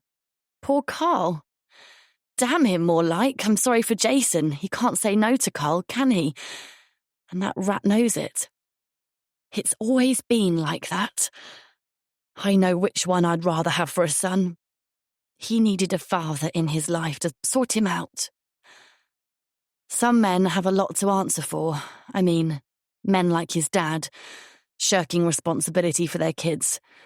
But he never got into real trouble before, did he? Not that I know anyway. This is on a completely new level. It does seem to be. I'm sorry to say this, but I'm so disappointed in Jason, Dawn. He has always stood up for his principles, and that's one of the things I admire about him. Normally he's unshakable, but when Carl comes back into his life, it all falls apart. I take a deep, shuddering breath. What if he ends up in prison? Dawn places a thin hand over mine. Come on, Alice. It may still be okay. Let's try and work something out. I'll talk to Jason. You can't. He swore me to secrecy. He even told me not to tell you, specifically. I had to promise. If he knows I told you, he'll be furious. Dawn waves a hand. Okay, I won't talk to him. Not yet, anyway. Let's talk to Carl instead. I'm startled. Talk to Carl? Even if we can track him down, do you think we'd have a chance of stopping him? If he doesn't get the money very soon, I dread to think what will happen. We've been agonising over it, me and Jason.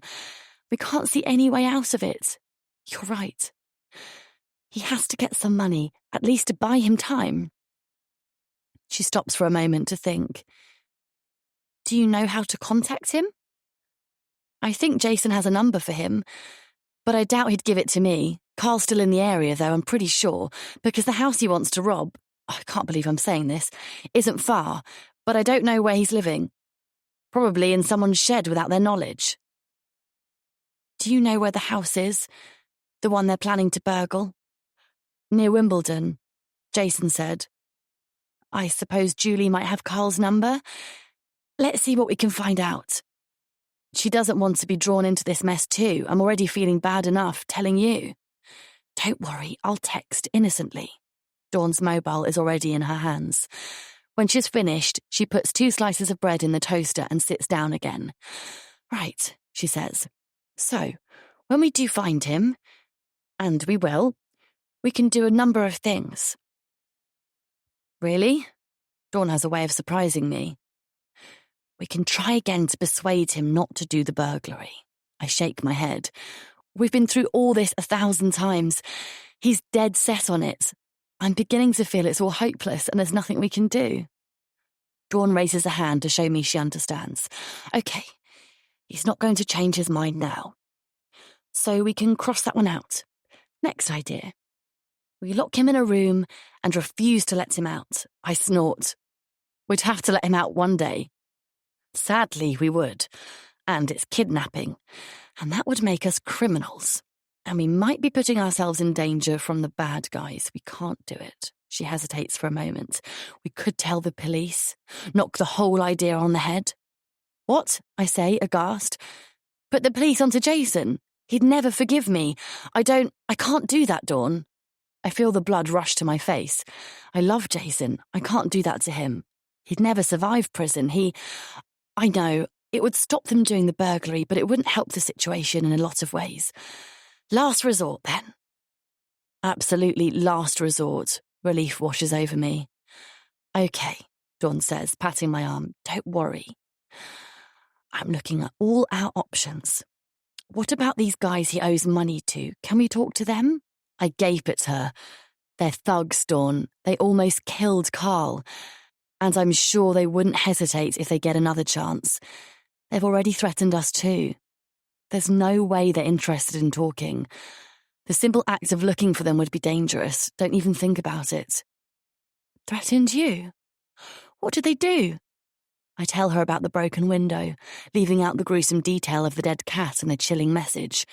Even my toned-down story makes her gasp. Oh my goodness, you must have been so frightened. I hope you called the police.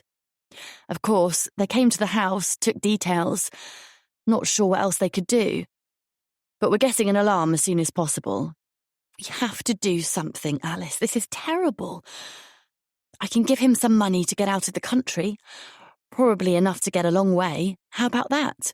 Surely that gives him the best chance. It's generous of you, thank you, but no need. It seems it won't help. Carl's convinced these guys will catch him, even in another country. They're part of a worldwide criminal gang, he says. I don't think he's being melodramatic either. And it wouldn't stop them threatening you either. She shakes her head. But we must stop the burglary. Could we talk to the guy, the one Carl wants to rob? Talk to Needham? That's a thought. I suppose Jason must know where he lives.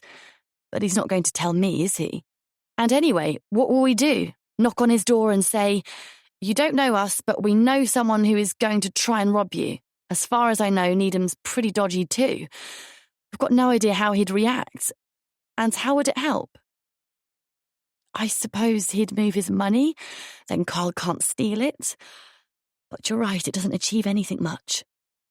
Carl would find the money gone, but he could still get caught breaking into the house and Jason would still be an accessory. And Carl would still owe the money to the really bad guys. I'm out of ideas, Dawn. I've already been over this again and again in my head. I'm sure you have. Look, let's find Carl first and try to talk some sense into him. Perhaps he'll ignore us and go ahead anyway, but we can ask him not to involve Jason. Surely that's worth a try. Okay, that's something at least. And let's try to find out where the house is. The more we know about it, the better. How can I do that without Jason being suspicious? Dawn shrugs.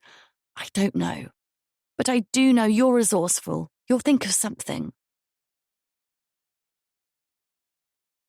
Chapter 36. Jason. Only a couple of days to go before Carl's ready to press the button. Jason's still resisting his attempts to run through the details.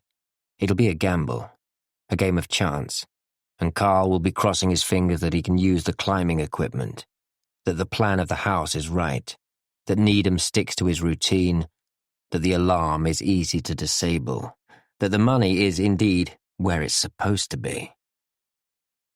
The chances of the whole thing going wrong are seriously high.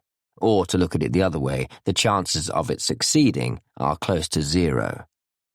But on the other hand, there is a chance.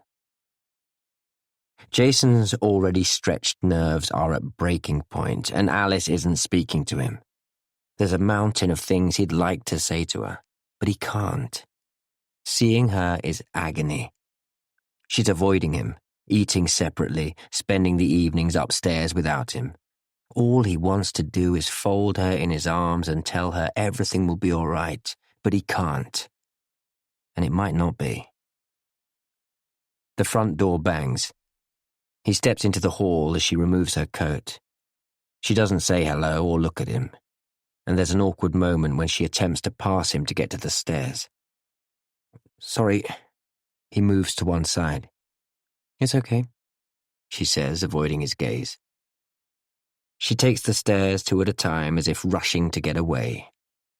Sadness settles onto his shoulders. Can I get you a drink? He says to her, retreating back. Yes, tea, please. He heads for the kitchen, his feet dragging. How can such a close relationship become so brittle, so quickly? He longs for her to sink into the sofa beside him in the sitting room, to take his hand, for them to sit in comfortable silence watching a movie or reading. For that morning moment when he wakes up, her ruffled head beside him, her body warming his. But he stops himself. It's only making things worse. His mobile pings and lights up on the work surface. He ignores it. All his focus on Alice, moving around above his head. Jason, she calls from the top of the stairs. Can you help? There's some stuff on the top of the wardrobe I can't reach. In their bedroom, which has become hers in the last couple of days, she points to a box on the top of the wardrobe. Can you get that one down, please? And the one behind it, too. I'll go and make the tea. Wondering what she's looking for in boxes that haven't been opened for months, Jason pulls up a chair and grabs the first one. The dust-coated cardboard is flimsy, the contents heavy, and he struggles to lift it over the raised edge along the front of the wardrobe. Books, perhaps? Why does she need this? But he's not going to ask. If she wants the box, he'll get it for her, no questions asked. The one behind is even more awkward and takes a few minutes to maneuver to the edge and lift down. He leaves both boxes on the bed without opening them and goes down to the kitchen. Alice is looking through a small pile of post he brought in this evening but couldn't face checking.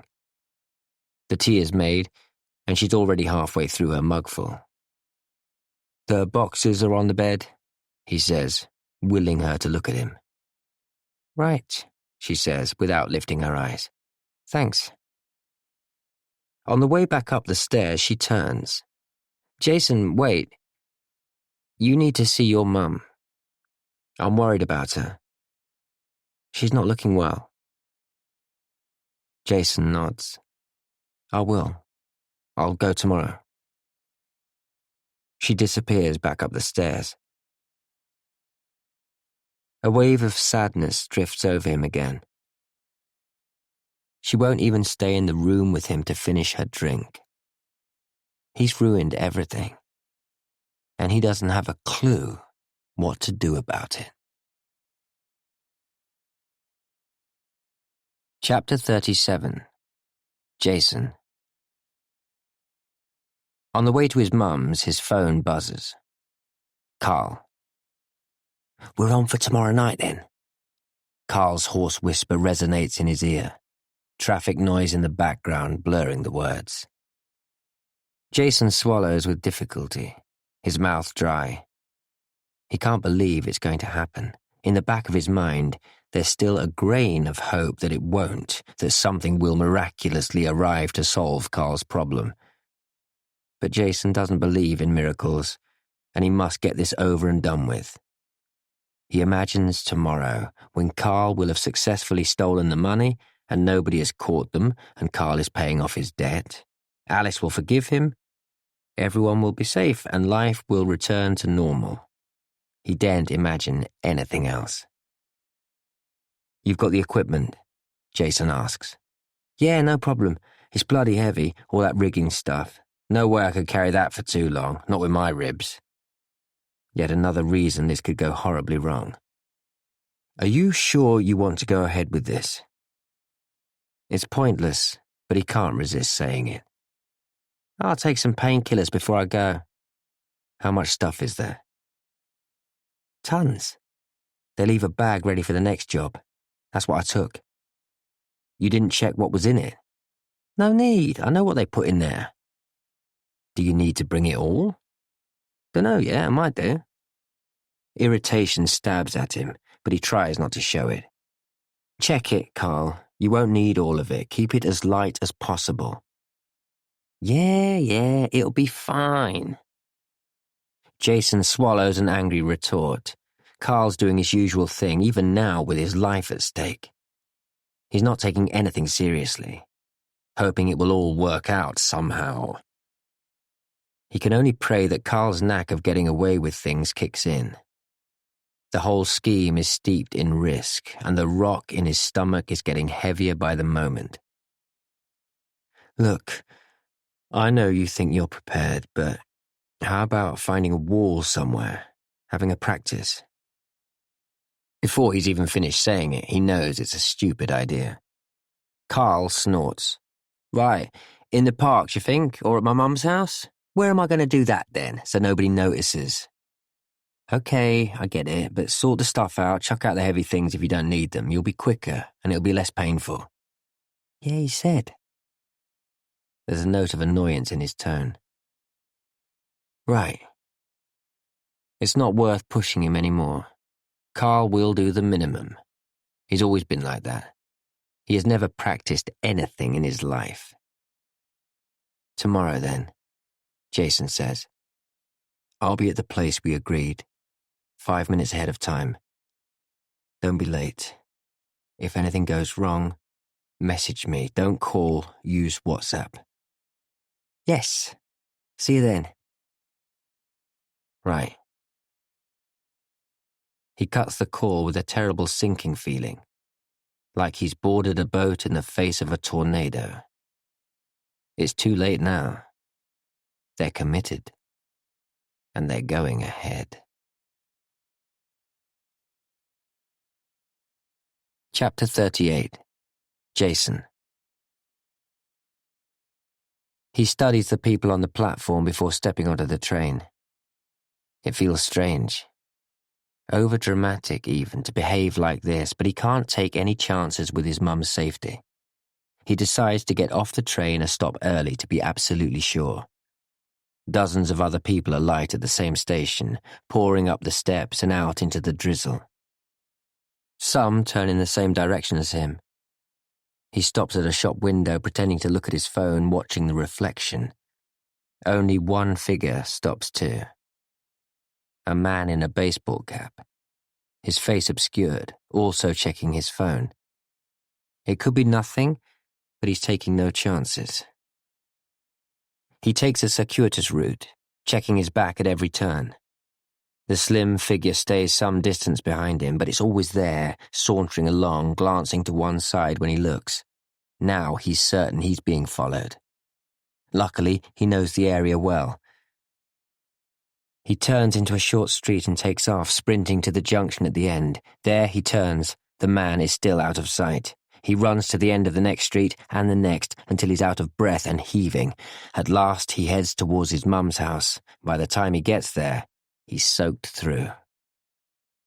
It's no more than a week or so since he saw her, but when dawn opens the door, He can see why Alice is worried.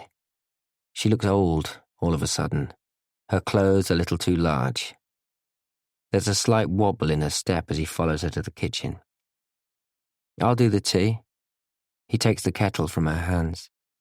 Sit down, you look tired. The truth is, she looks terrible, but he daren't say it. I'm glad to see you, Jason. You too. How have you been? Oh, perhaps a bit under the weather. Nothing to worry about. Tell me what's going on with you. You're much more interesting than me.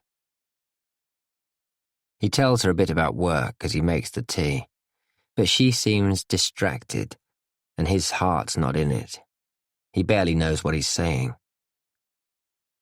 Tell me what's happening with Alice, she says at last.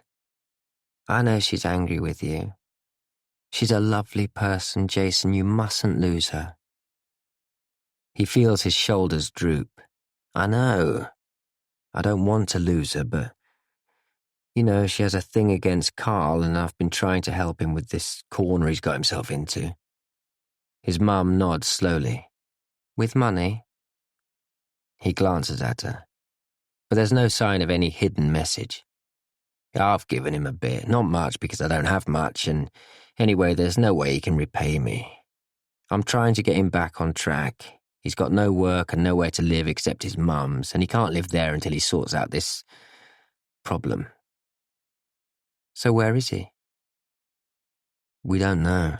Living rough somewhere, probably. That's not good. Dawn shakes her head. But poor Julie has put up with him for too long. It's time he learned not to lean on everyone else, including you. He sighs. I know, Mum, but he was my friend. There's a pause. Not anymore? No. He can't look her in the eye. Not anymore. He's let me down once too often. I must say I'm relieved to hear you say that. He's a bit of a parasite, that one, and it's not going to change now. She pulls herself up from her chair with difficulty, as if her legs can't quite hold her, and opens a cupboard. Now, let me see. Here it is. I've made your favourite, lemon drizzle cake. Oh, Mum, you shouldn't put yourself out for me, but it looks and smells amazing, as always. Big piece, then? She places a generous slice in front of him. Aren't you having any? I'm not getting enough exercise to make me hungry these days. Not given up on the classes, have you? She brushes a lock of hair from her eyes. Not given up, just haven't been for a while. I've been a bit tired. His anxiety ratchets up a few notches. Ever since he was a small boy at nursery school, his mum's been as regular as clockwork with her fitness classes. At first, she saw them as a respite from being a mother, but found herself enjoying them, and has never stopped. Have you seen a doctor, Mum? He tries to keep the note of anxiety from his voice. Yes, everything's fine. No need to worry about me. You concentrate on sorting things out with Alice. You'll never find another like her. Chapter 39, Alice. I found Carl. At least I've got his number. I knew you'd do it, Dawn says. It was easy. I distracted Jason into moving some boxes and checked his phone. There was only one number unidentified that he'd had a conversation with. He never takes unidentified calls. Carl's got a burner phone. What's that? A disposable mobile. You can make and receive calls, and texts, I think, but nothing else. Criminal gangs use them. They get rid of them once they've used them and they can't be traced. Let's hope he hasn't chucked it already. We'd better call him right away. See if he'll meet. Yes, but if he won't meet, we'll have to do it on the phone. They may be even planning it tonight. There's a whispered curse from Dawn's end of the line. You're right, Alice. Can you come here now and we'll try straight away? On my way. I'm surprised to find myself nervous as I punch in the number. I press the loudspeaker button and put the handset on the kitchen table between us. We stare at it warily, as if it's about to explode. After 3 rings, a voice answers. "Hi," he speaks in a hoarse whisper. "Carl, it's me, Alice. Don't cut the call, please." There's a long pause. I can hear his breathing, a rasping sound that makes me wonder if he's unwell. "Listen, Jason doesn't know I'm calling you. I'm here with his mum. We want to help you. Can we meet?" There's a deep groan. "What? Why are you getting Dawn involved? She doesn't need..." Dawn says dryly, "I'm here, Carl. You're on speakerphone."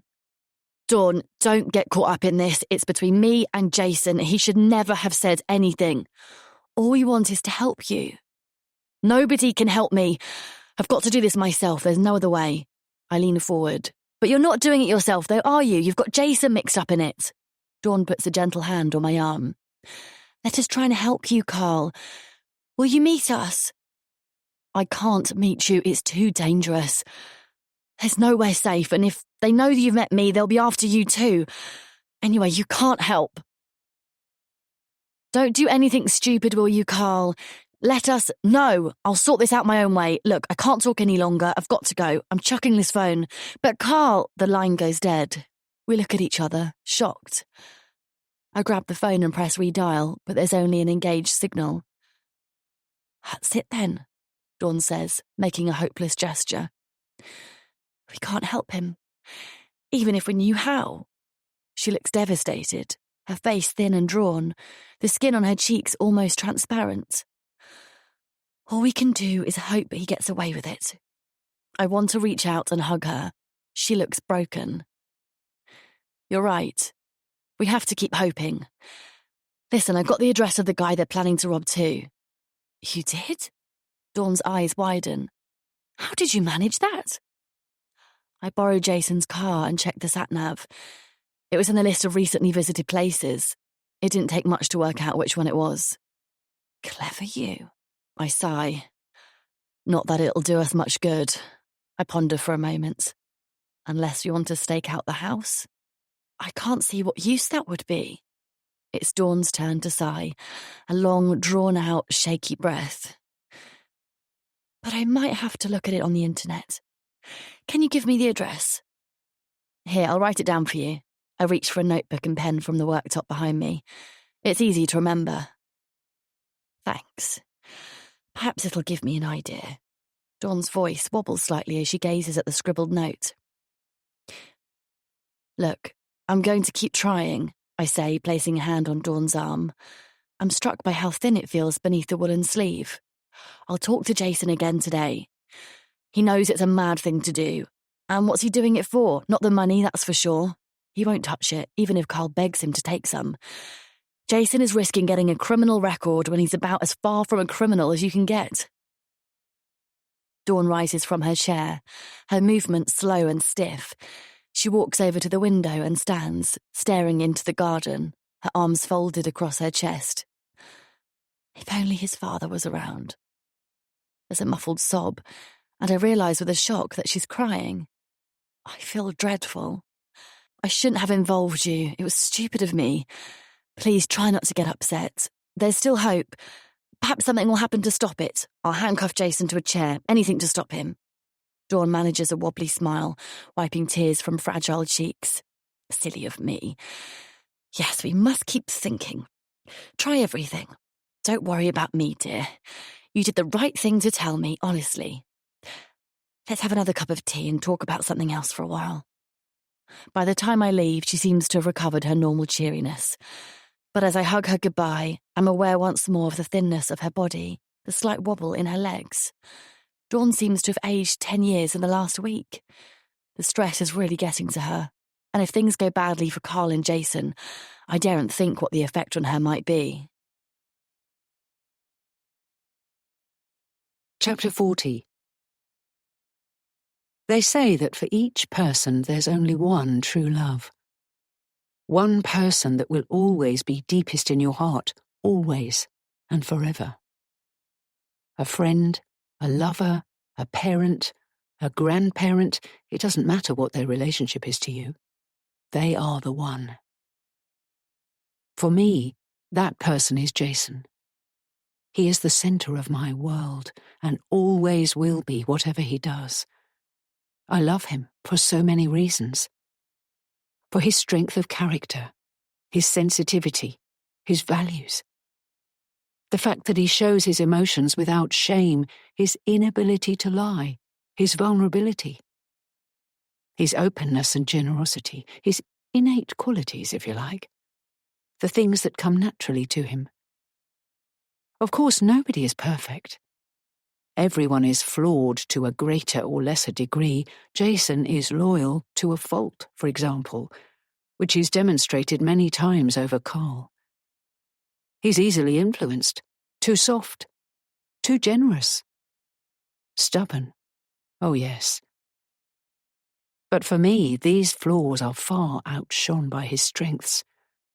I don't believe these things are learned, either the strengths or the weaknesses. I think a person is born with certain characteristics, and they form the essence of that individual. Whatever life throws at him, Jason keeps those qualities intact. That's why my one is Jason. Chapter 41. Jason. He sits in the darkness, the night's chill seeping through his clothes. The car has barely warmed up on the way to the meeting point, but he daren't keep the engine running. He's not wearing enough for these temperatures, but his choice was limited. There were only a few dark clothes in the cupboard, so he had to wear what he could find: a black t-shirt, and hoodie, dark jeans. Luckily his trainers are black anyway, though they have white soles. He keeps having to remind himself that he won't be seen, so it doesn't matter what he's wearing. He slumps low in the seat in case anyone passes by. It's pretty unlikely at almost 3:30 in the morning. The moonlight makes everything look strange, unreal, colours dampened by a blanket of silver. But at least Carl won't need a torch when he scales the walls. Jason's stomach growls. He's barely eaten in 2 days. When he looks at food, he feels the bile rising. Despite the cold, his hands are sweating. He wipes them on his jeans, puts his gloves back on. Come on, Carl. I can't bear the waiting. He checks his watch for the 100th time. Funny how slowly time passes when you're waiting for a big moment. There's been no moment bigger or more ghastly in his life, and still he wonders how he got here. Carl's already late. They've agreed that if Carl is more than 15 minutes late, Jason will leave, and he finds himself tense with the hope that something has happened. In his wing mirror, a figure emerges from the darkness.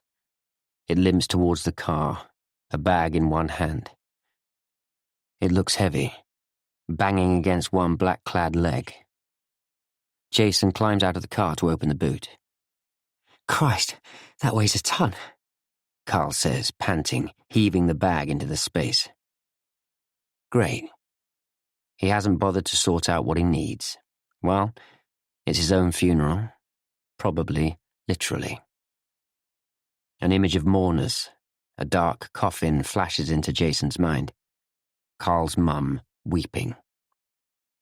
Where are the plates? Jason says as Carl opens the passenger door. Shit. He returns to the boot. A few minutes pass as he crouches down to affix the false plates. The suspense is almost too much for Jason. Get in, let's go. His voice is harsh. Now that it's started, he wants it finished. Every minute feels like it's taking a year off his life. In the car, neither of them talks, each living his own nightmare. There's hardly anything on the road, and it takes 14 minutes to reach their destination. Jason brings the car to a halt at the side of the road. They're only 100 meters or so from Needham's house. This is it. I go no further. Oh, come on, Jason, my ribs are killing me. I can't carry the stuff that far. Drop me outside, then come back here. It's deserted, no one will see you. Typical Carl. It's useless objecting. It'll only waste more time. Gritting his teeth, Jason puts the car back into gear and drives around the corner, stopping just short of the gate to Needham's house. "Go," he says, popping the boot. He waits a moment while Carl extracts the bag. Then Jason turns the car and drives back to the next street with a sense of relief. He keeps his eyes away from the rearview mirror. He doesn't want to see Carl returning, having failed to get over the wall. He turns off the engine, pulls his hood over his head and folds his hands into his armpits. There's no way he can rest. He's too keyed up and cold, but if anyone looks, they'll think he's fallen asleep. His mind starts to drift. But then a flurry of knocks by his ear. He almost jumps out of his skin. Carl is back, gesticulating wildly for him to open the window. "I can't do it, Jason. You'll have to come." What? Something seems to implode in his chest. "I can't get over the wall. It's too hard on my own. I need your help. Come on." As he opens the car door, his heart plummets. There's a certain inevitability about this. You knew this would happen. You complete and utter fool. Chapter 42, Alice. I wake with the start, cursing. I can't believe I slept, though I'm exhausted. I've been keeping myself awake every night, listening for Jason's footsteps on the stairs, waiting to catch him creeping out in the hope that I can stop him. Tonight I was too far gone, and I fell into a daze of strange, frightening dreams in which dark figures ran through the garden, came into our sitting room, stood in corners on the street. Something must have woken me. Was it Jason? Cursing again, I scramble out of bed and throw a robe round me. I tiptoe across the landing to the spare room. The door's closed. The handle squeaks as I turn it, and I pause, listening. But when I push the door open, it's clear he's not there. Even though I was half expecting it, it's a shock. I sink onto the bed, my hand on the space where he should be. It's happening. Right now. And there's nothing I can do about it. My heart beats painfully in my chest. My mind reels. For a millisecond, I wonder if I should call the police. But I can't do that to Jason. Even if I trusted the cops, I can't do that to the man I love. My mind flits back to my childhood after my father went to prison. My mother tried so hard with the police. Every couple of weeks she went to the station to talk to them, to plead with them for my father's sake. She was so convinced he was innocent. Sometimes we went with her on the way home from school, and we heard snatches of her conversation at the desk. "But the evidence is there," she'd say, her voice rising in anger. "Why can't you see it? Just ask him, just question him about it." I didn't know what she was talking about at the time, but I know she thought the Nevilles were to blame. The police were dismissive, even contemptuous. She'd leave the station furious, muttering all the way home. In the end, they told her she was being a nuisance and threatened to arrest her if she carried on. Sometimes we eavesdropped when she called her sister. She'd closed the kitchen door, but we were there, our ears glued to the painted wood, and we caught some of what she said. That's how we learned how long he'd be away. 5 years, she said one day, her voice thick with emotion. 5 years, and that Jack Neville got nothing. It's all wrong. So unfair. Then, "My husband has the evidence. I've told them 1,000 times. I reckon they were bribed. Even that, or they were just too lazy to bother. They wanted to charge someone, and it didn't matter who. They picked on him, and they wouldn't listen to his side of it. He made a stupid mistake, but he was led to it by that criminal and his evil family. He doesn't deserve it." Tonight, on my own in the empty house, I feel as if history is repeating itself. Jason's the one being pushed into committing a crime, and he'll go down for it. If he does, I'm going to make damn sure Carl does too. Chapter 43. Jason. He shivers as he waits by the wall for Carl to untangle the ropes and rigging. It's not the temperature making his limbs shake. A toxic mixture of anger and fear courses through his veins. Carl has betrayed him once again. He hasn't even tried. It's clear he gave up before he even got the equipment out of the bag. He is unbelievable. But there's no point arguing now. Jason checks the street uneasily. There's no sound, No movement, but they need to be faster than this. He wonders if Carl has even checked for CCTV. He raises his eyes to the telegraph posts and street lamps. He can't see any sign of cameras, but that doesn't mean there aren't any. Cursing under his breath, he pulls his hood further over his face. Carl has a balaclava over his, so he's better protected. This wasn't what was meant to happen. At last, Carl signals that he's ready. He flings a rope over the wall and pulls until it catches. "Up you go," Carl says, looking over his shoulder. "I'm not going over. You go." "You must. How am I going to get up to the roof without help? You have to come." Anger rises in Jason's chest. He wants to scream, or better, knock some sense into Carl. But this isn't the time. "You bastard, Carl. Go, just get over the wall now. Whistle when you're over, I'll bring the bag." For a moment, Carl looks as if he's going to argue. Then he nods and climbs upwards, his thin legs flailing before he gets a grip. Jason waits for his low whistle, then scrambles up the wall, the bag on his back, barely pausing before sliding down the rope to the soft ground on the other side. They hide the rope and crouch, silent, listening. It seems like an age before Carl nods. He leads the way, keeping low, across the drive to the front of the house. He flattens himself against the porch wall. Jason does the same. "This is the tricky part," Carl whispers, indicating the roof with his eyes. The porch rises up to the second floor where a small decorative parapet offers a handhold. To Jason it looks unreachable, an enormous distance for them to scale. Carl takes the rope, attaches a hook to one end and loops it over his arm. He swings wildly, the rope flying upwards. Twice, it fails to catch, landing on the ground at their feet with a thump that sounds like a drum roll to Jason's oversensitized ears. But at last, it holds. Carl adds some metal attachments to a harness and climbs into it. He heads upwards, his feet landing in great strides on the wall. Jason holds the rope steady from the ground. When Carl disappears over the rim of the porch, Jason attaches himself, flinching at the clinking noises. Saying a silent prayer, he hitches himself upwards.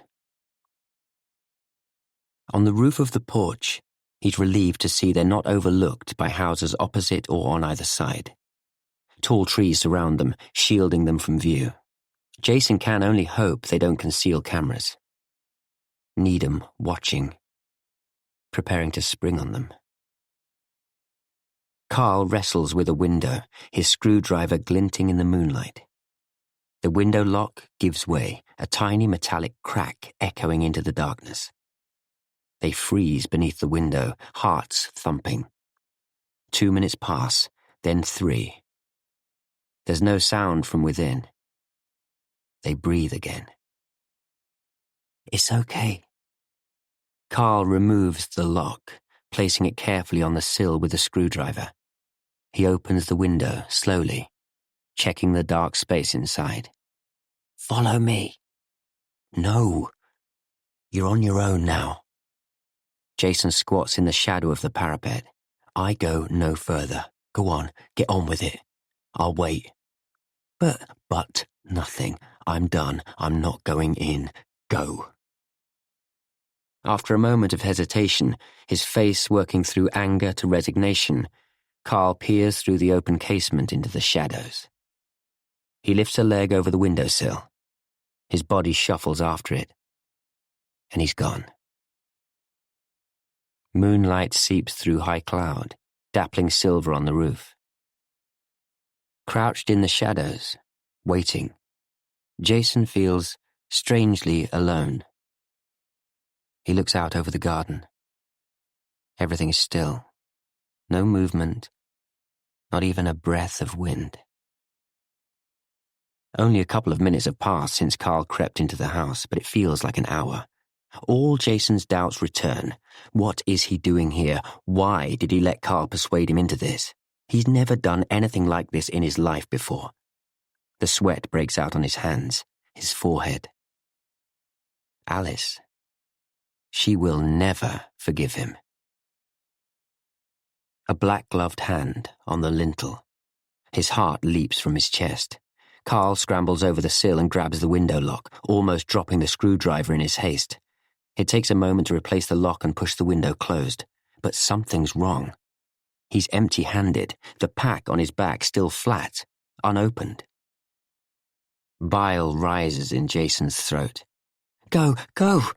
Carl gestures wildly towards the edge of the roof, his face contorted, manic. Carl, slow down. What's going on? Where's the money? Gone. The money's gone, Jason. And Graham's dead. What? Just go. Carl pulls Jason towards the edge. There's a fucking dead body in there. They go. Within seconds, they're on the ground, running.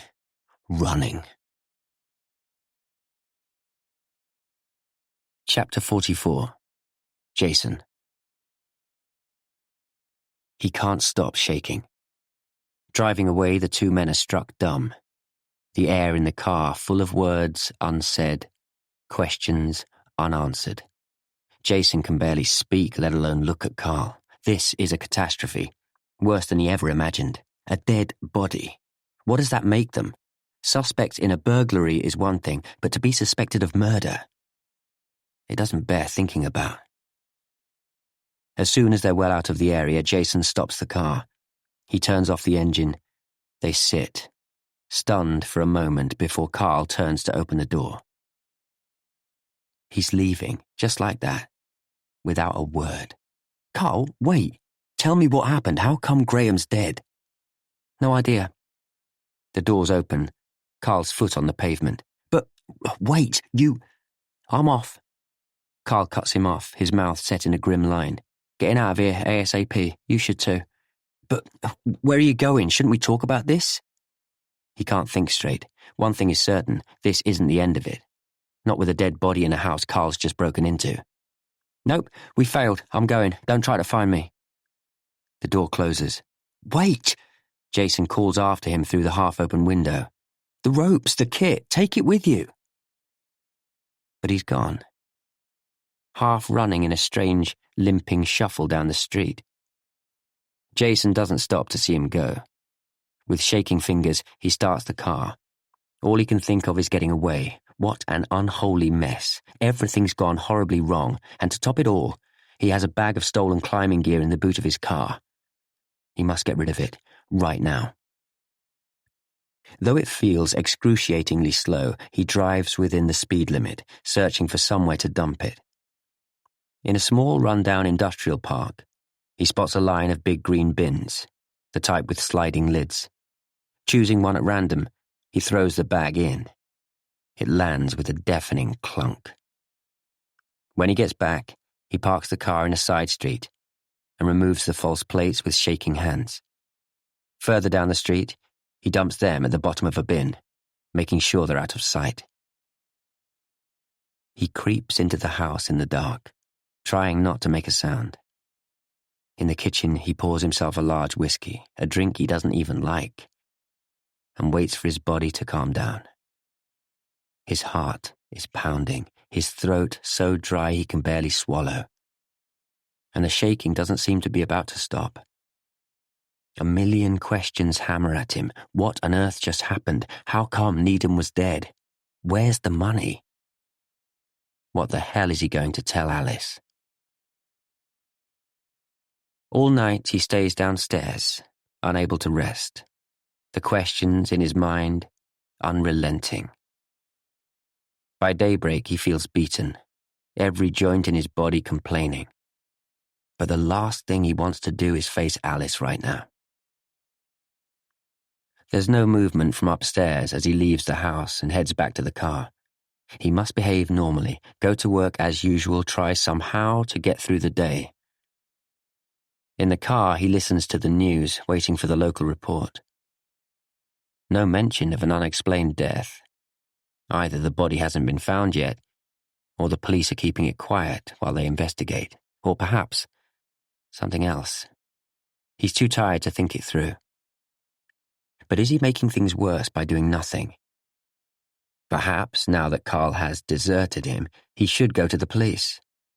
He'll be found guilty of aiding and abetting an intended burglary, but that doesn't matter. He'll confess to that, of course.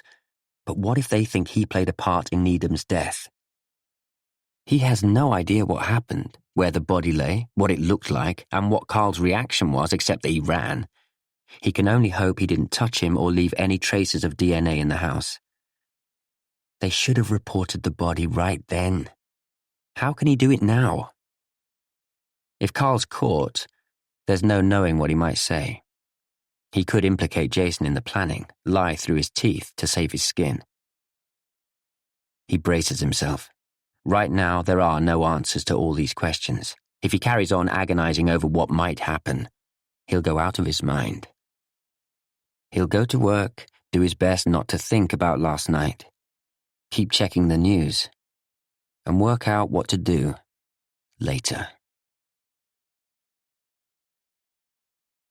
Chapter 45, Alice. When I wake up, I'm not even sure if Jason has been back. The bed in the spare room looks unused. His jacket's not in its usual place in the hall. But in the kitchen there's a used glass tumbler, one that rarely comes out of the cupboard. I sniff, flinching. Whiskey. Why would Jason be drinking whiskey? He doesn't even like the stuff. Now I have a very bad feeling about last night. I flip my laptop open, check on the news website. A man has been found dead at his home near Wimbledon. A local builder, Graham Needham, 73, was found dead this morning by his cleaner. Dead? How can he be dead? My hands fly to my face in horror, my stomach falling away. Bile floods my mouth, and for a moment I think I'm going to throw up, right there at the kitchen table. The report goes on. It's unclear yet as to how he died. Please, God, let this have happened before Carl went in.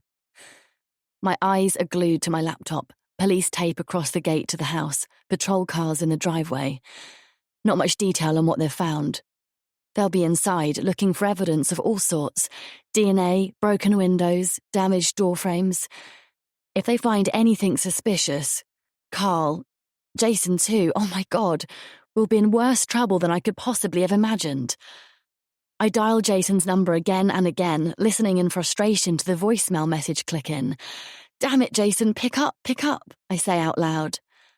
I text, my fingers flying. Are you okay? Please call me.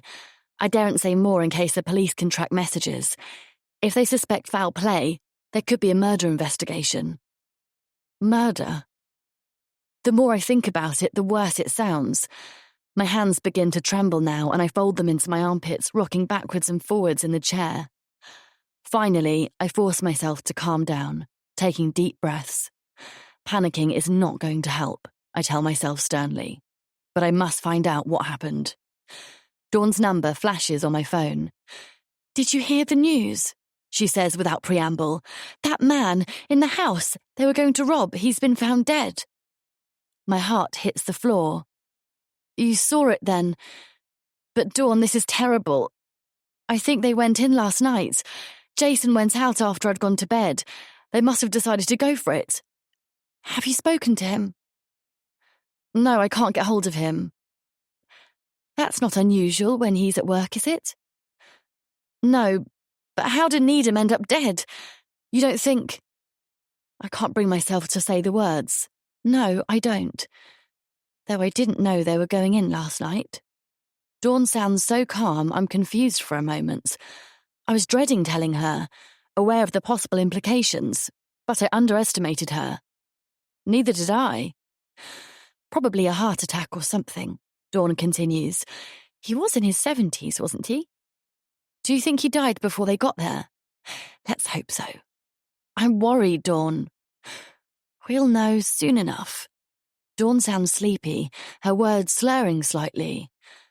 Are you okay? You sound a bit... down. I'm fine. Maybe a bit tired, you know. Nothing a rest won't sort out. Call me when you've spoken to him, won't you? Of course. Want me to come over later? I could make you some supper? That's kind, but I need a quiet day today. I'll probably go to bed early. We'll talk tomorrow when you know a bit more.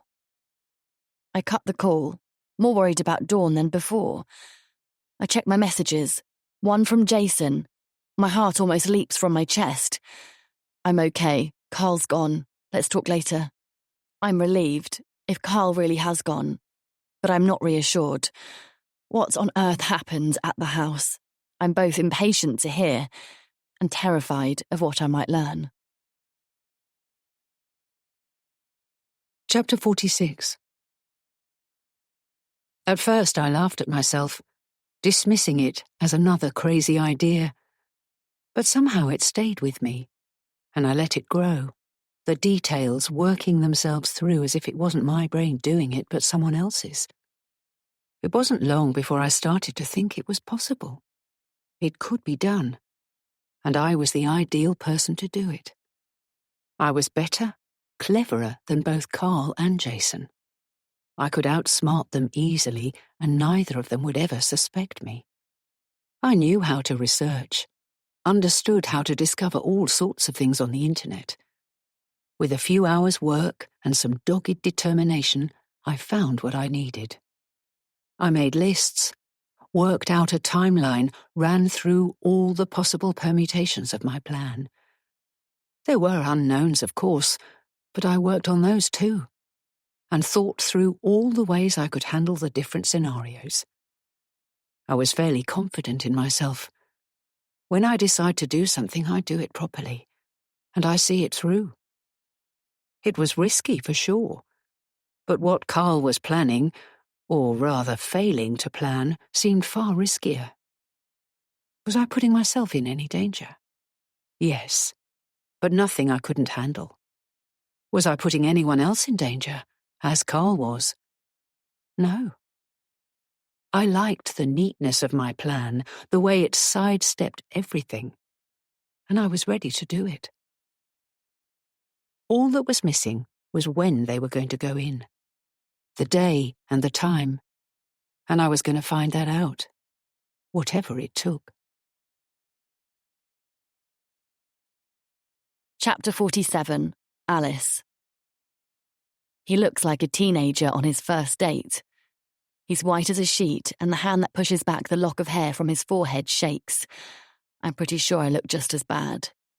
This is going to be tough.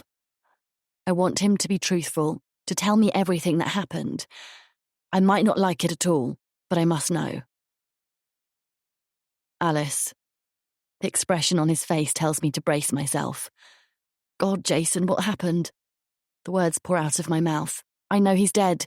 It was on the news. Was it Carl? Did you go? Jason makes a hopeless gesture with his hand. Alice, can we... Please sit down. I'm going to tell you everything, I promise.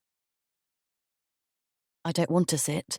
I don't want the niceties. I can't bear the suspense. Please, Jason, I need to know what's going on. Where's Carl?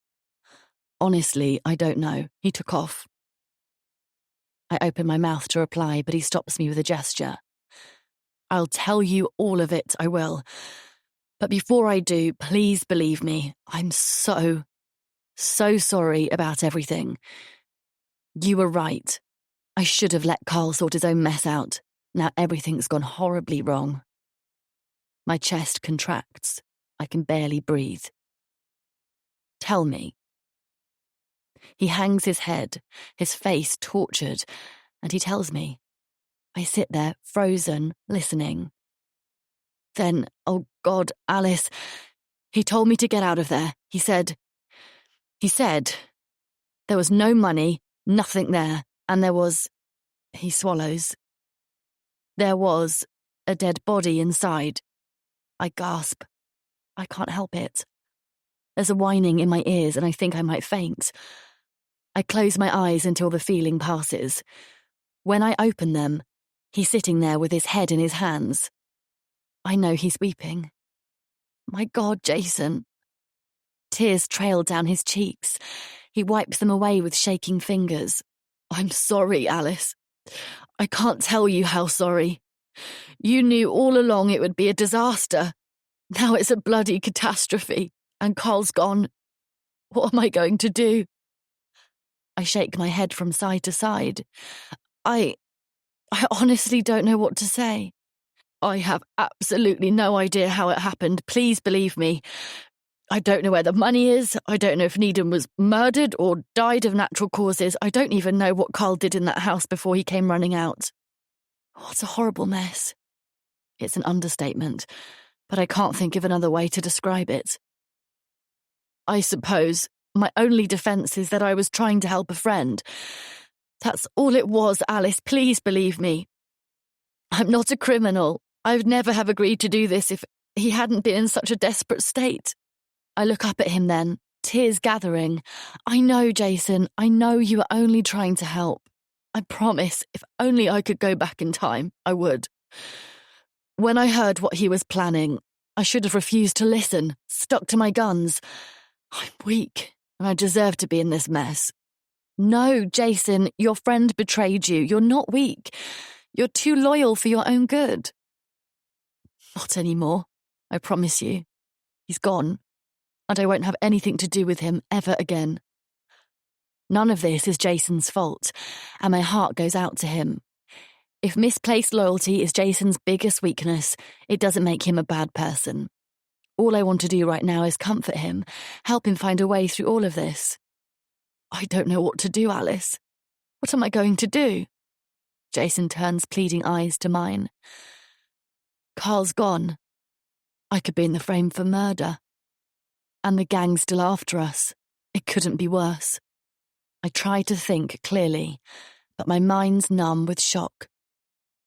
I don't know what we can do, Jason. But I'm not going to leave you to deal with this on your own. That's when he starts to sob. Chapter 48, Alice. I stare into the cold light of a grey morning. After falling asleep in the early hours, exhausted, I woke again not long after, my mind unable to rest. I've been gazing at the ceiling ever since, watching as the blackness turns into patchy shadow, then into the flat light of dawn. I've looked at Jason's situation every which way, but it's hopeless. Utterly hopeless. I head for the shower, closing my eyes as the water streams over my face. Perhaps the only answer is for him to go to the police. If he goes now, today, explains everything and leaves nothing out, it's possible he'll get away with a suspended sentence. But the fact remains, he was an accessory to a crime. A reluctant one, but the police won't care about that. He still knew a crime was about to be committed, and he helped the perpetrator. He agreed only to drive Carl to Needham's house, but he ended up helping him onto the premises. The fact that he didn't go into the house means nothing. He was there. He knew what Carl was planning. But what about Needham? It might turn out to be a heart attack, or a stroke, or something else to allay suspicions. If that's the case, Jason needn't go to the police at all. There won't be any questions regarding Needham's death, and Jason will be in the clear. Unless they know about the money. But how would they find out? They could have found the broken window lock, though Jason says Carl screwed it back into place well. If there's no evidence of anything having been taken, they would probably note the dodgy window lock but take no action. Or, and this gives her another jolt when it occurs to her, it could be obvious that the safe had been tampered with. It might even have been left wide open. Without Carl, they don't know. If Needham was murdered, what then? Someone could have been in the house ahead of Carl. Someone who meant to kill Needham, or killed him while stealing the money. If the police find Carl's DNA or fingerprints, he'll surely be implicated. Or maybe Carl killed him in self-defense. But in either case, there would be evidence. Perhaps a wound on the back of the head, bruises round Needham's neck where he was strangled, a knife wound, blood everywhere. There's been no mention of anything pointing to murder, but that means nothing. The police could be keeping quiet about it while they investigate. All this agonising is getting me nowhere. I need to know the worst, the penalties for breaking and entering or trespassing, or driving a perpetrator to the scene of a crime, accessory to burglary, to a murder. At least I might get some idea of what Jason could get if he decides to hand himself in. Delaying telling the police has almost certainly made things worse, but at least he'll have gone to talk to them willingly. If he doesn't go to the police, Jason will wonder every single day if he's going to be arrested. He'll be living as if he's a criminal, whichever way you look at it. In one direction are the police, in another, a dangerous criminal gang. As I close the front door quietly behind me, I know what I'm going to advise Jason to do. I'll talk to him tonight. Chapter 49. I made myself look very ordinary.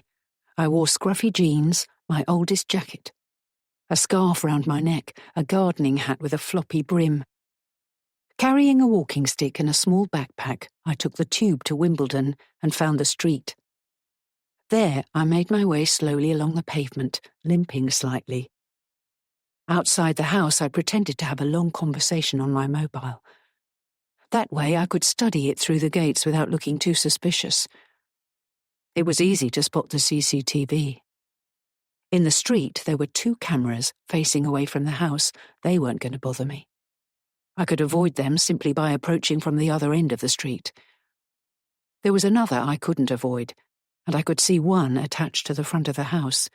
No doubt there were more, but I'd have to wait until I was in the garden to check on those. I'd already found a simple way to disable security cameras. I looked it up online. It was so simple, I could hardly believe it. A powerful LED flashlight can disable a camera without the person being seen. There was no time to mess about. It was a quiet street with a line of cars parked on one side, double yellow lines on the other. Residents' parking notices were displayed on the lampposts. Of the vehicles coming and going in the street, most were delivery vans, pulling up where they could, leaving their engines running while they delivered their packages. I had to take my chances, and when I saw a uniformed man approaching the gates of Needham's house, I knew my luck was in. Now I didn't have to think up a lame excuse to get through the gates. I waited until he pressed the buzzer and said, "Delivery," into the intercom. A man's voice replied, "Leave it on the step by the back door, left side of the house." I stood behind the delivery man, making sure I wasn't in view of the camera on the entry phone. "I'm going in there," I said. He turned, startled. "I'll take it in for you if you like." He smiled. "Great, thanks. I'm on a tight schedule today. Cheers." The gate opened slowly as he trotted back to his waiting van. I ducked past the camera on the gatepost and, head down, walked to the side of the house where I left the package on the step as instructed. Without pausing, I checked the back door, a Yale lock and a more robust Chubb. Of course, there could be bolts on the inside, but I could do nothing about them. If there were, and he used them at night, I'd have to find another way in. I walked back towards the front of the house, but instead of heading for the gate, I stepped quickly off the path into the bushes to the left, where wood chippings provided a dry cushion to sit on. With my back against the wall, I had a clear view of the side door and the front drive. I made myself comfortable as the gate clicked shut. Now all I had to do was wait and hope. Chapter 50. Jason. The sharp tones of his phone penetrate a deep, dreamless sleep. Coming out of it is a struggle. Registering the present even harder in the fraction of a second it takes to hit the answer button.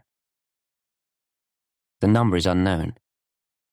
This could be it, the dreaded call from the police. His stomach churns. Hello? Jason, this is your mum's friend, Hillary. It takes him a moment to register who she is, his mind occupied with uniforms and squad cars. Ah, yeah, Hillary, how are you? I'm fine, but your mum's taken a turn for the worse, I'm afraid. She collapsed this morning and she's been taken to hospital. He turns the words over but doesn't seem to recognize them. A turn for the worse? There's a pause at the other end of the line. Ah, I wondered if she'd told you. I think it's better you hear it from her or her doctor, but you need to go and see her. Have you got a pen? Hillary has always been a woman of few words. He writes down the name of the ward in a daze. How is she? Is she conscious? Oh, yes, she is. I called a few minutes ago.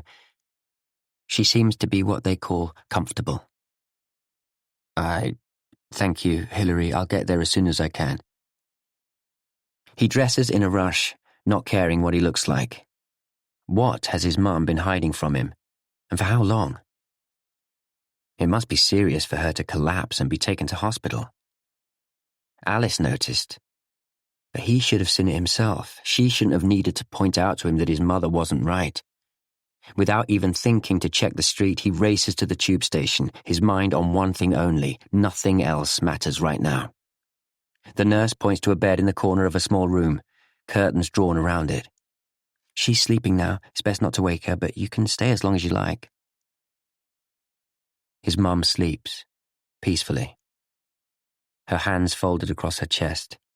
The skin on her face and arms are deathly white, save only for a scattering of freckles on the backs of her hands.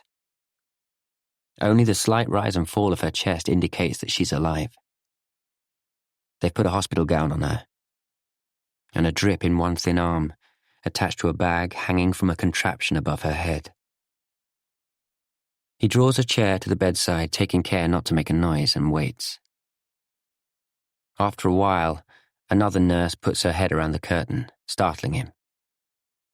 "Hello," she says in a low voice. "Are you a relative?" "I'm her son. I need to do her blood pressure, so she might wake up now."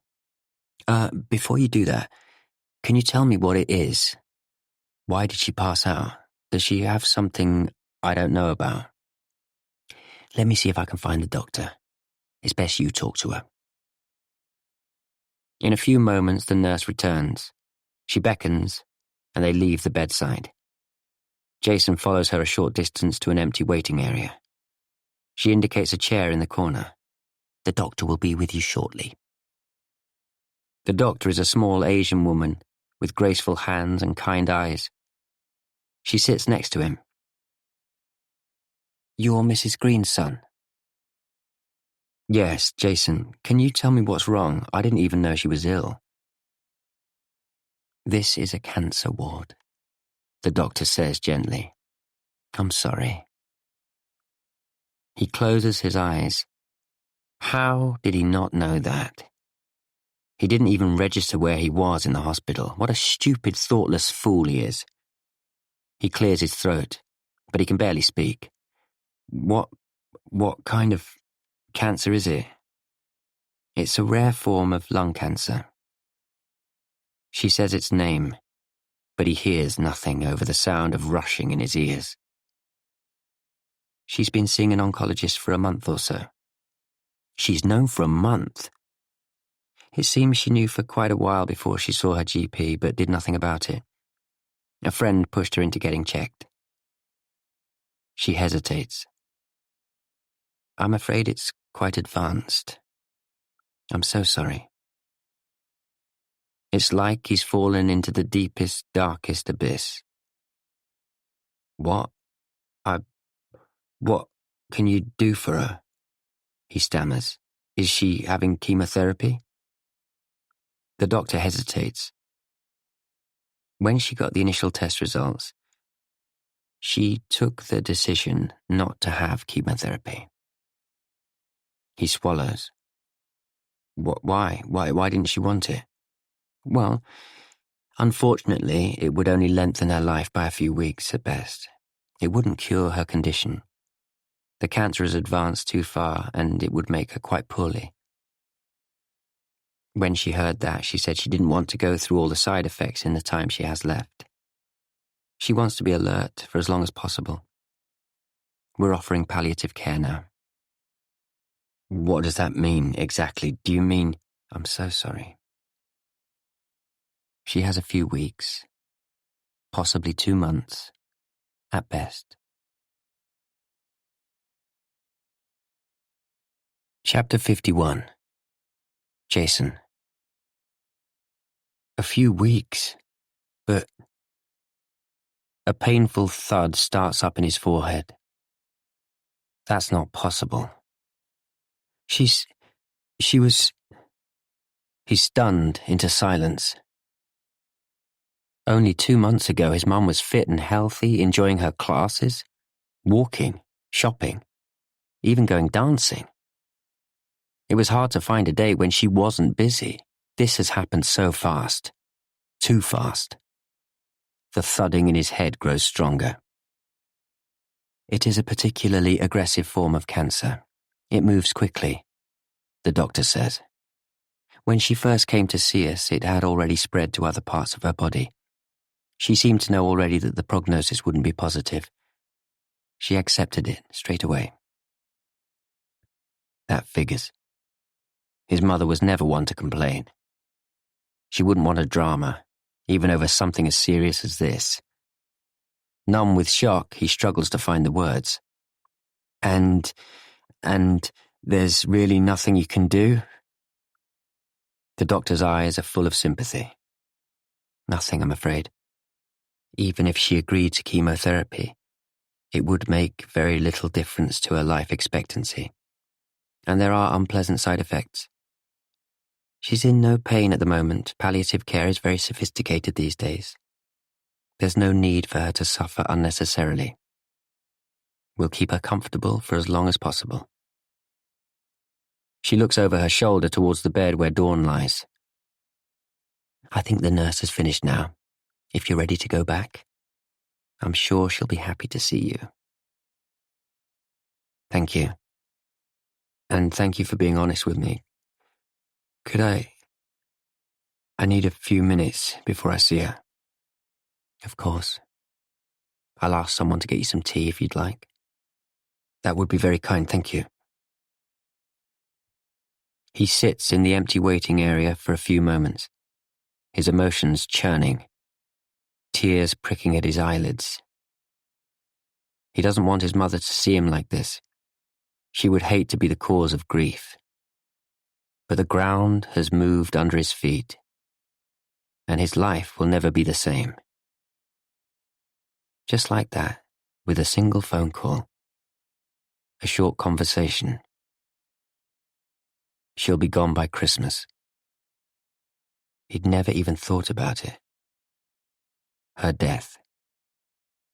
He'd taken it for granted that she'd be around for years, decades to come. This is far too soon. It doesn't seem possible. It's so unfair.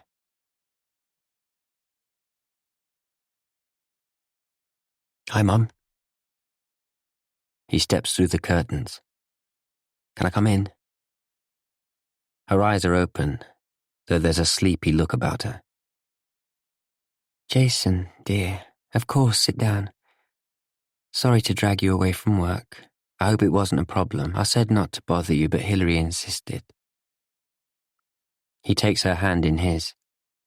She was right to insist. It's not a problem, not at all. Of course I would want to come and see you.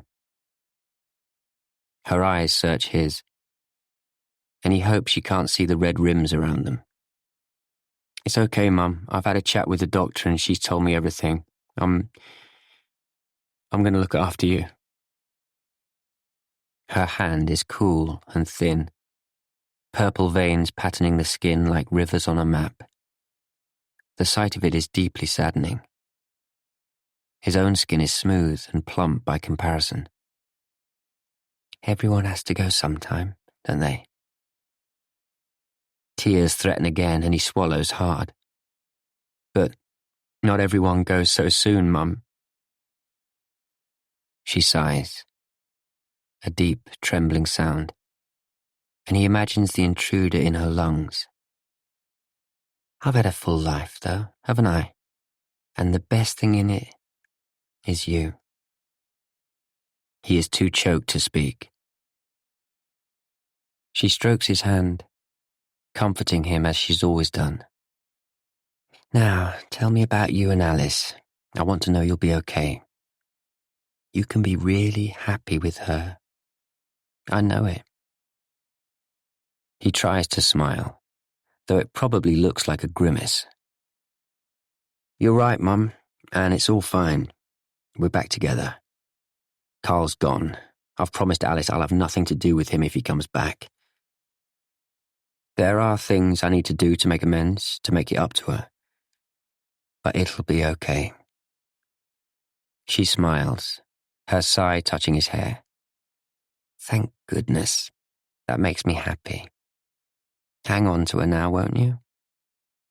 I sure will. But what's this about Carl? Have you fallen out?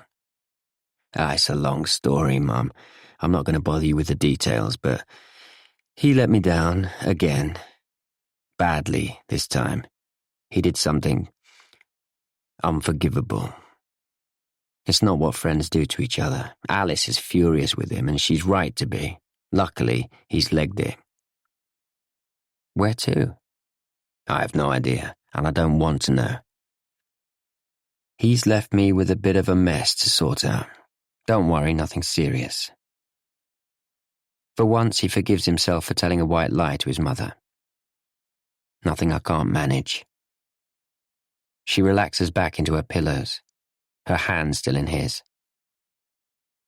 How are you feeling now, Mum? A lot better, thank you. A bit tired. I'll have a sleep later. I'll be fine. Anything I can bring you? I'll be here for you whenever you need me. No, really, I'm fine. They're looking after me very well. All I need is some rest. The doctor says I can go home in a few days once they've done all the tests. But they say I'll have to get some care. A worried look passes across her face. That's great, Mum. You'll be better at home. Don't worry about anything, I'll sort it all out, I promise. Alice will help too. I know she'll want to. Nothing else matters now. Only his mum. Chapter 52. Alice. This changes everything. I was expecting to have a long discussion with Jason about going to the police and the implications of that. There's no way I can do that now. Though I'm deeply upset by the news, my mind is clear on this. Jason can't risk losing the short time he has left with Dawn. He mustn't go to the police. He can't be implicated. I must do all I can to protect him now. There are two things we can hope for. First, and most important, that Needham died of natural causes, removing the possibility of a murder rap. Carl might be the only person who can tell us that right now, until the post-mortem is done. The second is that the police don't find out about the money. I wouldn't take a bet on either of them. I call my boss, tell her about Dawn, and ask for a couple of days off. I'm owed some holiday days and it's a quiet time of year for us, so it's not a problem. The doorbell goes as I disconnect the call. I check from the sitting room window, as I've started to do in the last weeks. Julie spots me, gives me a quick wave. She's holding flowers and a cake tin. Hi, Julie. How nice to see you. Alice, I want to tell Jason. I was so terribly sad to hear about his mum. Thanks, Julie. Jason's not here right now. He's at the hospital. But come in anyway. Julie follows Alice to the kitchen. I brought these for Jason to take to Dawn. She hands over the flowers and the cake tin. How's he doing? He's holding up, though it's hard. She'll be home soon, but she's going to need nursing care. My voice wobbles. I can't talk about it without tears in my eyes. They're not treating her for the cancer now, only with pain relief, but she seems comfortable. I'm glad she can go home. Hospitals are terrible places to spend the last days of your life. Indeed. Listen, Julie, I'm glad you came over. Have you heard from Carl at all? I was wondering if you had, actually. I had a text from him a couple of days ago from a strange phone number. Suppose he ditched his mobile. Anyway, he was in Spain, but he said he was moving on. Is he still in trouble? I hesitate. To be honest, I don't know. But I think it's the right thing for him to lie low, at least for a while. Those were bad guys he got tangled up with. I asked him to let me know where he is, but maybe it's dangerous to keep in touch. He'll contact you when he feels safe, I'm sure of it. I hesitate. I don't want to alarm Julie. You haven't seen that suspicious car again, have you? Or anything like it? Men hanging about the street, any calls for Carl? Nothing in particular. It seems a strange thing to say, but I'm hoping they think he's dead. Or at least still in hospital where they can't touch him. That's possible. We've seen nothing of them either, so you could be right. though I'm doing my best to reassure Julie. I have a horrible feeling we're all being naive. A criminal gang owed a lot of money would surely not give up this easily, especially if it's the Nevilles. Their reputation is well known. It's possible the police have found them, or frightened them off, at least for the moment, but I'm not convinced. Julie, would you do me a favour? I can't check with the police to see if they're any closer to finding Carl's attacker, as I'm not family. They'd talk to you, though. Would you ask them and let me know what's happening? Would feel much safer if they tracked those guys down and put them away. They know where we live too. Of course. I'd like to know myself. I'll call them today. Thanks, Julie, and try not to worry. I can't help it. I'm his mum. It's in my hormones. Of course it is, but Carl's a survivor. He'll find his way. I hope you're right. It's true, ducking and diving comes naturally to him. He gets it from his dad. I feel a prickle of curiosity. Is his dad still around? I'm being nosy. You don't need to tell me if you don't want to. Julie sighs. He's still in London, yeah. Though we don't see him. He's a builder, done well for himself. Not that we see any of it. Has Carl met him then? Jason says he never talks about him. He did some work for him a while back, actually. Did he? So he knows his father? He knows him, but he doesn't know he's his dad. I told Carl he was an old family friend. Carl's never wanted to find his dad. He's always been adamant about that. His decision, and I respect that. Then, how? I got him the job. Kind of regret it now. Probably would have been better for them never to have met. But at the time, well, I thought it was at least the bastard could do, give the son he abandoned some work. Carl was out of a job and kicking his heels, getting up to all sorts. I was still supporting him on my own. It worked well for a while, she sighs, until they fell out.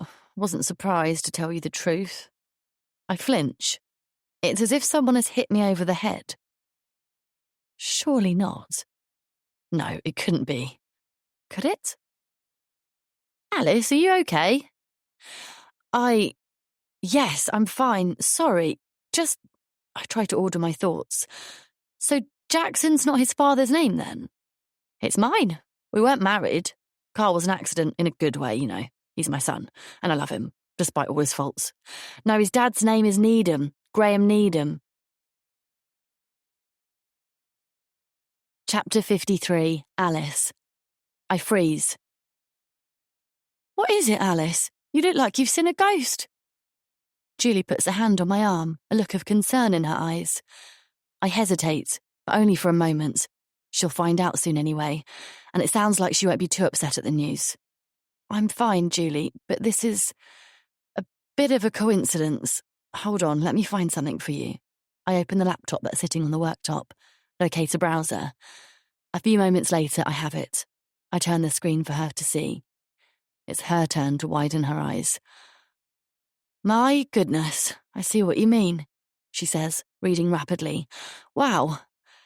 That is a bit of a coincidence, isn't it? She reads it all again, nodding. So the old bastard's dead. Well, he never did take much care of himself. Too much booze, too many chips. It takes its toll.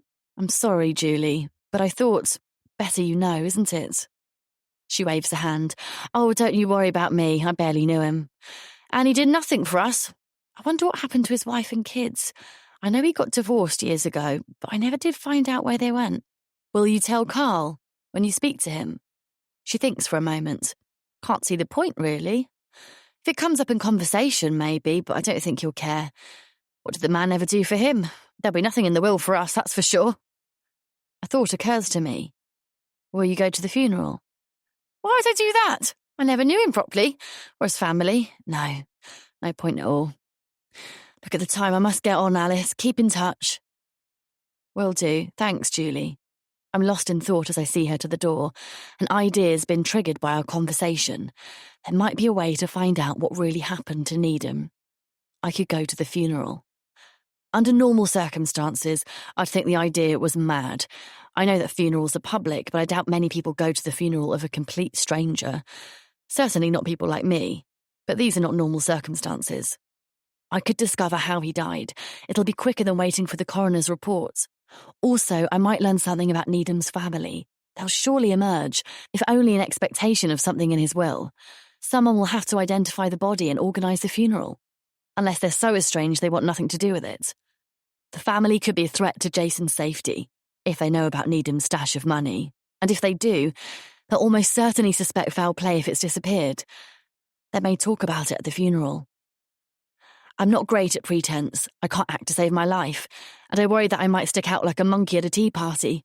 I certainly can't get away with going to the wake, if there is one, but I might just be able to make up a plausible reason for sitting at the back of a funeral, even if I never knew the deceased person. I have to go. It's weird. This is a world I never thought I'd be in. Criminals, post-mortems, gangs, people being beaten up. I know nothing about it, and it's terrifying. All I'm doing is trying to stop the man I love being arrested. All I want is a quiet life, normality.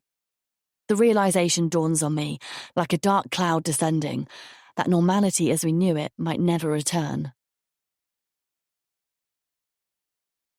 Chapter 54, Alice. There's someone else I have to see, someone who might be able to shed some light. I can travel there and back in a day without bothering Jason with what I'm doing. He has enough to deal with at the moment. I catch an early train and I'm there in just over 3 hours. I don't need long. These days, I see my parents every few months. It's not very often, I know. It's not that I don't love them, but once they moved away from London, Sarah and I wanted nothing more than to get on with our lives and forget the shame of our dad having been in prison. Even though she failed to enrol us in her religious beliefs, I suppose Mum's feather had an effect on us because we lived our teenage years fearing the backlash. We were ashamed, and I'm still not proud of the fact that my father has a criminal record. But I don't hold a grudge, and I've moved on. "Hello, doll," my dad says when he opens the door. He always called us doll, and it still takes me back to when I was a kid. "Hi, Dad," I say, giving him a peck on the cheek. "Come on in." Dad walks with a bandy-legged sway to the living room, where Mum's chintz still dominates, faded and repaired now. It must be at least 30 years old. "How are you, Dad? Managing your diabetes okay?" Dad lost a lot of weight about a year ago for no apparent reason. Mum finally persuaded him to go to the doctor, and diabetes was diagnosed. "Don't you worry about me, it's a nuisance, but that's all. Your mum keeps me in line, make sure I keep taking the tablets. She's at a church meeting, she'll be back soon." "I know." I'd chosen today because I knew she'd be out all morning. She's like clockwork with her meetings, never misses one.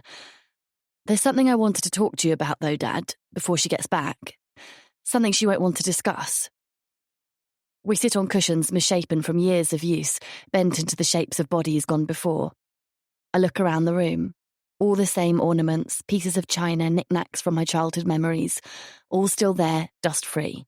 Mum has always been house-proud, even though there's never been much money. A threadbare rug that came from our London house, the same oak sideboard. I can list with perfect accuracy what's kept in there. "Fire away, love. Glad to talk. Don't get much chance with your mum around." He winks, the same old Dad. Still a bit of a rogue too, I'll bet. "Dad, I want you to tell me about the Nevilles." That makes him look. I knew it would.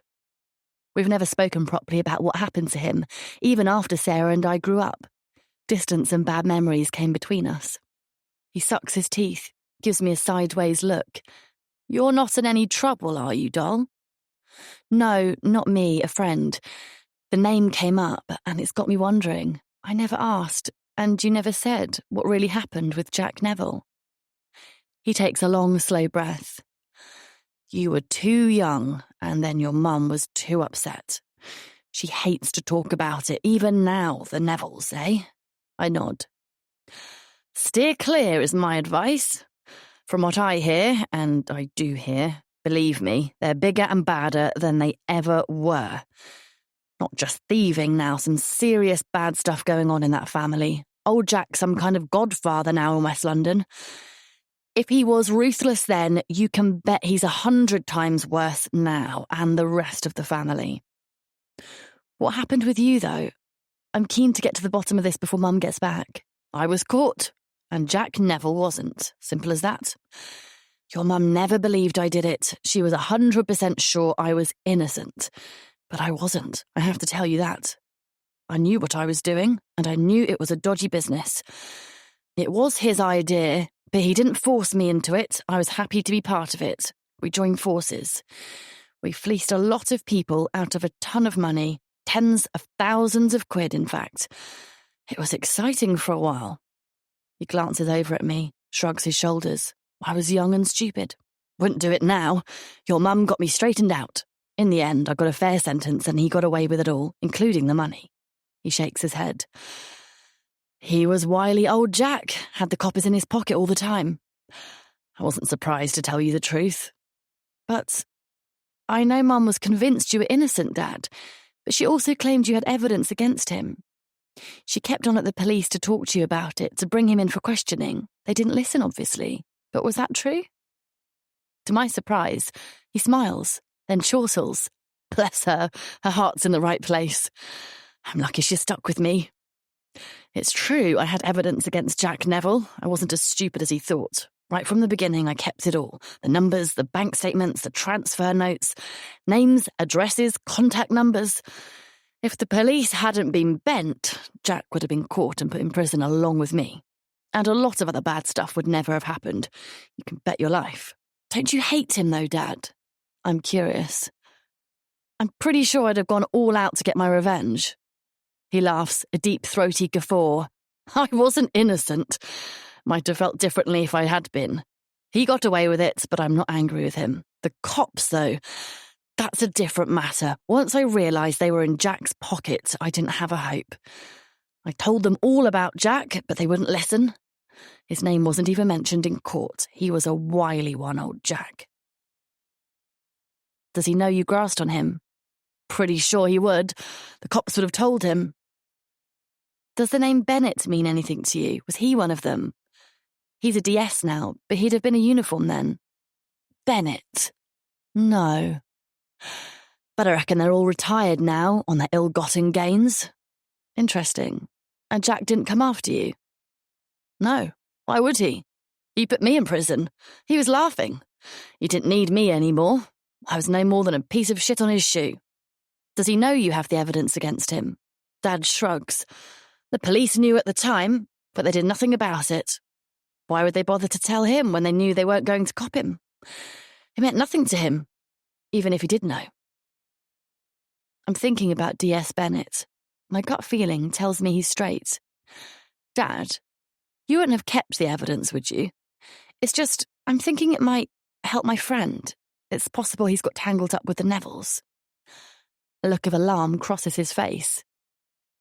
Not Jason, I hope? No, not Jason. My dad raises an eyebrow. Honestly, Dad, it's not Jason. Did you keep it? He winks at me, taps the side of his nose with a finger. Slowly, he places his other hand on the laptop that sits on the table beside him. Chapter 55. I felt like a different person in my burglar gear. Confident, powerful. I knew what I was doing, and I was cleverer than all of them.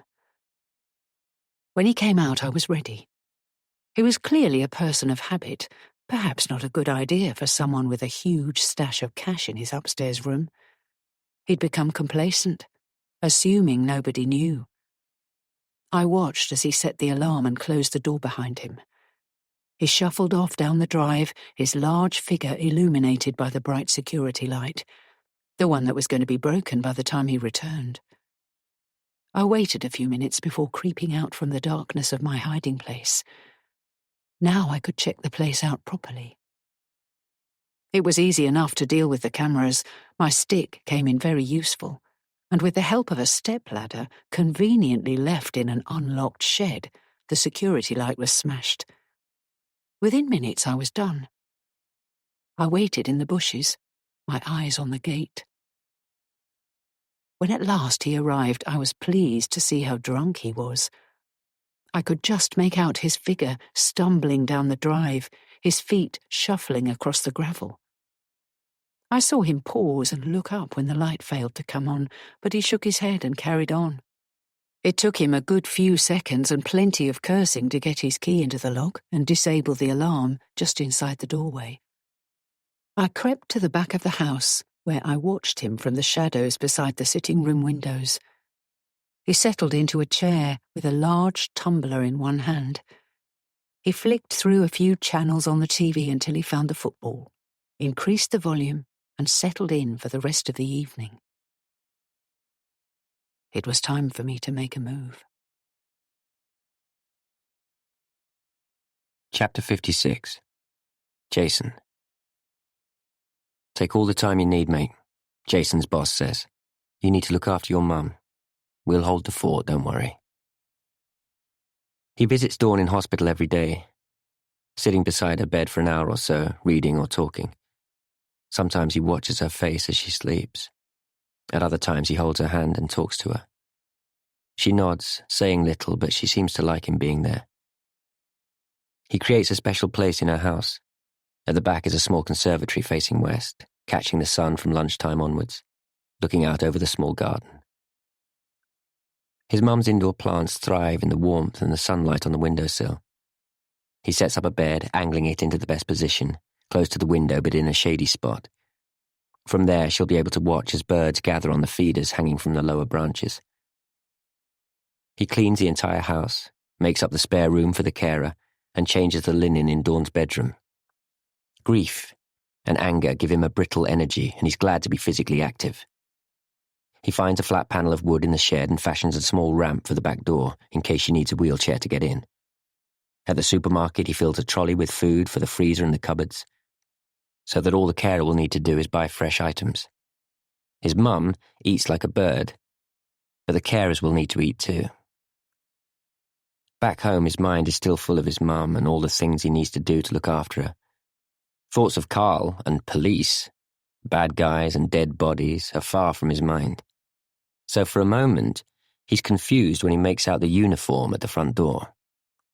But then, with a dizzying thump in the stomach, he remembers. "Good evening, sir." The officer is young, fresh-faced. "How can I help you?" "I believe you made a statement about Carl Jackson?" His gut clenches. "Ah, yes, I did. Come in." The officer removes his hat and steps inside. Jason leads him to the kitchen, his heart beating fast. The memory of that disastrous night hurtles back in stomach-churning detail, but he mustn't give himself away. Is this about the break-in? Surely not. They wouldn't send a young officer to the house. They'd want him to come into the station, wouldn't they? Please let it be about the attack on Carl. He swallows. "Would you like a coffee, tea?" His voice sounds all wrong, too polite. Guilty. "No, sir, this won't take a minute, may I?" He gestures at the table. "Of course." The young man sits and retrieves a small notebook from his pocket. He flicks through the pages. The skin on his cheeks is smooth and slightly flushed. Jason wonders if he's nervous. That would make two of them. "I understand Mr. Jackson is a friend of yours," he says. Jason's stomach rumbles. He hopes the officer can't hear it. It might be a sign of guilt. Yes, I've known him since I was a kid." He got a pretty serious beating.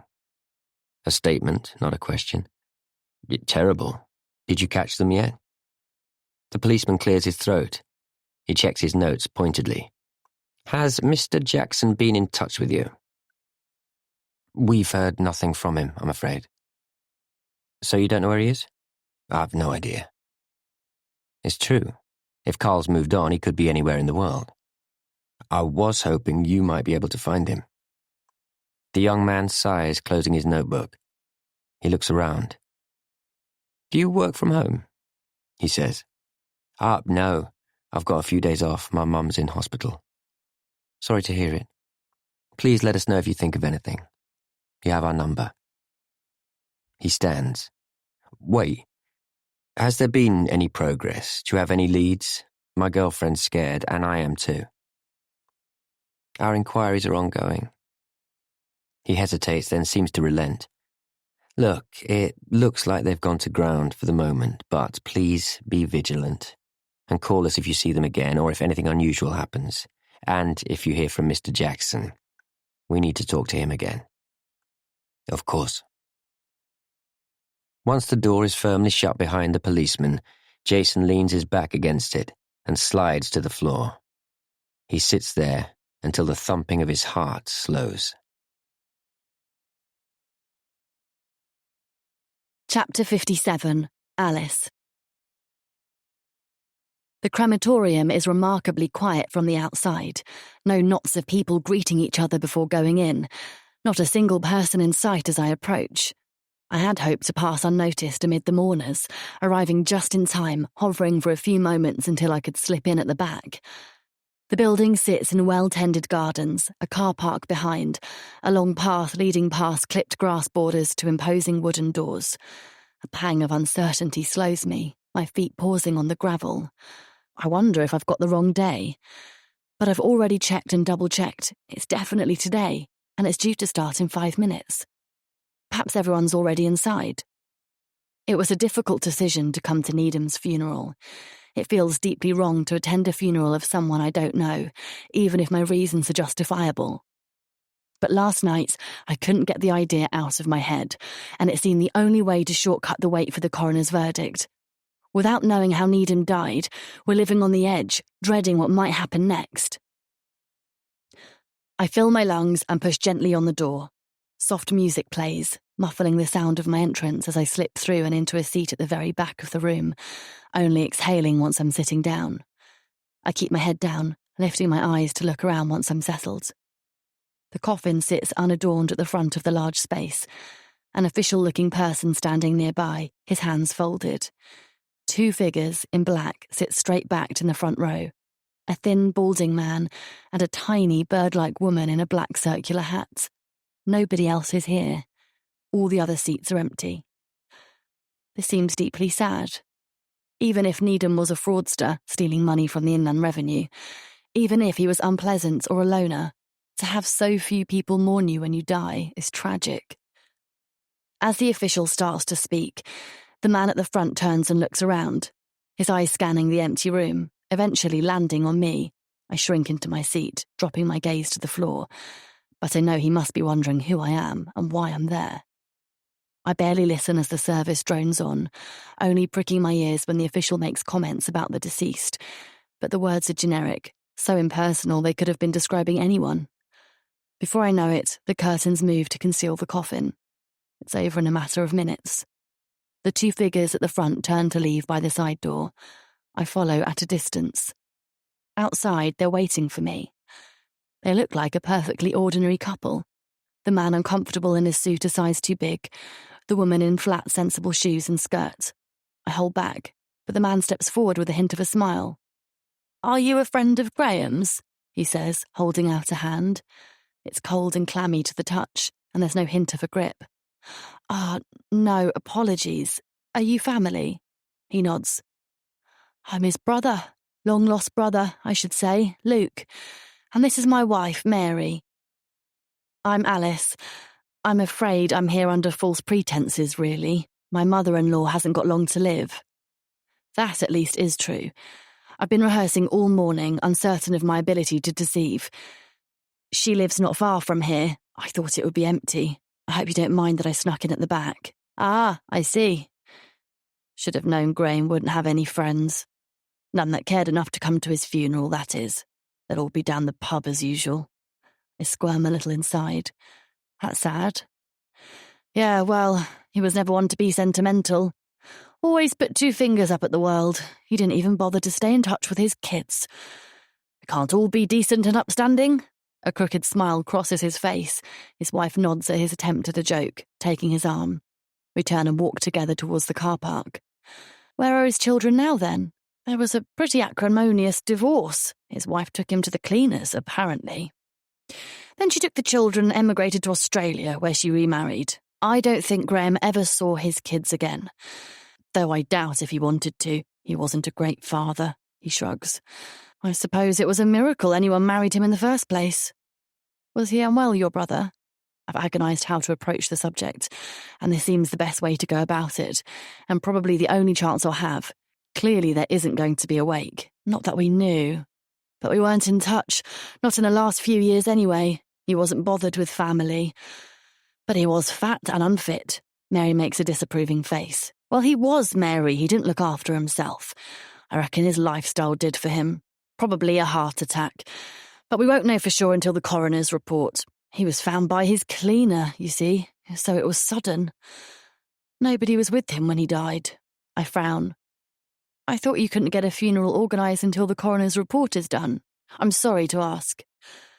It's true, but they gave us an interim death certificate, which meant we could register the death and go ahead with the cremation. I see. No mention of anything suspicious then. Perhaps the police are satisfied Needham died naturally. I can only hope. Chapter 58. At home, I'd practiced with my own front door, slipping my credit card downwards smoothly to release the lock. I wasn't expert at it by any means, but I knew it was possible. I also knew that this part could go badly wrong, and I held my breath as I slid the slip of plastic down the door jamb. The lights in the corridor were off, thankfully, and I held the torch between my teeth as I tried for the third, fourth time to manoeuvre the card into exactly the right spot. At last it slid downward, releasing the lock. I was triumphant. I'd passed the first test. I stepped into the hall and closed the door behind me, careful not to make a sound. I slipped through the hallway like a wraith. The living room door was ajar, and the shouts of the football crowd followed me as I crept up the stairs.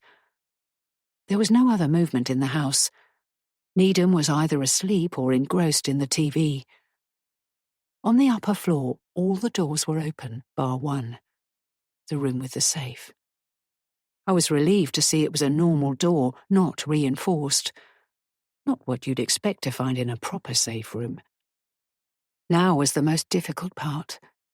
I had no idea if Needham's alarm covered this room, or if it was on a separate loop. All I'd got was a code for the safe. It was written on the inside of my wrist. The door was locked. Undeterred, I took from my pocket the lock-picking tool I'd found online. Amazing what you can get online these days, and set to. This, too, I'd spent a long time practicing at home. It certainly didn't work every time, but in a short space of time I'd got quite proficient at it. I prayed the lock was similar to mine, but luck was on my side that night. It took a few heart-stopping minutes, but at last it clicked open. I pushed the door gently, tensing for the sound of an alarm, ready to run. But there was none. I had a quick look around the walls and ceiling, my LED torch ready, but there was no sign of any other security. Perhaps Needham assumed the main alarm or his presence in the house were enough to put intruders off. It doesn't do to assume, Needham. This was the final hurdle, bar getting back out undetected, of course. The room was set up as an office, with filing cabinets along one wall. Opposite was an old-fashioned, leather-topped desk and a swivel chair. On the desk was an in-tray with a pile of papers and a closed laptop. The safe, a small, squat metal box with what looked like a brass handle, sat on the floor to one side. I crouched down and took a look. There was no evidence of any wires attached to it or any gadget on the exterior, and though my knowledge of security systems was minimal, I was relieved. I punched in the code. To my immense surprise, it worked. I was fully expecting it to be wrong. Either Carl's mate had been leading him on, or Carl had got the numbers wrong.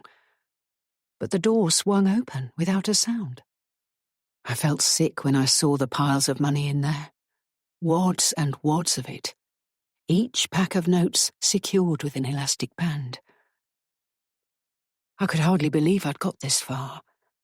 I was actually going ahead with this. For a moment I hesitated. Every fibre of my being had learned not to do wrong, and this had wrong written all over it. But I had to do it, for Jason's sake. It was the rest of his life on the line, and I was going to make sure it wasn't wrecked by Carl. Sweating, I began to transfer the sheaves of notes into my backpack. I had no idea how much I was taking, but I stuck to the £50 notes and then moved on to the 20s. There was too much for my backpack, but I had to be sure I had enough. so I stuffed it full until the zip would barely shut. For good measure, I filled my jacket pockets too, and my jeans. I took every last note, and replaced what I'd taken with the contents of the in tray and a few files I found in the desk drawers. If the police investigated, it would hopefully look, at least at first, as if nothing had been taken. I closed the safe door, reset the keypad and turned to go, shouldering my now heavy bag. All I needed to do now was get out of there safely. I was halfway down the corridor when he appeared. Chapter 59. Jason. Want me to cut the grass? Jason gazes out over a garden bathed in sunlight. I can do it one evening after work now the days are longer. If you don't mind. His mother sits in her favourite armchair close to the open door, a blanket over her knees. Though the weather's warm for April, there's a chill in the breeze, and she feels the cold very much these days. She's been home for 2 weeks now.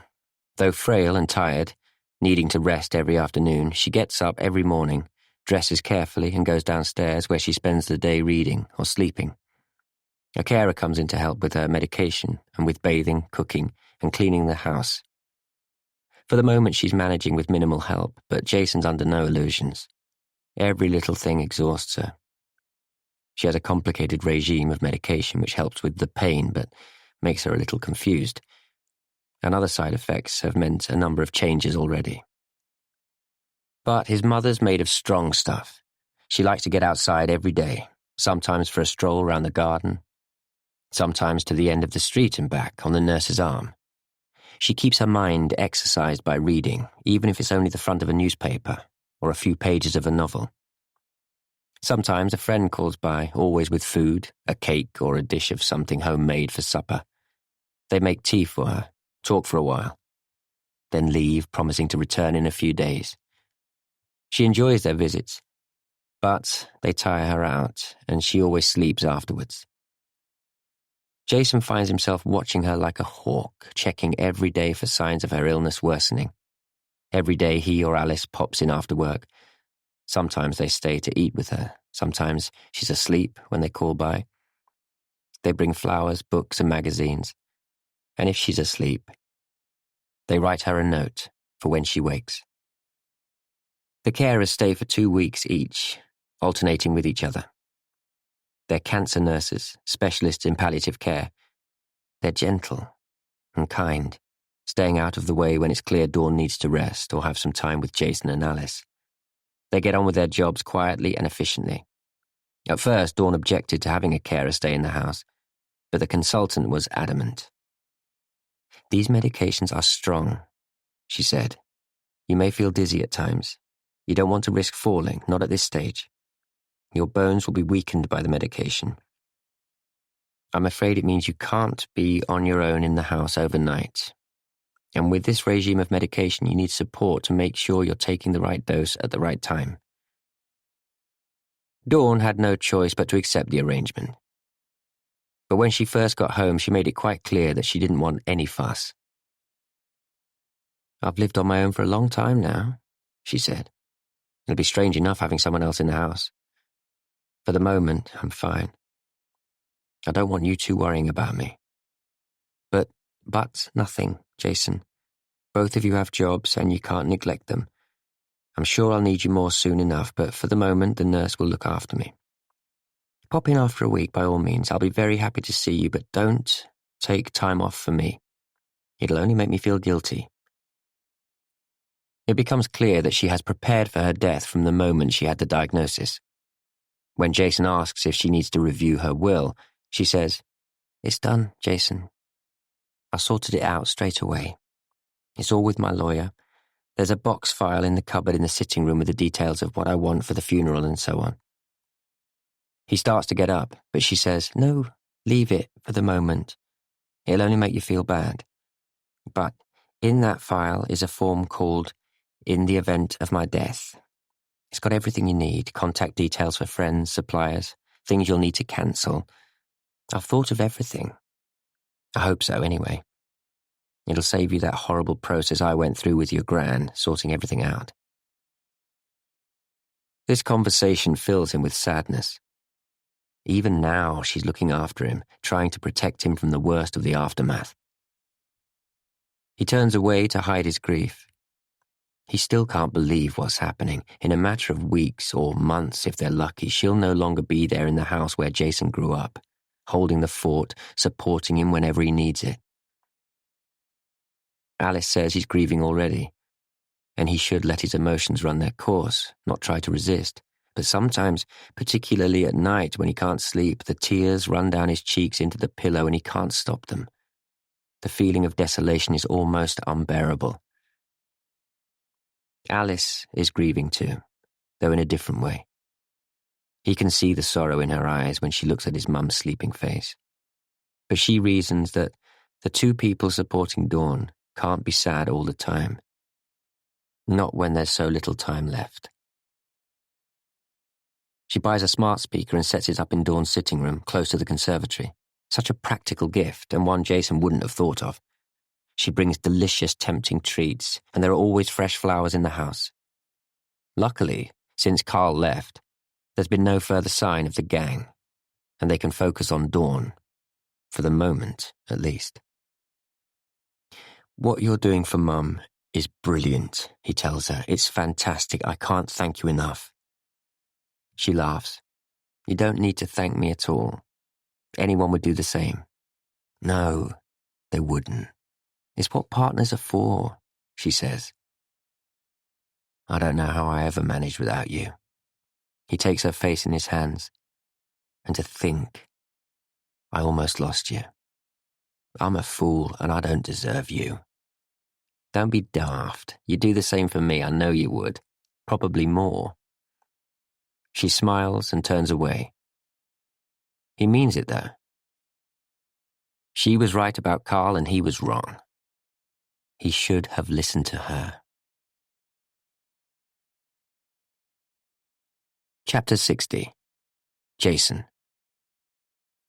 He thinks about Carl as little as possible, filling his mind and his time with work and his mother. On the few occasions when his mind flits back to that night, the thought triggers a shock reaction. His stomach lurches, his scalp tingles, nausea rises. When he sees a police car, his heart does a sickening backflip, but each time the car slides past, the officer in the driver's seat staring ahead. Sometimes he remembers to be vigilant, watching for darkened car windows, unusual activity in the street. But he doesn't want to think about it, not now that there's so little time. Alice thinks about it too. She checks the papers every week for news of the post-mortem, calls Julie in case Carl's been in touch. Jason's glad Carl's not here. He has no time for him now. One evening, on the way to his mum's house, he drops into the newsagent to buy her a paper and some chocolate. There's a queue at the till, and he flicks idly through the pages as he waits. His eyes alight on a small headline, and he starts reading without paying much attention, but then he almost drops the paper. Wimbledon builder's death from natural causes. Coroner's verdict. He reads it again. Graham Needham, a builder from Wimbledon, died of natural causes. A heart attack. No mention of a break-in, or of the money. The relief is almost overwhelming. Though he hasn't been conscious of thinking much about it, the anxiety has penetrated far into his psyche. A strangled groan escapes from his throat. The woman in front of him turns, startled. Sorry, he mumbles. It's okay. He breathes deeply. Natural causes. Thank God. He calls Alice, leaving a message on her voicemail. That's one positive piece of news in all this mess. Should he try to tell Carl? He'll want to know that Needham wasn't murdered. At least they can't be found guilty of that. It'll be a relief to him too. But then he gets to thinking about how Carl took off, leaving him to take the consequences, and the anger bubbles up again. Forget Carl. He has far more important things to think about. Tonight, his mum is more than usually sleepy, dozing in the late sunshine in the conservatory. He places the chocolate and the newspaper beside her and drops a kiss onto her cheek. Mum, you look exhausted. I told you not to dig the garden. Honestly, you won't listen to sense, will you? She manages a crooked smile, enjoying his gentle ribbing. They both knew she couldn't possibly manage gardening. I only did the 2 flower beds.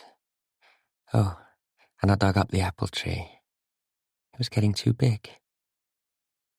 Her eyelids close, as if the effort of talking has worn her out. No wonder you're shattered. Listen, I won't stay. I don't want to tire you out even more. When you wake up, there's a paper and your favourite chocolate right here. But she's already asleep. He kisses her forehead. The carer, Jane, is in the kitchen preparing food. She spoons small amounts into plastic boxes for the freezer. She looks up and smiles. Is she eating well? He asks. Not too bad.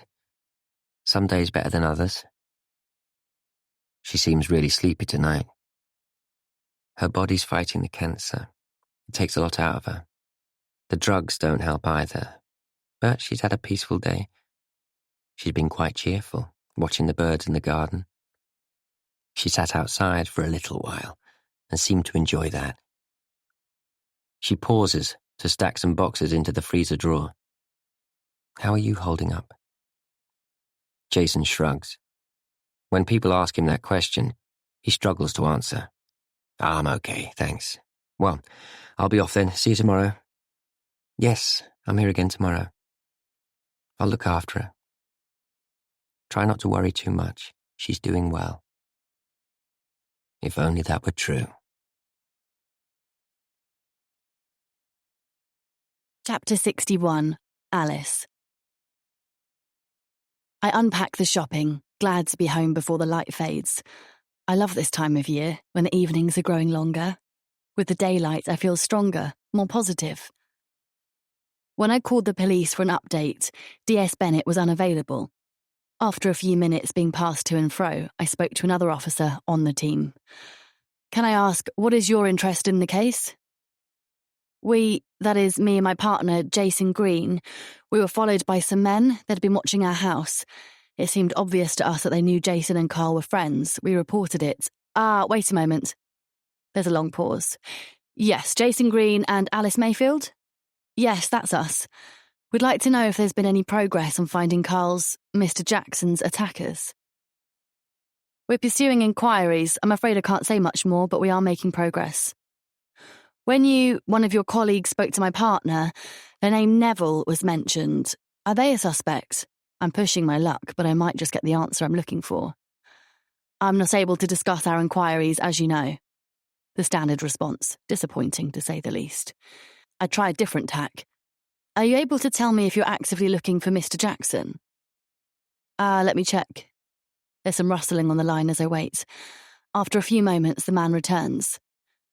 We've been in touch with the UK border force to ascertain if Mr. Jackson has left the country, but they've found nothing so far. It's possible he's using a false passport. Europol and Interpol have been informed. How likely is it they'll track him down? Hard to say, I'm afraid. If he doesn't want to be found, then it will be difficult. I open the back door and wander onto the terrace, enjoying the sun on my face.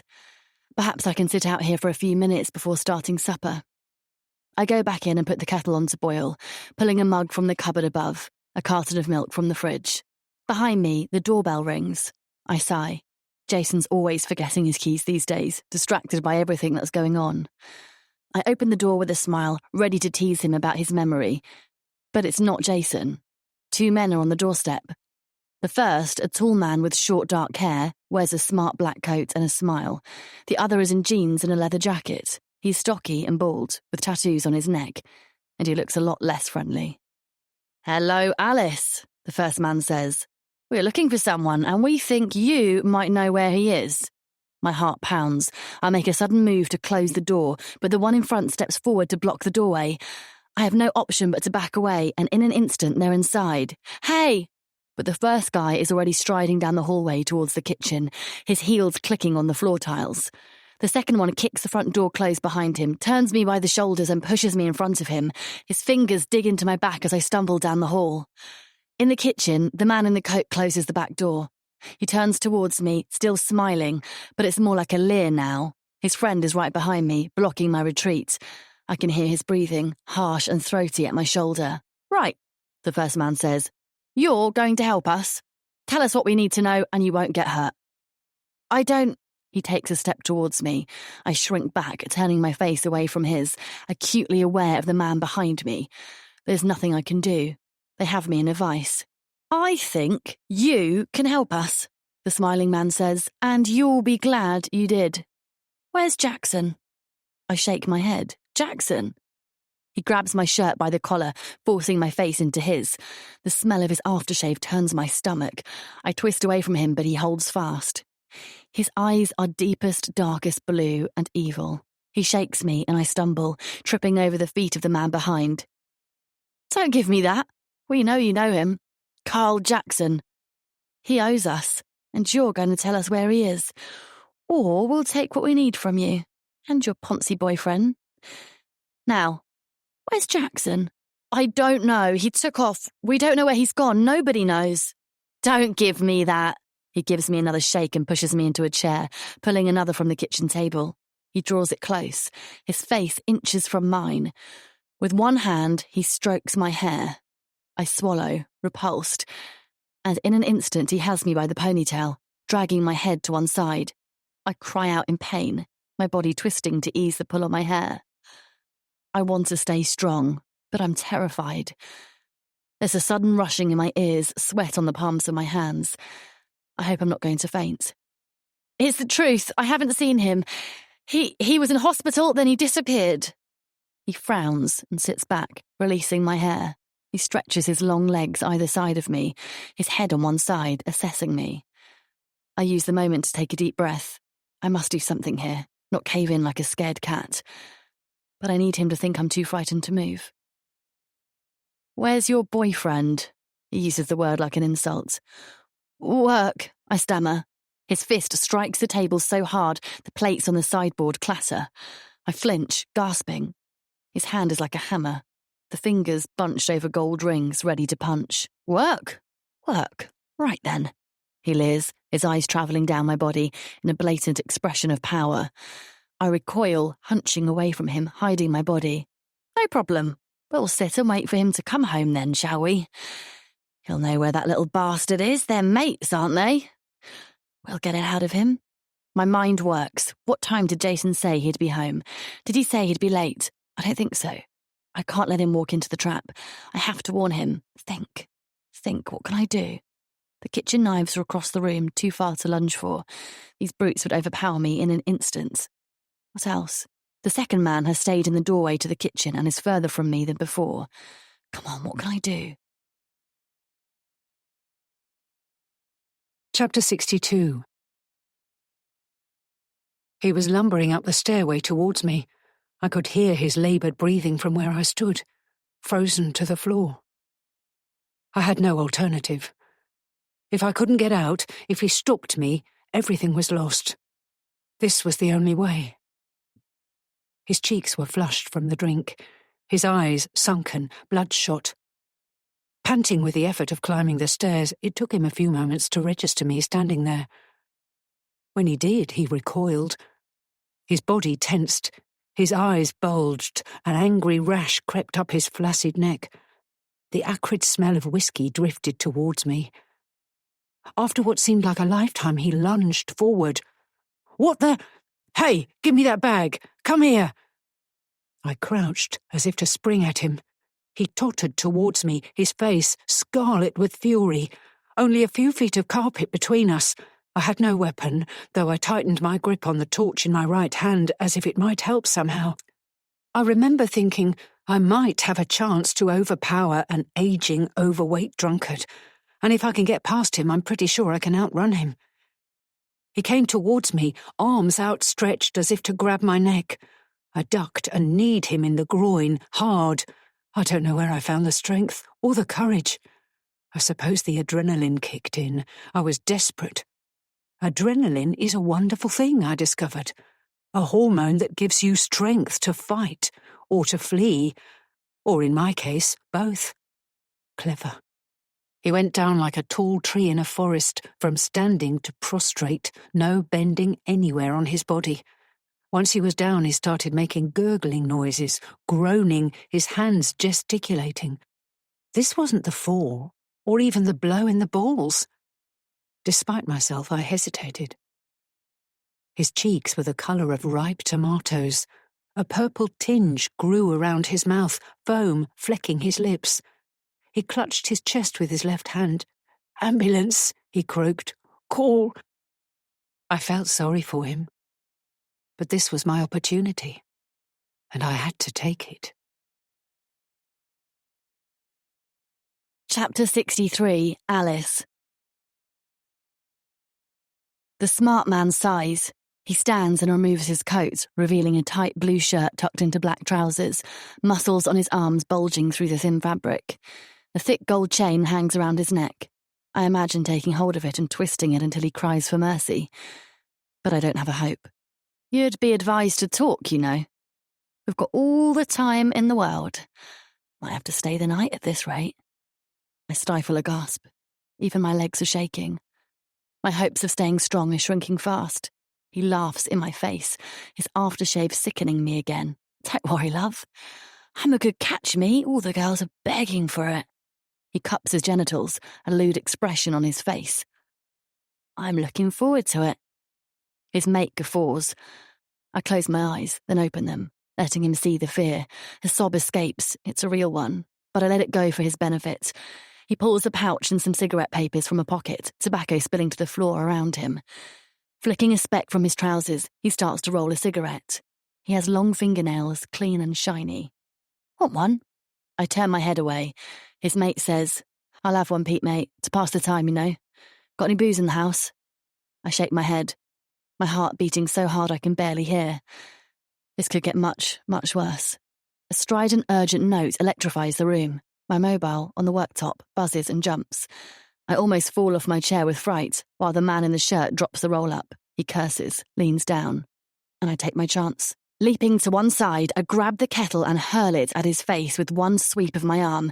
He's off balance, still reaching for the floor as it catches him on the side of the head, scalding hot water splashing.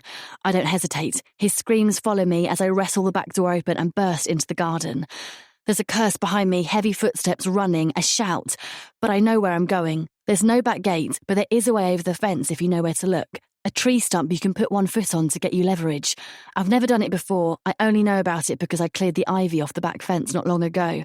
And I'm not sure I'll make it. But fear gives me wings. Without hesitation, I plant one foot on the stump and leap for the fence, straddling it in one, feeling no pain as I drop to the other side. The footsteps pound behind me, then falter as they reach the fence. Curses fill the air as I sprint down the footpath. At the end of the narrow path, I cannon onto the pavement, almost flattening a passing pedestrian. The figure sways, its arms flailing as my shoulder hits it hard in the chest. I nearly fall, the momentum driving me forward, my legs unable to stop. The person grabs my arm as I try to right myself. Alice! I can hear the shock in his voice. I slow, but there's no time to explain. Jason, run!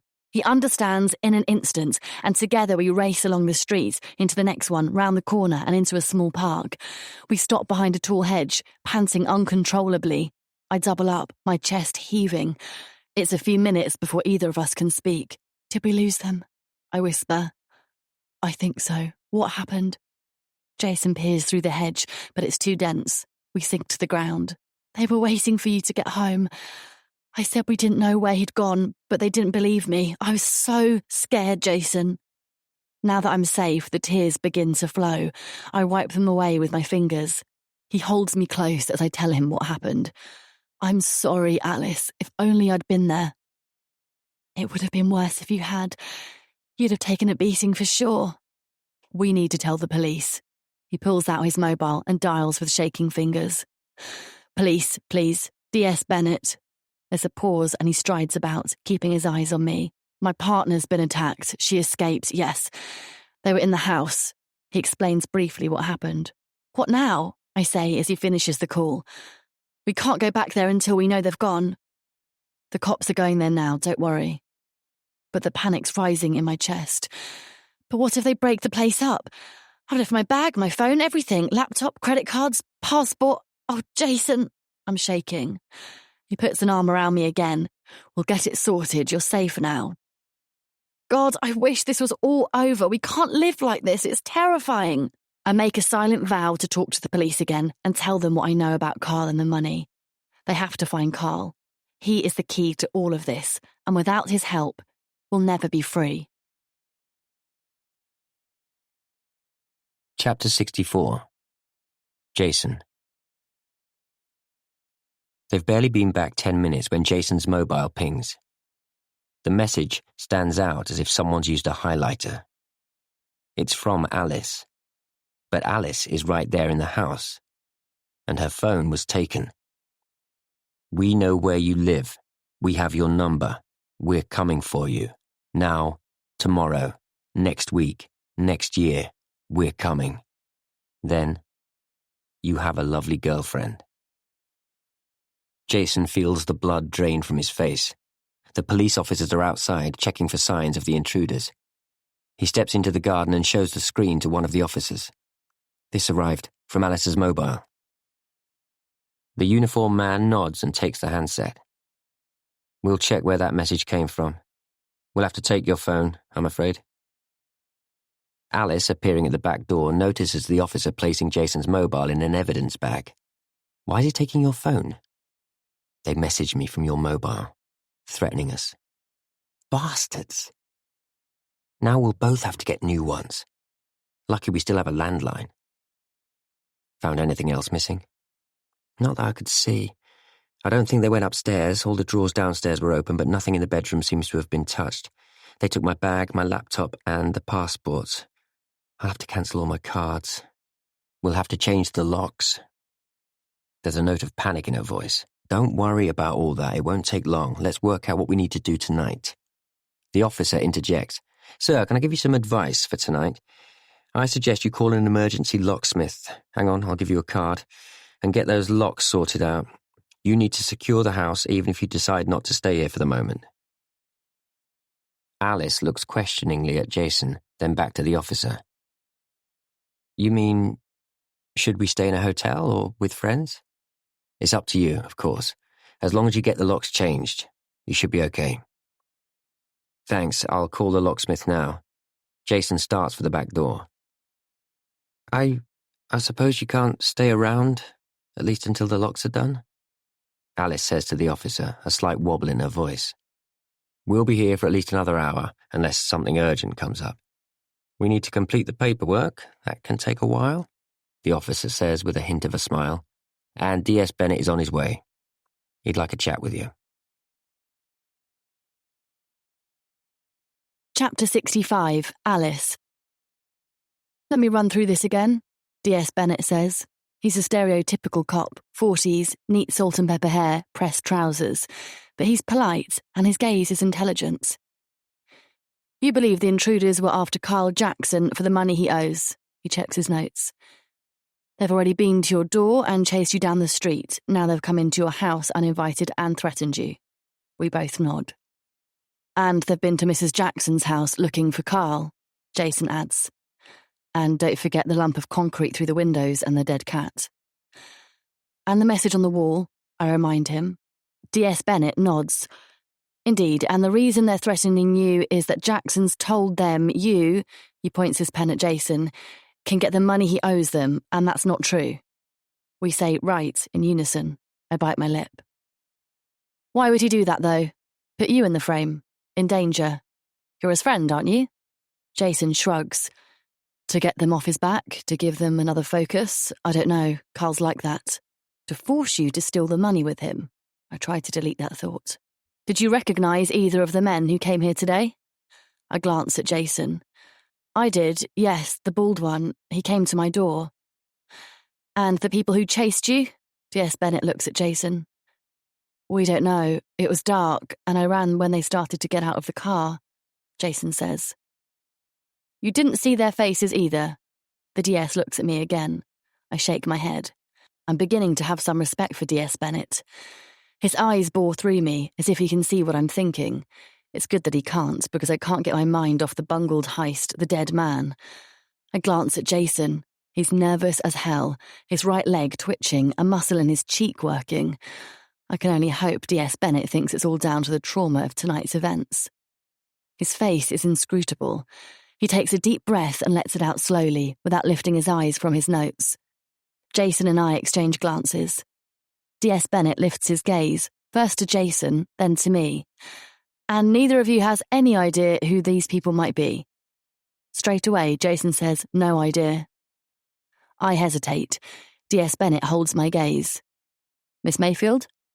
Jason looks at me in surprise. I take a deep breath. It's just...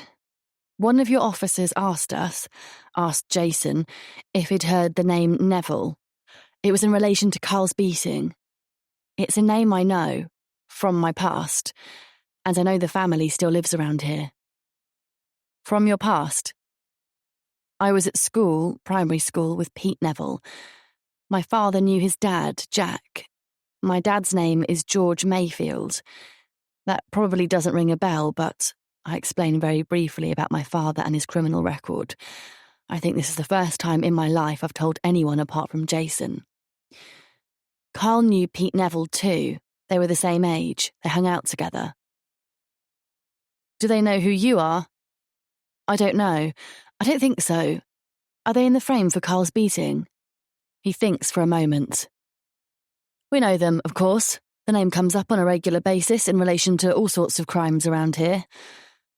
We've been trying to catch them for years, but they're smart. There never seems to be any conclusive evidence to nail them.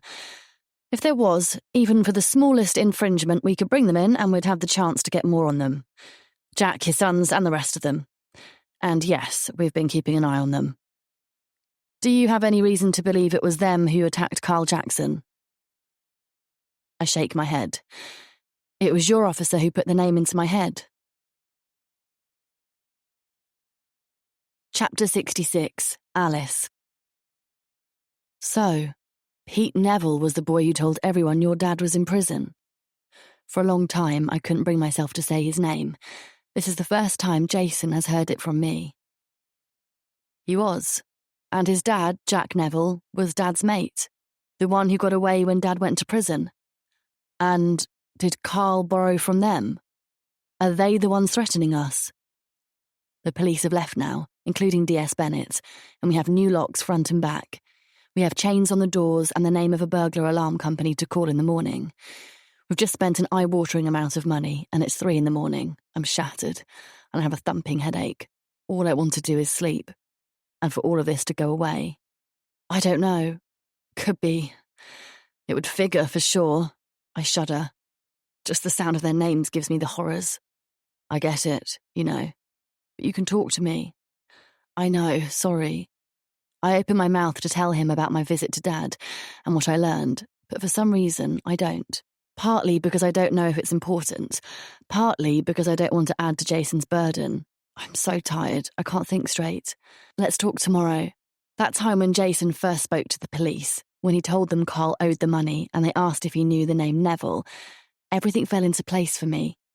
Carl knew Pete Neville, of course he did. He often hung about with his bully gang after school, in the park and at the shopping centre. From junior school right through his teens, whenever I came across them, I'd walk away, covering any distance to avoid them. Sometimes I'd run just to get a long way from that boy. I kept my eyes open at all times because I was terrified of him. It was well known then that Pete's dad was wealthy. He drove flash cars, was always throwing money around. It was common knowledge that he was dodgy, and when my father started to drink with him at the pub, my mum was horrified. But there wasn't much she could do about it. It all blew up, of course, when their business partnership went horribly wrong. When my dad came out of prison, Mum wasn't having any nonsense and Dad was too ashamed or too browbeaten to argue. As soon as me and my sister had finished school and left home, she insisted they had to move away, and I'm sure it was partly to get Dad from under Jack Neville's influence. When I went to see Dad, I didn't have a plan in mind. I just wanted to know more about the Neville family, to find out if they were still around, to learn what I could about them. I suspected they might be the ones threatening Carl, but I couldn't be sure. Then, When they shoved their way into my house, the bald mate's man called him Pete. That's when I knew I had to do something. Chapter 67. Jason. I know you don't want chemotherapy or any kind of invasive procedure, the doctor says. But why suffer when you don't need to? I don't want to become a zombie, that's why. I want to keep my wits about me for as long as possible. Dawn's eyes are still bright, her mind sharp, though she sleeps more and more each day. But the pain seems to be getting worse. There's no risk of that, I promise. The doctor writes a note. We'll make sure we get the balance right, so you keep your marbles for as long as possible. That's all I ask. It does mean another scan as soon as we can get one. I'll take you, Jason says, and Dawn nods. Good. You'll need someone with you, the doctor says. We'll make sure there's minimal waiting around. When you get to the front of the hospital, stop at the dropping-off point and ask for a wheelchair. Someone will take your mother in, and you can meet her inside once you've parked. His mother is fading, disappearing before their eyes. Sometimes it seems she's hardly there, the edges of her body blending in with the faded furniture. They've moved her down to the conservatory now, and though she still gets up and dresses occasionally, mostly she stays in bed, moving only to go to the bathroom. The only visitors she can cope with are Jason and Alice. The friends and neighbours leave gifts of food or flowers at the door. She's beginning to find reading difficult. They take it in turns to read to her, sometimes getting carried away in a story, only to look up and find she's asleep. When they're not around, she listens to the radio, and Jason has moved a small television into the corner of the room. She lies propped up on her pillows, watching as birds flit around the garden. Often a smile drifts across her face as she dozes. They've agreed not to say anything to her about Alice's horrible experience. The last thing they want is for her to worry. She needs peace and rest, and reassurance that her family will be safe and well when she goes. When the results of the scan come in, the consultant calls Jason to the hospital. They're not planning to tell Dawn the meaning of the results, but they need him to know. The cancer has spread, as we expected, the consultant says. Both lungs are now affected, the lymph glands too, and there's evidence of kidney and liver damage. It's slower than we thought, but nonetheless. What can we expect? When it spreads to the brain, it becomes terminal. That could be in 3 to 4 weeks, but it may take her before then. She's very frail now, as you know, and it wouldn't take much. I'm very sorry. It's okay. It's what we were expecting. Though he is prepared for this, his eyes sting with tears. I don't want her to suffer. We'll do our best to keep her comfortable. In the later stages, we'll give her morphine, but we're not there yet. We'll keep a close eye on her. If you have any questions, don't hesitate to ask.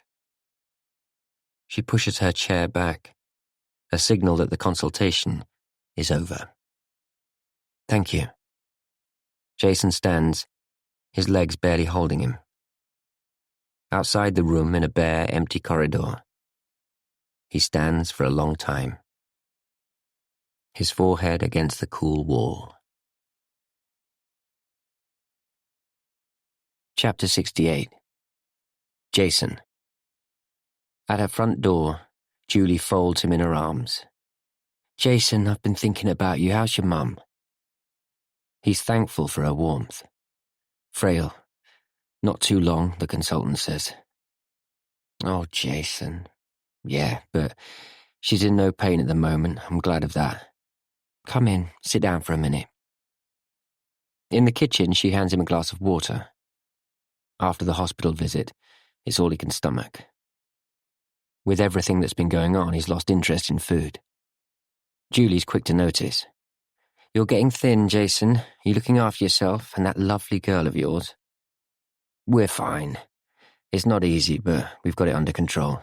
Listen, I'm sorry to keep asking, but have you heard anything from Carl? Any idea where he is now? Her face brightens. I had a text yesterday as it happens. He didn't say much, except he's still in Spain and doing okay. He's got bar work, he said. That sounds like Carl. Sunning himself on a beach right now, I suppose. Jason wonders for a moment if he should tell her what happened to Alice, but decides against it. I'm just being cautious, but the bad guys could still be looking for him. If you see anything suspicious, don't hesitate to call me, or the police, will you? Of course. But I still don't know what it was all about, she says. Do you have any idea what Carl did to make them do it? I can't believe it was a random attack. He shakes his head. It's not his secret to tell, and Julie isn't the person to confide in.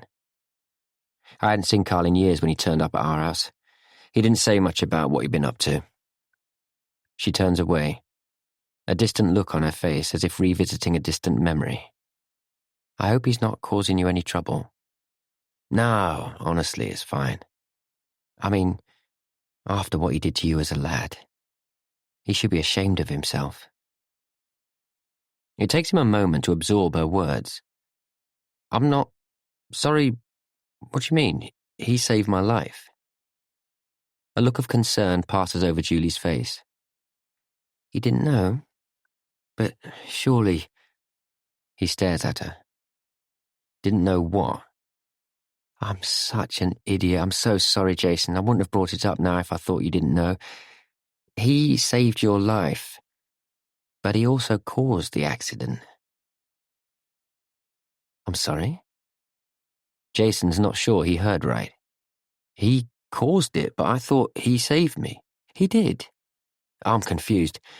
I slipped on the rocks. That's what he told me anyway. How could he have caused the accident? Julie sighs. I don't know what got into him. Well, you know what he's like. I can't make any excuses for him. He said you'd been goading each other and he was angry with you. You were up a dangerous path. You got stuck and needed a hand. He reached down to you. But instead of helping you, he pushed you backwards into the river. Chapter 69. Jason knew nothing of the drama that unfolded that day after he reached up for Carl's hand. Only what Carl told him, which, it turns out, was just part of the story. The boys, stranded on the rocks above, could only watch in horror as the roiling water claimed him. "Jason!" Carl screamed. "Call for help, quick!" Carl yelled, scrambling down, slipping and sliding, grazing his hands as he tried to get some kind of grip on the rocks. Almost getting swept away himself, he gained the riverbank and raced onto the path, smashing through puddles, almost blinded by the rain. He could still see Jason's body, thrown around by the current, the grey of his hoodie pale against the dark water. He yelled his name over and over as he ran, interspersing it with cries of "Help!" in the hope that someone, anyone, would hear him. But there was no help. He shielded his eyes, searching the river for somewhere to reach Jason. But it was hopeless. He could see nothing through the rain and the darkness. He ran, faster, faster. His only hope was to beat the torrent and overtake Jason's floating body. After what seemed like miles, the river narrowed and a bridge appeared in front of him. This was his chance. The path took him right to the edge of the water as it curved round the wall of the bridge. And at last he was able to see without rain blurring his sight. Jason's inert body was already sliding past. In a moment, he would be gone, beyond Carl's reach. He didn't hesitate. One arm on the riverbank, his hand grasping at clumps of grass, he launched his body into the freezing water. The power of the flow overwhelmed him. He lost his footing and went under.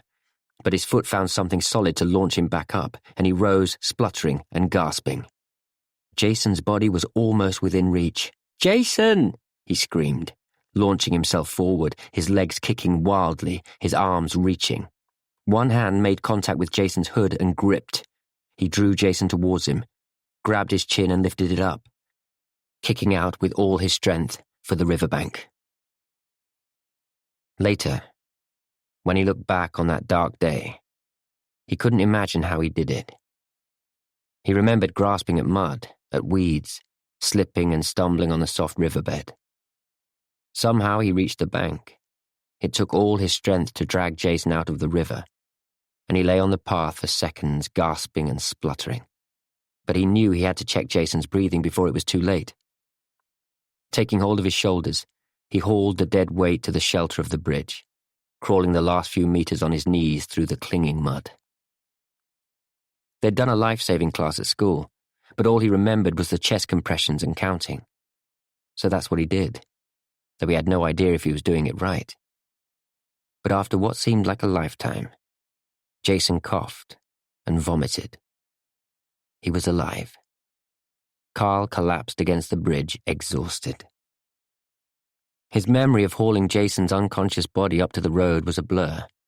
The mile he had walked seemed like 100, before a car stopped, and a voice said, "Need some help there?" He must have passed out then, because he remembered nothing until he woke up in hospital with his mum beside him. Chapter 70. Jason. Jason's incredulous after Julius finished talking. "He told you all this willingly?"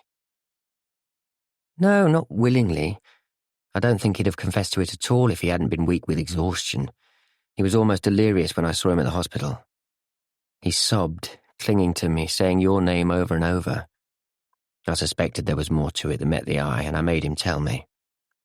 I had to promise not to tell anyone. I'm sorry, Jason. I thought after all this time, you would know." All those years of feeling beholden to Carl because he saved his life, sticking up for him, defending him, taking the rap on his behalf. What a fool he's been. All this mess he's in because of his loyalty to Carl, should never have happened.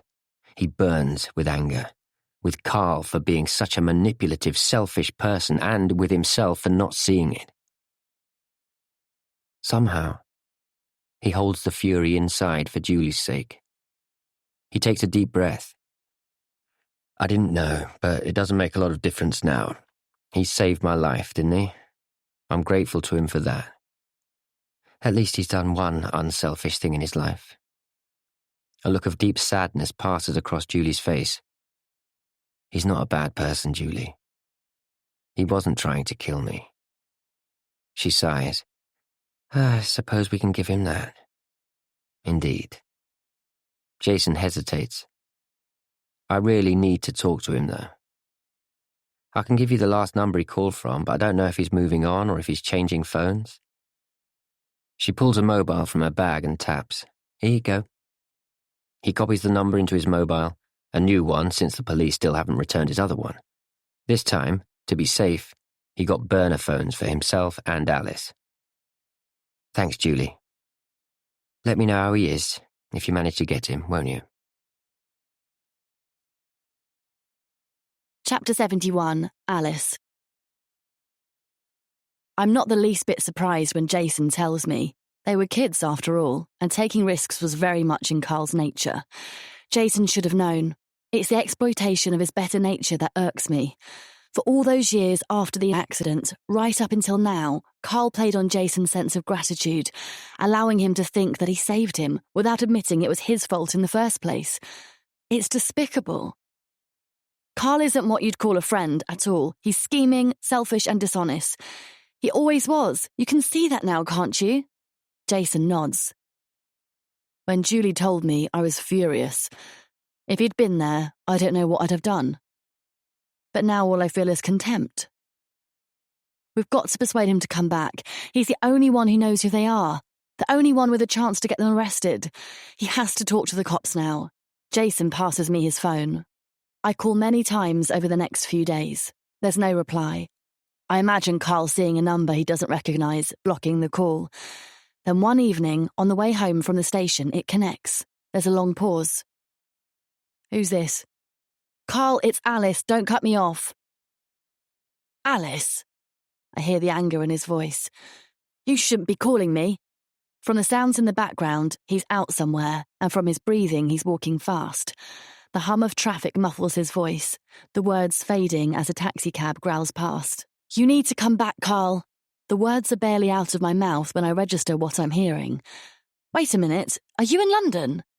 No other taxi in the world makes that sound. I might be. You are, aren't you, Carl? I'm incredulous.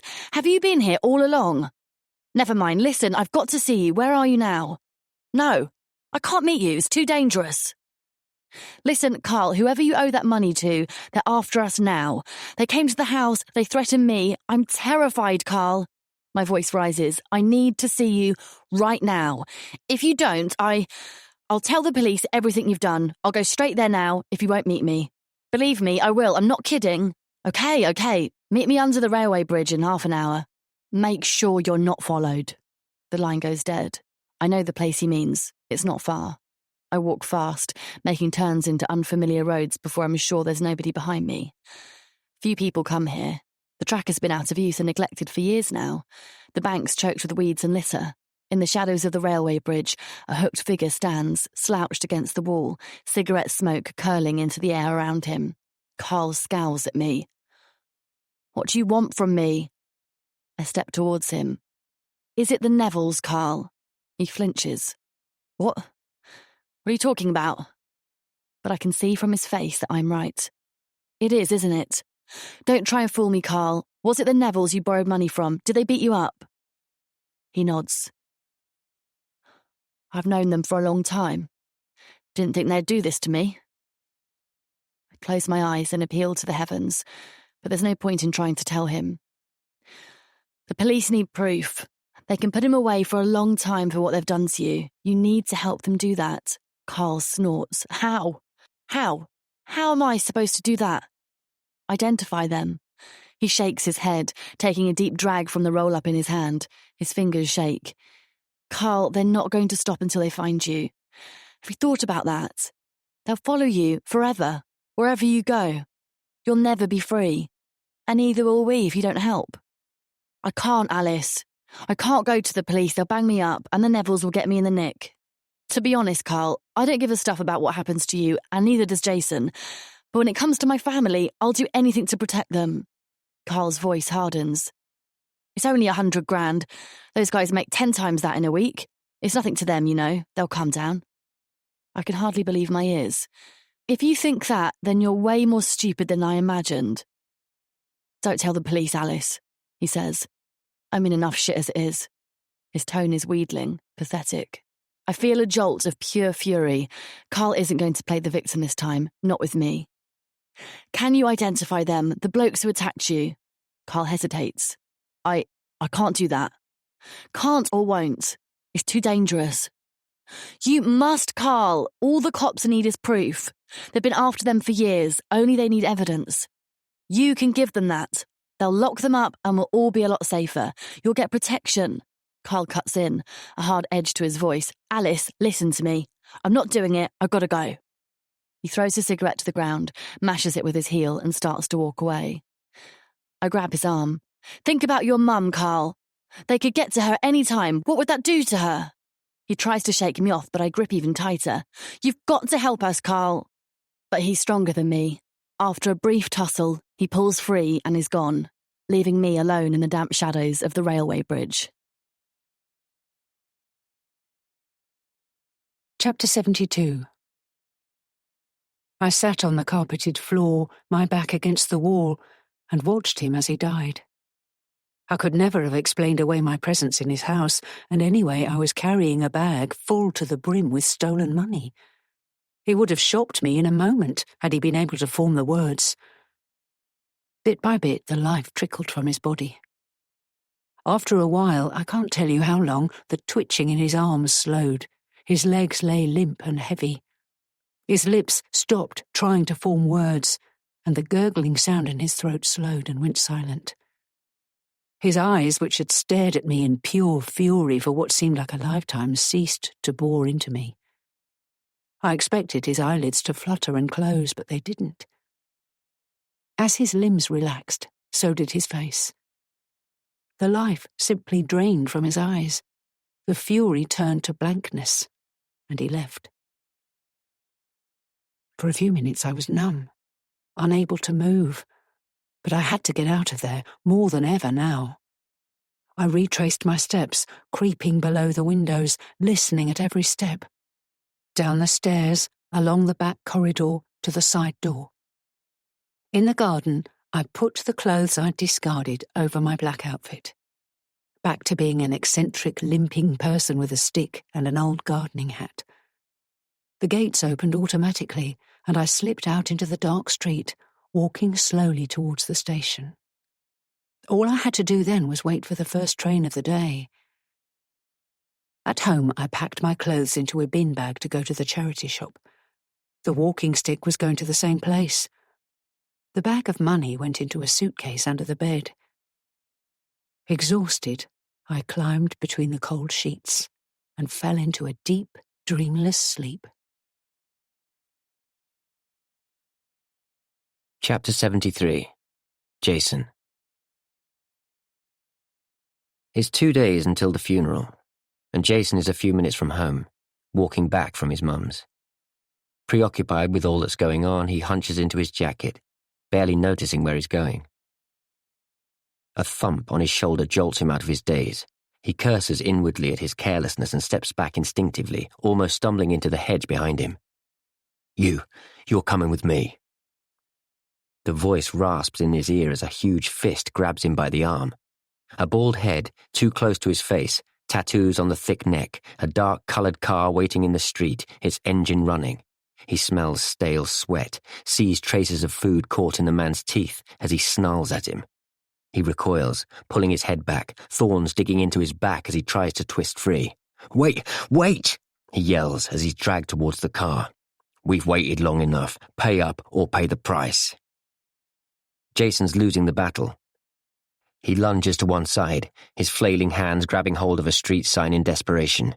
But the heavier man is overpowering him, his fingers like iron hooks digging into the flesh of his arm.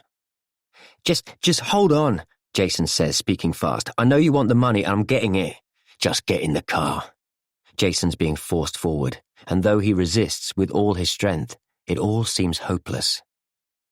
In that instant, he's struck by a deep sense of sadness that he won't be able to lay his mum to rest. Oi, you, yes, you, what's going on?" A huge roar splits the air like a cry of an angry bear. Both men's heads jerk up. Jason almost faints with relief. It's a familiar voice, the neighbour from across the road. He's a plumber, a big man you wouldn't want to mess with, and he's bearing down on them. The bald man drops Jason's arm like a stone. "All right, Jason?" the neighbour says, stepping between Jason and his attacker, who retreats rapidly to the car, slamming the open door as he goes. With an angry revving, the car races off down the street, leaving Jason and his rescuer staring after it. "I am now," Jason says, panting. "Thank you so much. I was in trouble there for a moment." "I don't know what that was all about, but you don't need that kind of shit right now, do you? If he comes round again, you just give me a shout."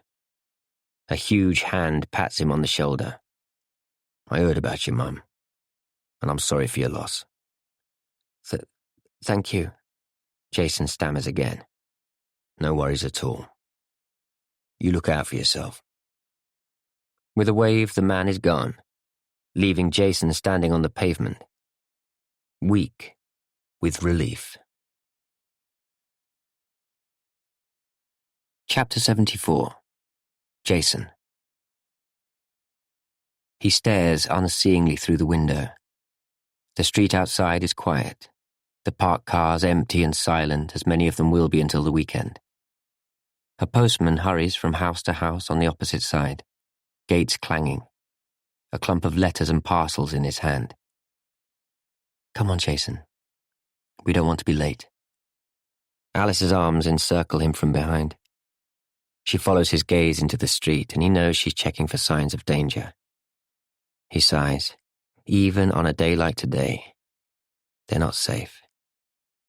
In his grief, he's put it to the back of his mind, but he knows Alice hasn't. He turns and holds her tight. "You can do this," she says. He inhales. "I know, but saying goodbye is hard. It's not really goodbye. She'll still be here in our hearts." He's too choked to speak. The funeral is at the local crematorium, a few minutes' drive from their house. He last went there for his father's funeral, and he remembers it as a soulless, unremarkable building, flanked by a car park. In the garden of remembrance beyond the main building, flowers provided a cacophony of colour in a display that seemed out of keeping with the concept of eternal peace. 2 weeks before her death, Dawn took his hand as he sat beside her bed, pulling him towards her. "My dear Jason," she whispered, a look of urgency on her face. "Mum, what is it?" He leaned in to hear her better. Her eyes were wide, the blue of her irises fading like the autumn sky. "It's not going to be long now. No, I know it, and I'm prepared." He had opened his mouth to object but closed it again. "Please don't grieve when I'm gone." "Oh, I know you will, but you have a life to live, and a wonderful partner to support you. And you need to look forwards. Wherever I'm going, I'll look out for you, as I've always done. But Jason, always be you, won't you? Don't be ground down by life, whatever it might throw at you. I'm proud of you. You're strong and honest and kind. And that's all I ever wanted you to be. Mum, I hope you'll always be proud of me, whatever happens, and wherever you are. I want to say," he swallowed the lump growing fast in his throat, "Thank you, Mum, for being there." She waved a weak arm. "Now, don't get all sentimental on me. It won't do either of us any good. Peppermint tea would be nice." The effort of speaking exhausted her, and her eyes were closing as Jason left the room to put the kettle on. He needed that moment to contain the tears. Not long now. Not long enough to say all the things he wanted to say. "Come on then." Alice takes his arm. He smiles down at her. His mum was right. Alice is the best. He couldn't have got through the last few weeks without her. She lessened the burden, took the strain from his shoulders by being there for him. It wasn't easy for her, either. Her own parents are aging, and her father's been ill with diabetes for a year or so. She must have been thinking of them when she looked at Dawn, slowly fading away. Jason vows to make it up to her once all this is over. At the service, his mind drifts back to the last couple of months. Such a short time since his mum fell ill. It went too fast. 1 minute she was energetic and full of life. The next, close to death, unable to rise from her bed. Too fast, too much. Everything happened at speed, like a film on fast forward. The world changed. The ground shifted beneath his feet. The only thing holding him solid was Alice. As the final music plays and people start to leave, he stays in his seat, nodding to Alice to go ahead. The dark-suited man beckons him forward. He knows there's a time limit, but he needs one last moment with his mum. The man nods and gestures towards the coffin. "Love you, Mum." He places a hand onto the smooth wood. "I won't let you down." Outside, the sun shines warm on his back as he greets friends and family. There's no sign of any strangers in the crowd, no bald-headed man lurking as he looks around. He notices for the first time that the crematorium has been renovated. It's clean and modern. the grounds dotted with colourful flower beds framed by shrubs and trees. It's a beautiful place to say goodbye. And he's glad. Dawn would have liked it. Later, when they have the strength, they'll spread her ashes in the garden, according to her wishes. Back at the house, the wait goes by in a mist of chatter, laughter, and memories. When the last few stragglers have left, they take mugs of tea into the garden. They sit for a while in comfortable silence with their thoughts. I'm glad that's over, Alice sighs. I think she'd have liked it. It was perfect. Just what she wanted.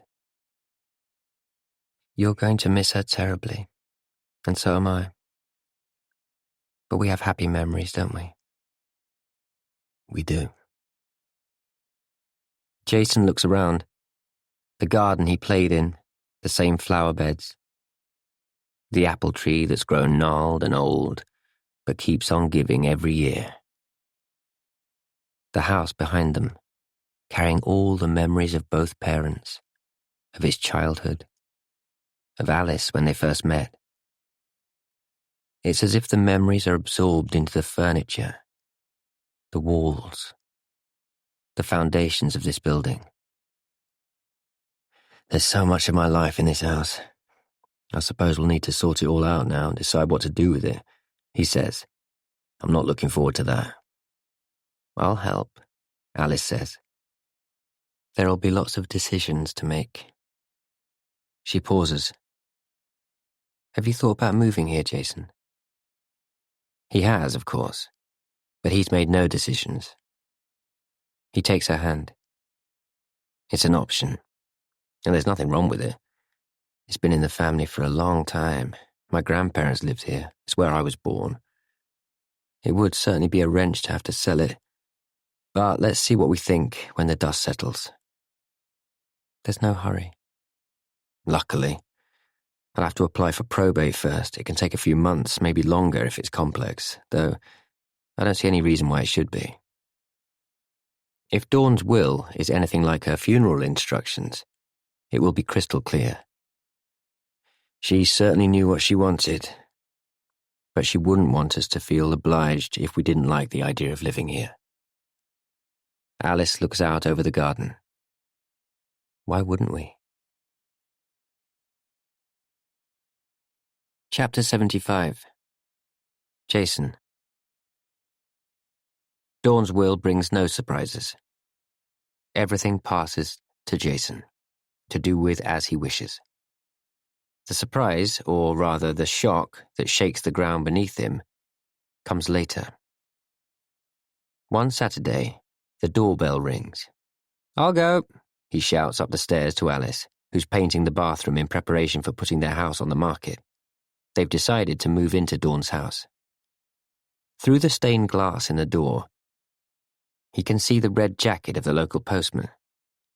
Registered letter for you. I need a signature, please. The postman thrusts a gadget into his hand. Great, thank you. He scrawls an illegible signature on the screen and accepts a sturdy envelope. Intrigued, he studies it as he closes the door. The frank at the top shows it's from Dawn's solicitor, but having not long ago received probate, he was expecting nothing more from him. It's a padded envelope with something small and hard in the center. He takes it through to the kitchen and opens it with a pair of scissors. There's a typed letter inside, and another envelope, sealed over thick contents. The hard item is within the second envelope, and Jason's name is typed on the outside, along with the words, confidential, only to be opened by the addressee. The first letter says simply, Dear Mr. Green, I hope you are well. Now that probate has been granted in accordance with your mother's will, I am tasked with sending you the enclosed sealed letter from your mother. Her instructions were to wait until this moment before sending it, securely, to you. It is to be opened by you and you alone. And it is your decision as to whether you want to share the contents with anyone else. Neither I nor any of my colleagues has any knowledge of those contents. I wish you well. Best regards, John Macready, Senior partner, Macready and Macready. Solicitors. Chapter 76. Jason. At the bottom of the garden, sitting on the tree stump beside the shed, he opens the second letter, his stomach fluttering. In the envelope are many pages of notepaper. Both sides of each sheet are covered with Dawn's handwriting, neat and clear. And at the end of the letter is a key, securely taped to the paper. It's an odd feeling seeing her handwriting on the page, as fresh as if it was written yesterday. He has the sensation that his mum is right there standing over him while he reads. The contents of the letter are even stranger. My dear Jason, by now, if things have gone as planned, you will receive probate on my will. So I imagine this moment is more than 6 months after my death. What follows on the next pages is going to be a shock, for which I'm truly sorry. I've written it all down in some detail. Hopefully I've answered many of the questions that you'll have when I tell you what happened in the months before I died. My objective was to save you and Alice from a terrible situation that seemed as if it would never be resolved, and I knew I was the only person who could get away with it. I only had a few weeks left, and my physical strength was beginning to trickle away. You and Alice had your whole lives ahead of you, and yet you were about to ruin all that opportunity and potential for the one person who had let you down constantly since you were a young boy. I hope you'll forgive me for what I'm about to tell you. More than that, I hope it solves your problem, and his, once and for all. Here is my story. It was easy, as it turned out, much easier than I expected. First, I went shopping. I found some of the things I needed in the charity shop. The rest came from a place selling toys and gadgets.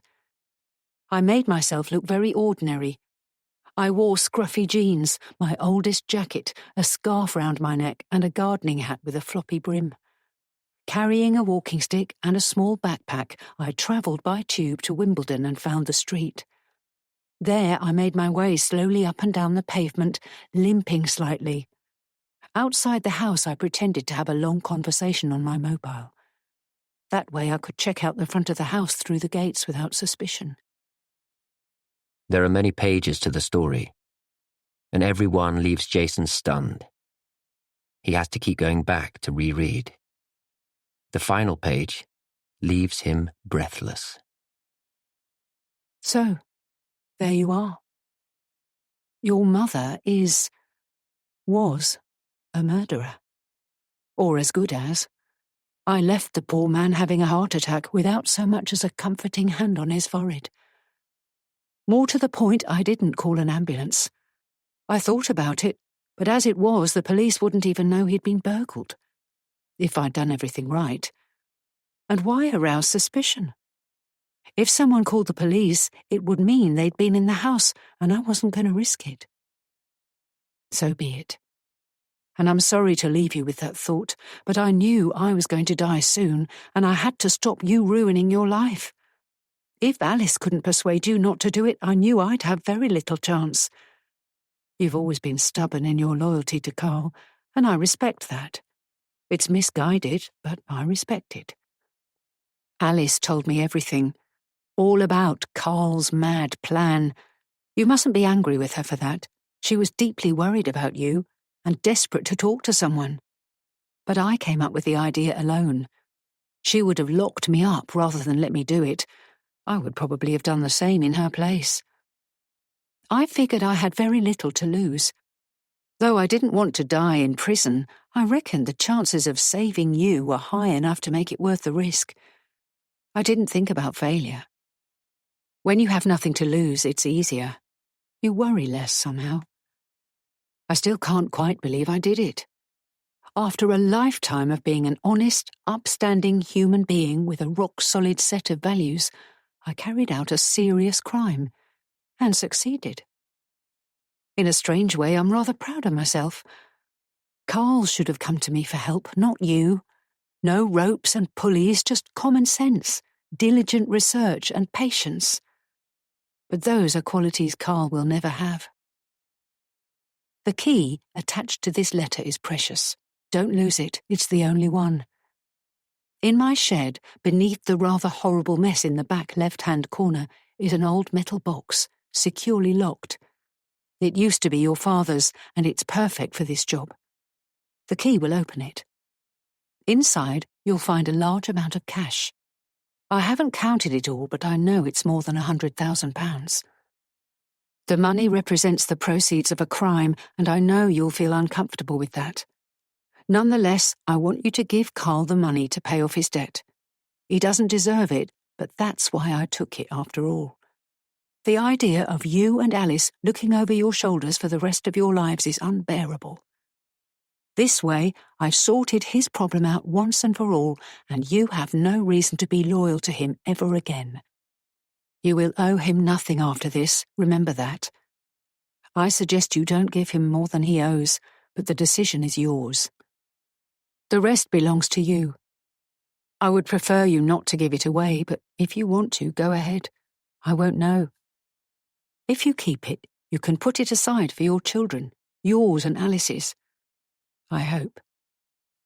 I'm sad that I won't see them, or you and Alice as parents, but there's nothing I can do about that. I'm sure they'll grow into wonderful people like both of you, and will give you as much joy as you gave to me. Make sure they have a picture of me, won't you? I'd like to think they've seen my face. I hope there's a way to watch you from wherever I'm going. If there is, I'll find it. You're a lovely person, Jason, and I want nothing to change that.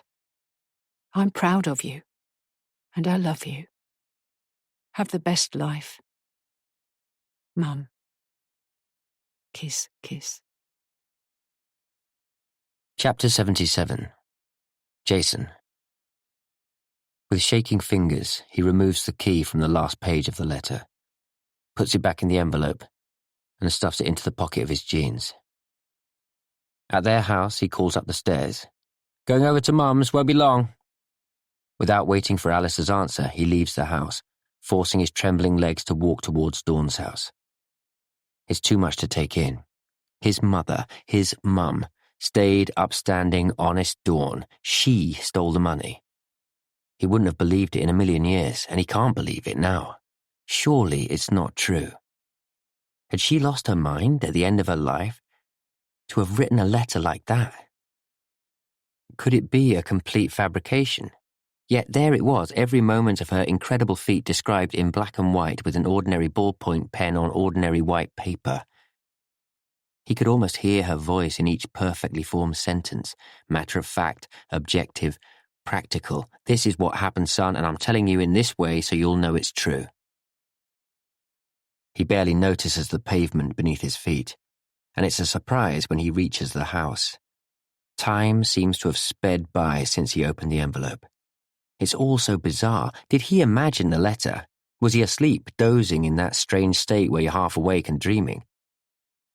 But the letter's still in his back pocket, the key to the box now in his hand. His heart rate soars when he reaches the shed, beating impossibly fast. He stops for a moment to breathe, forcing his pulse to slow. It would be ironic, crazy, if he dropped dead in the act of finding a huge stash of money left to him by his terminally ill mother, who stole it from a bent builder who died in front of her. Oh, and by the way, the bent builder was his wayward best friend's father. Nobody would believe it. The box is well hidden over in the far corner on the dusty floor. It's covered with an old towel on which empty flower pots and garden tools lie in a heap. The sense of anticipation is almost unbearable as he crouches down to sweep away the mess. And there is the rusty metal box. The key slides smoothly into place. He opens the lid, removes a layer of plastic sheeting, and gasps. He sinks back onto his heels, his eyes riveted on the contents. There is the evidence. Sheaves of purple notes sit neatly side by side, looking as if they arrived today, fresh from the Royal Mint. Beneath them, a row the same, only red. Pile after pile after pile. "Oh my God," he whispers. "Oh my God, Mum, you really did it, didn't you?" He sits gaping at the money for a few moments, letting Dawn's words sink in. Then he rolls onto his back in the dust, the dried mud, and the cobwebs of the shed floor, and laughs, a straight from the telly belly guffaw that spreads through his entire body, shaking him into a helpless heap. He laughs until tears stream from his eyes and his limbs feel like jelly, until all the tension that's held him together for months has seeped away. Chapter 78. Alice. It's not true. It isn't. It's all I'm capable of saying. Jason's just back from Dawn's house. He's shown me the extraordinary letter from his mum and the sheaves of £50 notes. I would never have believed it if he hadn't shown them to me. I know. I was utterly floored when I read it, he says. I had absolutely no idea she'd done it, and I still wouldn't believe it, except here's the proof. And the letter is perfectly written. She knew exactly what she was doing when she wrote it, and when she stole the money. He shakes his head for about the 100th time. Who knew she had it in her? I certainly didn't. Nor me. I would never have thought it possible. We knew she was a strong person, but this... And she was ill, weakened by the cancer when she did it. Unbelievable. There's a long silence as we gaze at the money. It still doesn't look real. It's like Monopoly money, part of a story, an imaginary game. We'll put it away in a minute and forget about it until next time. I put out a tentative hand, take a sheaf of notes. I count it aloud. I start on the next. When I've got up to £1,000, I take a look at the sheaf and measure it against the next. Jason watches me, mesmerised. I get to £50,000 in what seems like moments, and it's a remarkably small pile. Huh, I say, gazing at it. There you go. 100,000 is a double that size. If there's any left over, it's yours. To do with as you wish. Isn't that what she said? Jason stares. But is that the right thing to do? It's not our money, is it? It wasn't Needham's either. I think we should do as your mum asks. I don't know, Alice. I'm in shock. I can't work out what's right and what's wrong. But I can see this clearly. Think about it, Jason. Do you want to explain to the police everything that happened? Why your mum decided to steal the money? That you and Carl were going to take it, but your plan was preempted by your sick mother? Because she couldn't bear for you to have a bunch of criminals looking down your neck? He shakes his head again. Good luck with that, if you do. No, we should carry out her wishes. Otherwise, it will all have been for nothing, won't it? Your mum died knowing that she'd stood by while someone died in front of her. And I can't imagine what that did to her. And it was all to save you and me. The scale of Dawn's sacrifice is jaw-dropping. She would never have left someone to die. It was against every principle she lived for. But she was determined to head off disaster, to stop Jason from making the biggest mistake of his life, and to free him and me from years of suspicion and fear. She found a way, even though it meant breaking all her rules. It would be ungrateful, unconscionable even, not to do as she asks. I think she pulled off something quite miraculous. My fingers rifle through the pile of banknotes. So do I, believe me. But I still can't believe it. Well, you'd better, because we've got a huge stack of notes staring us in the face, and it won't leave us alone until it's gone, out of the house, out of our possession, into Carl's hands and beyond. You're right. I need some time to process it, that's all. We'll lock it in the shed for the moment, like she did. What's our shed? I'm horrified that you can even think about keeping it there. Why not? It's a terrible idea, I say, shuddering. I won't sleep with it there. You know I won't.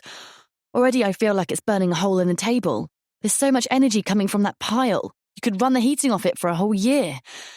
And what if those guys come back? They could... I don't even want to think about what they could do to us if they came back.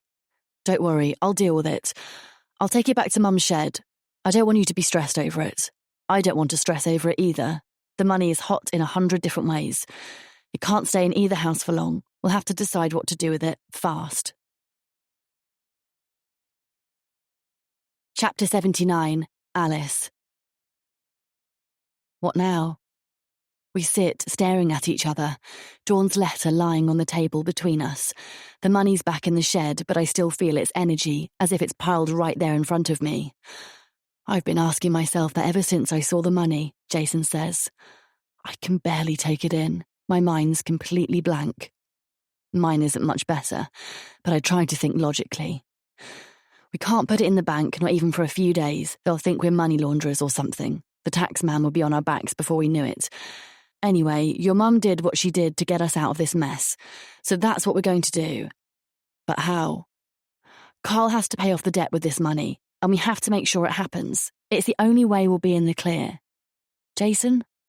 He looks sick at the thought. When I think of Carl now, all I feel is disgust. But you're right. We have to do this. I'll do it. All I want is for it to end, for us to be free. What? Jason seems startled. Why would you want to do that? You don't even like him. All the more reason for me to do it. I'll tell him we have the money and I'll make sure he pays it back. Then he leaves us alone, forever. He hesitates for a moment. No, I mean, it would be great to dodge the responsibility, but selfish. It's tempting, and I'm grateful, but I can't let you. It should be me. Why? You owe him nothing, Jason. No, not because of him. Because of my mum, and what she did for me, and because it could be risky. He puts his head in his hands. It's becoming a habit. I reach to him over the table. Look, Jason, it's easier for me. I have no feelings for him, except perhaps contempt. Yes, and I might punch him on the nose if I see him. I scoff. You haven't done anything like that in your entire life. Look, we'll do it together. 2 heads are better than one, after all. And if we do have to take a risk, we can look out for each other. Okay, we'll do it together. If you're sure. I am. Let's look at our options. I think rapidly. We can't trust Carl to take the money and pay off his debts, can we? Definitely not. We'll have to do it with him. I shudder. Even the thought of seeing those men again terrifies me. Carl will have to tell us how to contact them. If we can drag him there. Chapter 80, Alice. Julie, sorry, but I need to get in touch with Carl again. I'm waiting for him to call. I really need to speak to him. If he calls, could you give him a message from me, please? And Julie, I'm sorry, but please don't ask me what it's all about because I can't tell you. You don't want to know, believe me. Julie sighs. And so it goes on, she says, as if to herself. Okay, fire away. I'll write it down so I won't forget. Can you ask him to call me on this number as soon as he gets the message? Tell him we found a way to help him. Is that it? Call you on this number and you found a way to help him? Think I can remember that. Exactly that. Also, he needs to be quick or the opportunity will pass. Be quick or the opportunity will pass. I can hear a pencil scraping across paper. I'd love to ask you what's going on, but I'm sorry, I really can't. I know. Be careful, though. Don't put yourself at risk, will you, Alice? Absolutely not. I'll be in touch. It's a long 2 days before we hear from Carl. In my head, the pile of cash is like dry tinder. I imagine Dawn's shed bursting into flames. I can't wait to get rid of it. Sleep is impossible, and I wander around the house like a ghost, unable to settle. When the phone rings, I nearly jump out of my skin. I grab it, fingers fumbling, press the speaker icon. I signal to Jason, who comes close. Carl, I say, holding my voice steady, where are you? It doesn't matter. You have something for me. Traffic noise and wind blurs his voice, but it's recognisably Carl. We've got the money. What? Say that again. We've got the cash, Carl. Carl's voice drops to a hoarse whisper. Really? Did I hear that right? You've got the money? I picture him stopping in his tracks, frozen with astonishment. Yes, all of it. All of it. How? You don't need to know. Listen to me carefully. You're going to contact Pete Neville, or whichever one of those villains you've been dealing with. You're going to set up a drop-off point. We'll tell you where. You're going to hand over the money. All of it. The whole 100 grand. and we're going to make sure you do it. Wait a minute. Let me talk to him. Jason holds his hand out. I stare in surprise. Only a few moments ago he swore he couldn't bear to hear his voice. I mouth, "Are you sure?"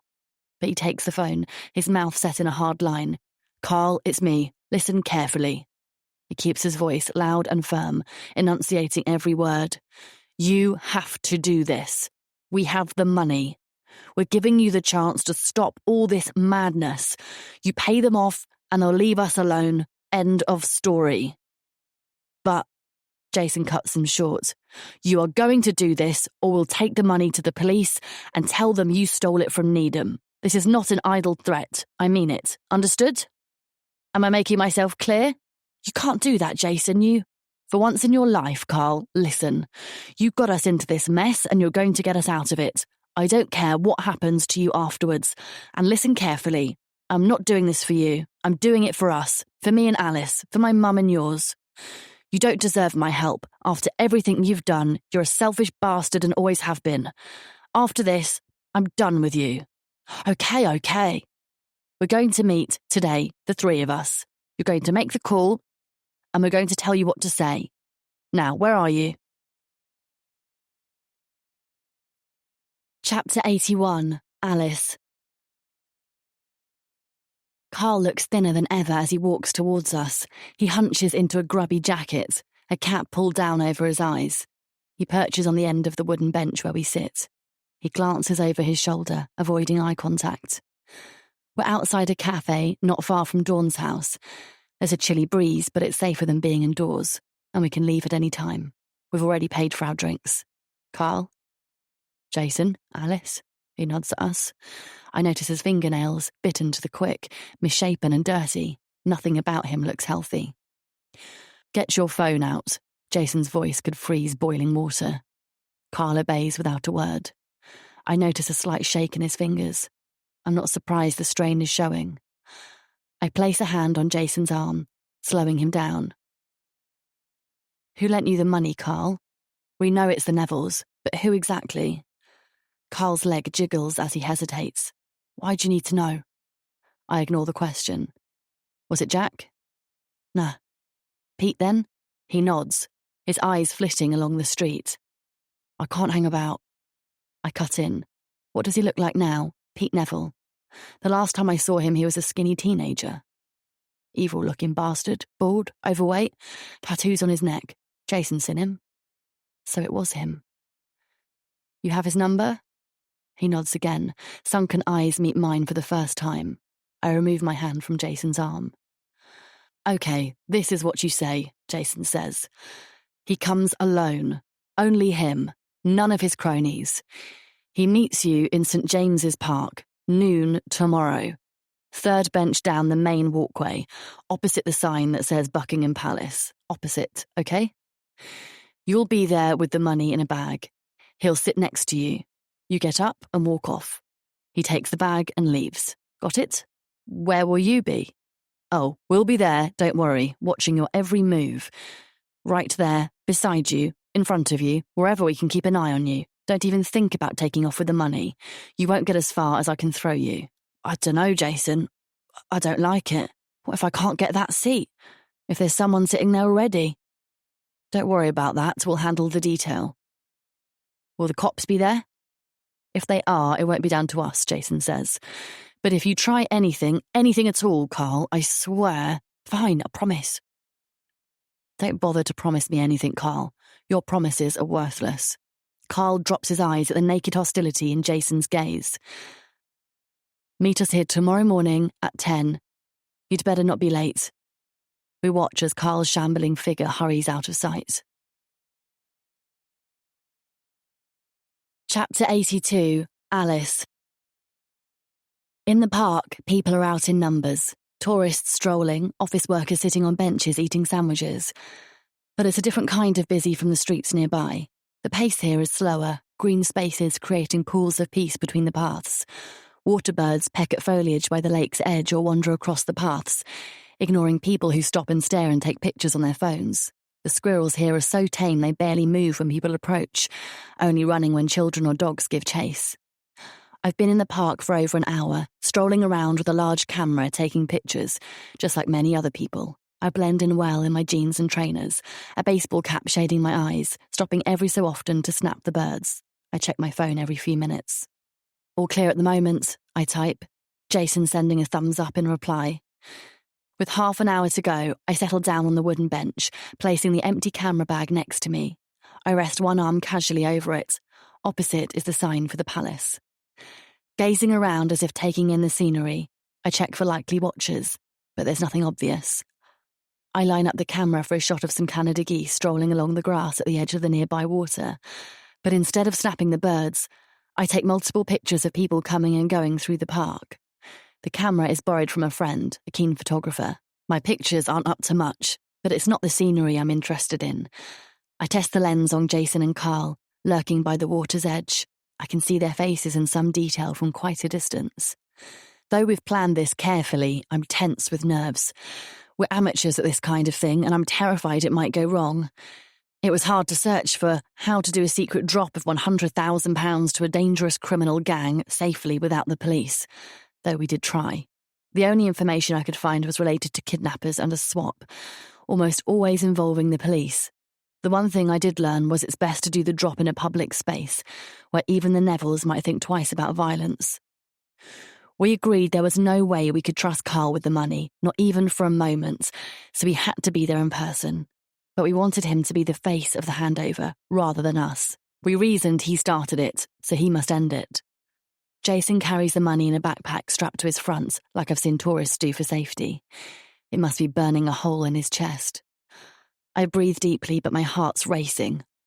Only a few minutes to go, and we'll be shot of the money, of Carl, forever, with a bit of luck. I scan knots of approaching people, searching for Pete Neville, the man who forced his way into our house and threatened me. I would never have imagined he was the boy I used to know, apart from being a nasty piece of work. People change a lot, though. Skinny teenage boys become pot-bellied, balding men, unrecognisable from their schoolboy photos. All clear, I think. I watch through the camera as Jason and Carl leave their spot and stroll towards me. Jason looks around, one hand on Carl's shoulder in what looks like a friendly gesture, while Carl stays hunched, a hood over his head, gazing at the ground. He's not liking this any more than we are. When they reach the bench, they ignore me. I look up, my hand moving the camera bag to my lap. They sit, the bag on the bench between them. I stand slowly, begin to walk away. That's when I see him. Pete Neville is walking towards me, his eyes travelling beyond me to Jason and Carl, the man at my door, the leering intruder in my kitchen. He hasn't seen me, and though my heart's pounding out of my chest, I carry on walking until he's passed by. Then I swing around, apologising to a couple whose path I've crossed, and stop by a tree. I need to see this, take pictures. If he turns, he'll see me, but I'm hoping I'll look like just another tourist with a camera. It's Carl he's focused on, and the bag. Jason has scooted to the other end of the bench, leaving enough space for someone to sit between him and the bag. At that moment, a pelican strolls across the pathway, not far from the bench, attracting a knot of people pointing and exclaiming, taking pictures on their mobiles. For a moment, my view is obscured. I step forward, craning my neck to see, but when the crowd parts for an instant, the bench is empty. No Jason, no Carl, no Neville, no bag. Panicking, I look one way, then the other, but I can't see much beyond the pelican and the crowd of people. I run to the bench. There's no sign of any of them. I let out a cry of anguish, attracting looks from passers-by. I wave them away and start to run. Chapter 83. Jason. From the moment he saw Carl at the cafe, Jason knew he wasn't going to behave. He could tell from the shifty look in his eyes. When he sees the bald guy approaching, he takes his hand off the bag for a fraction of a second. But Carl's off in an instant, arms flailing, the bag flying, one strap trailing on the ground behind him. With a curse, Jason gives chase, his feet flying. There's a shout from behind, and for a horrible moment, he imagines a deafening gunshot. But the crowds provide protection. Groups open up or step to one side as the two men run through them. Carl doesn't have a chance. He's malnourished, unhealthy, and unfit, and in a matter of moments, Jason's on him. He grabs the bag and wrenches it from Carl's hand. A sickening crack splits the air between them. "You've broken my finger!" Carl cries, bending over to cradle his hand, his breath coming in hoarse, painful gasps. Aware of the people milling around, Jason leans over as if to comfort him, keeping the bag firmly in his grasp. A couple turn to see what's happening. "Everything all right?" the man says. "Everything's fine," Jason replies, and they turn away. "Well done, Carl," he hisses into Carl's ear. "We had pretty low expectations, but you've hit the depths." He grabs Carl's thin arm, holding him in a vice-like grip as Neville runs up to them, breathing hard. He feels Carl flinch under his hand. "Caught him," Jason said, holding out the bag. "I believe this belongs to you."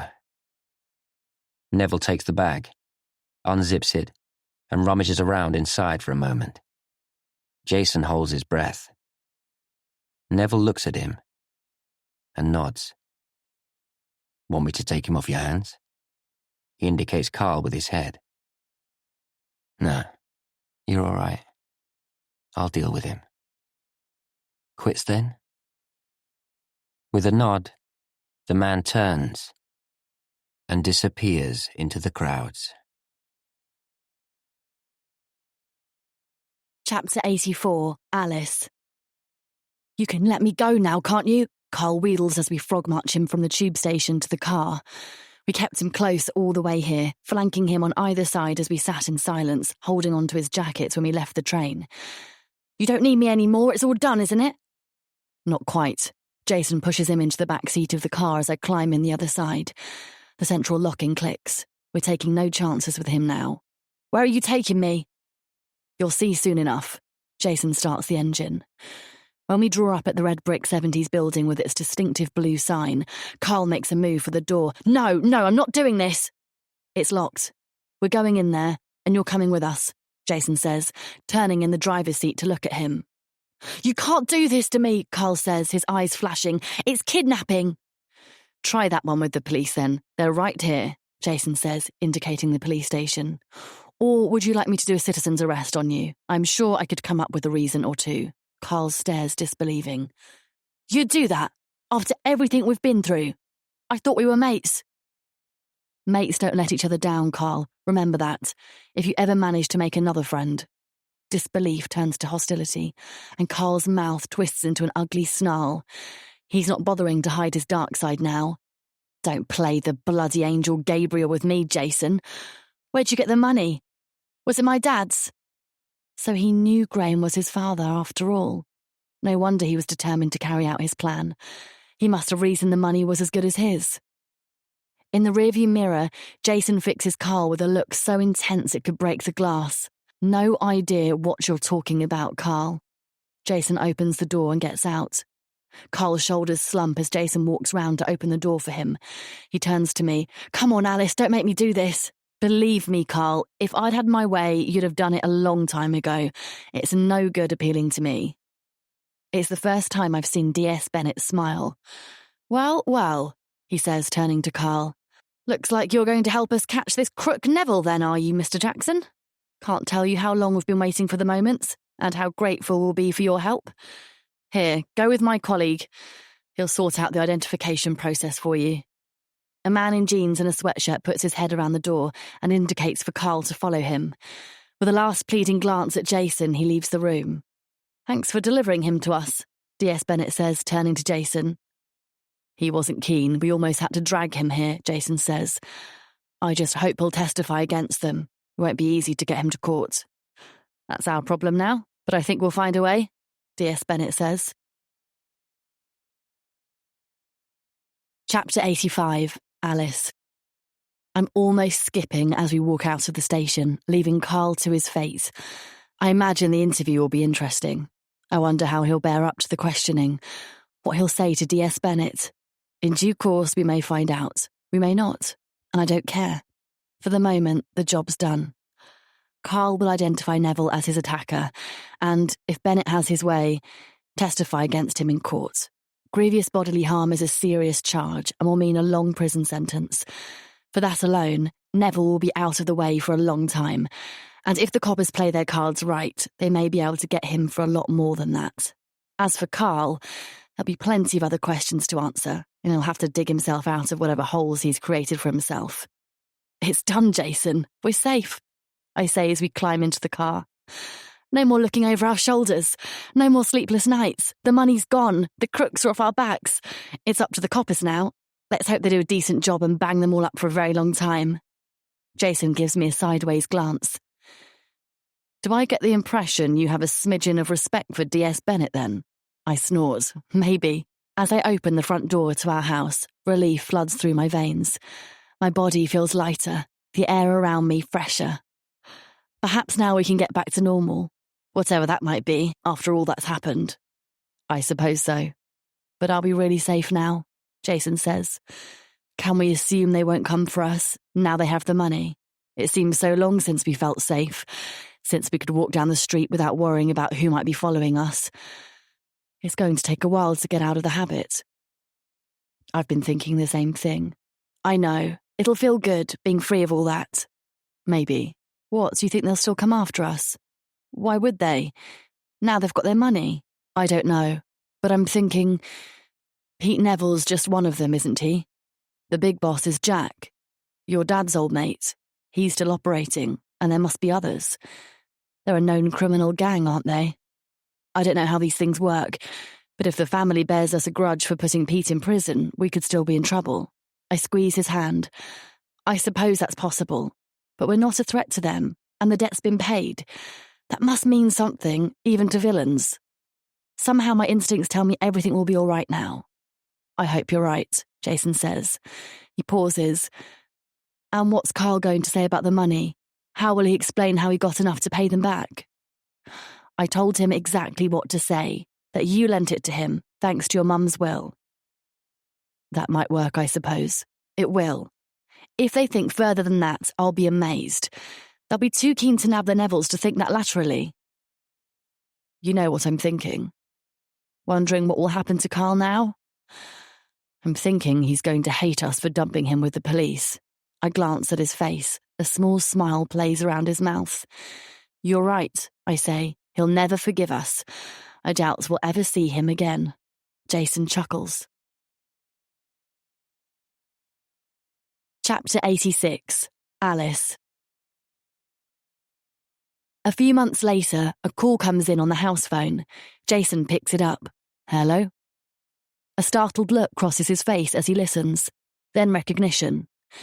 Yes, of course. What can I do for you? After a moment, he holds the handset out to me. D.S. Bennett, for you, he says. D.S. Bennett, I say. We weren't expecting to hear from you again so soon. Well, to be honest, not at all. I smile at Jason. I wanted to update you, D.S. Bennett says. Information you passed on from your father regarding Jack Neville, it's very interesting. Very interesting indeed. It's taken a while. We had to check everything out. We had to be 100% certain. But I'm pleased to say we've got him now. He's in custody, along with 2 other members of his gang, on remand and awaiting trial. Just wanted to give you the heads up. That's great news, I say. The question mark on Jason's face makes me smile. My dad will be delighted to hear it. Thank you. We should be thanking you. It's taken far too long, but we got there in the end. Yes, I'm going to call Dad right away. I put the phone down with a satisfied sigh. Well, Jason says, something I should know? Yes. I was going to tell you, but there was so much going on at the time with your mum and everything else, the Carl situation. I didn't want to bother you with it. I went to see Dad. It was when the cops first mentioned the Nevilles. I wanted to find out what he knew about them. I knew straight away it must have been them Carl was tangled up with. Remember I told you Mum always protested that Dad was innocent, that he was led astray by Jack Neville. And she told the police over and over that Dad had conclusive proof against him, but they ignored her. I do remember that. Well, it turns out Dad kept the proof. He had a file on his laptop. Names, dates, numbers, the lot. I saved it onto a memory stick and sent it to D.S. Bennett. It's taken a while, but he's cracked it. Jack Neville's in custody, along with his cronies.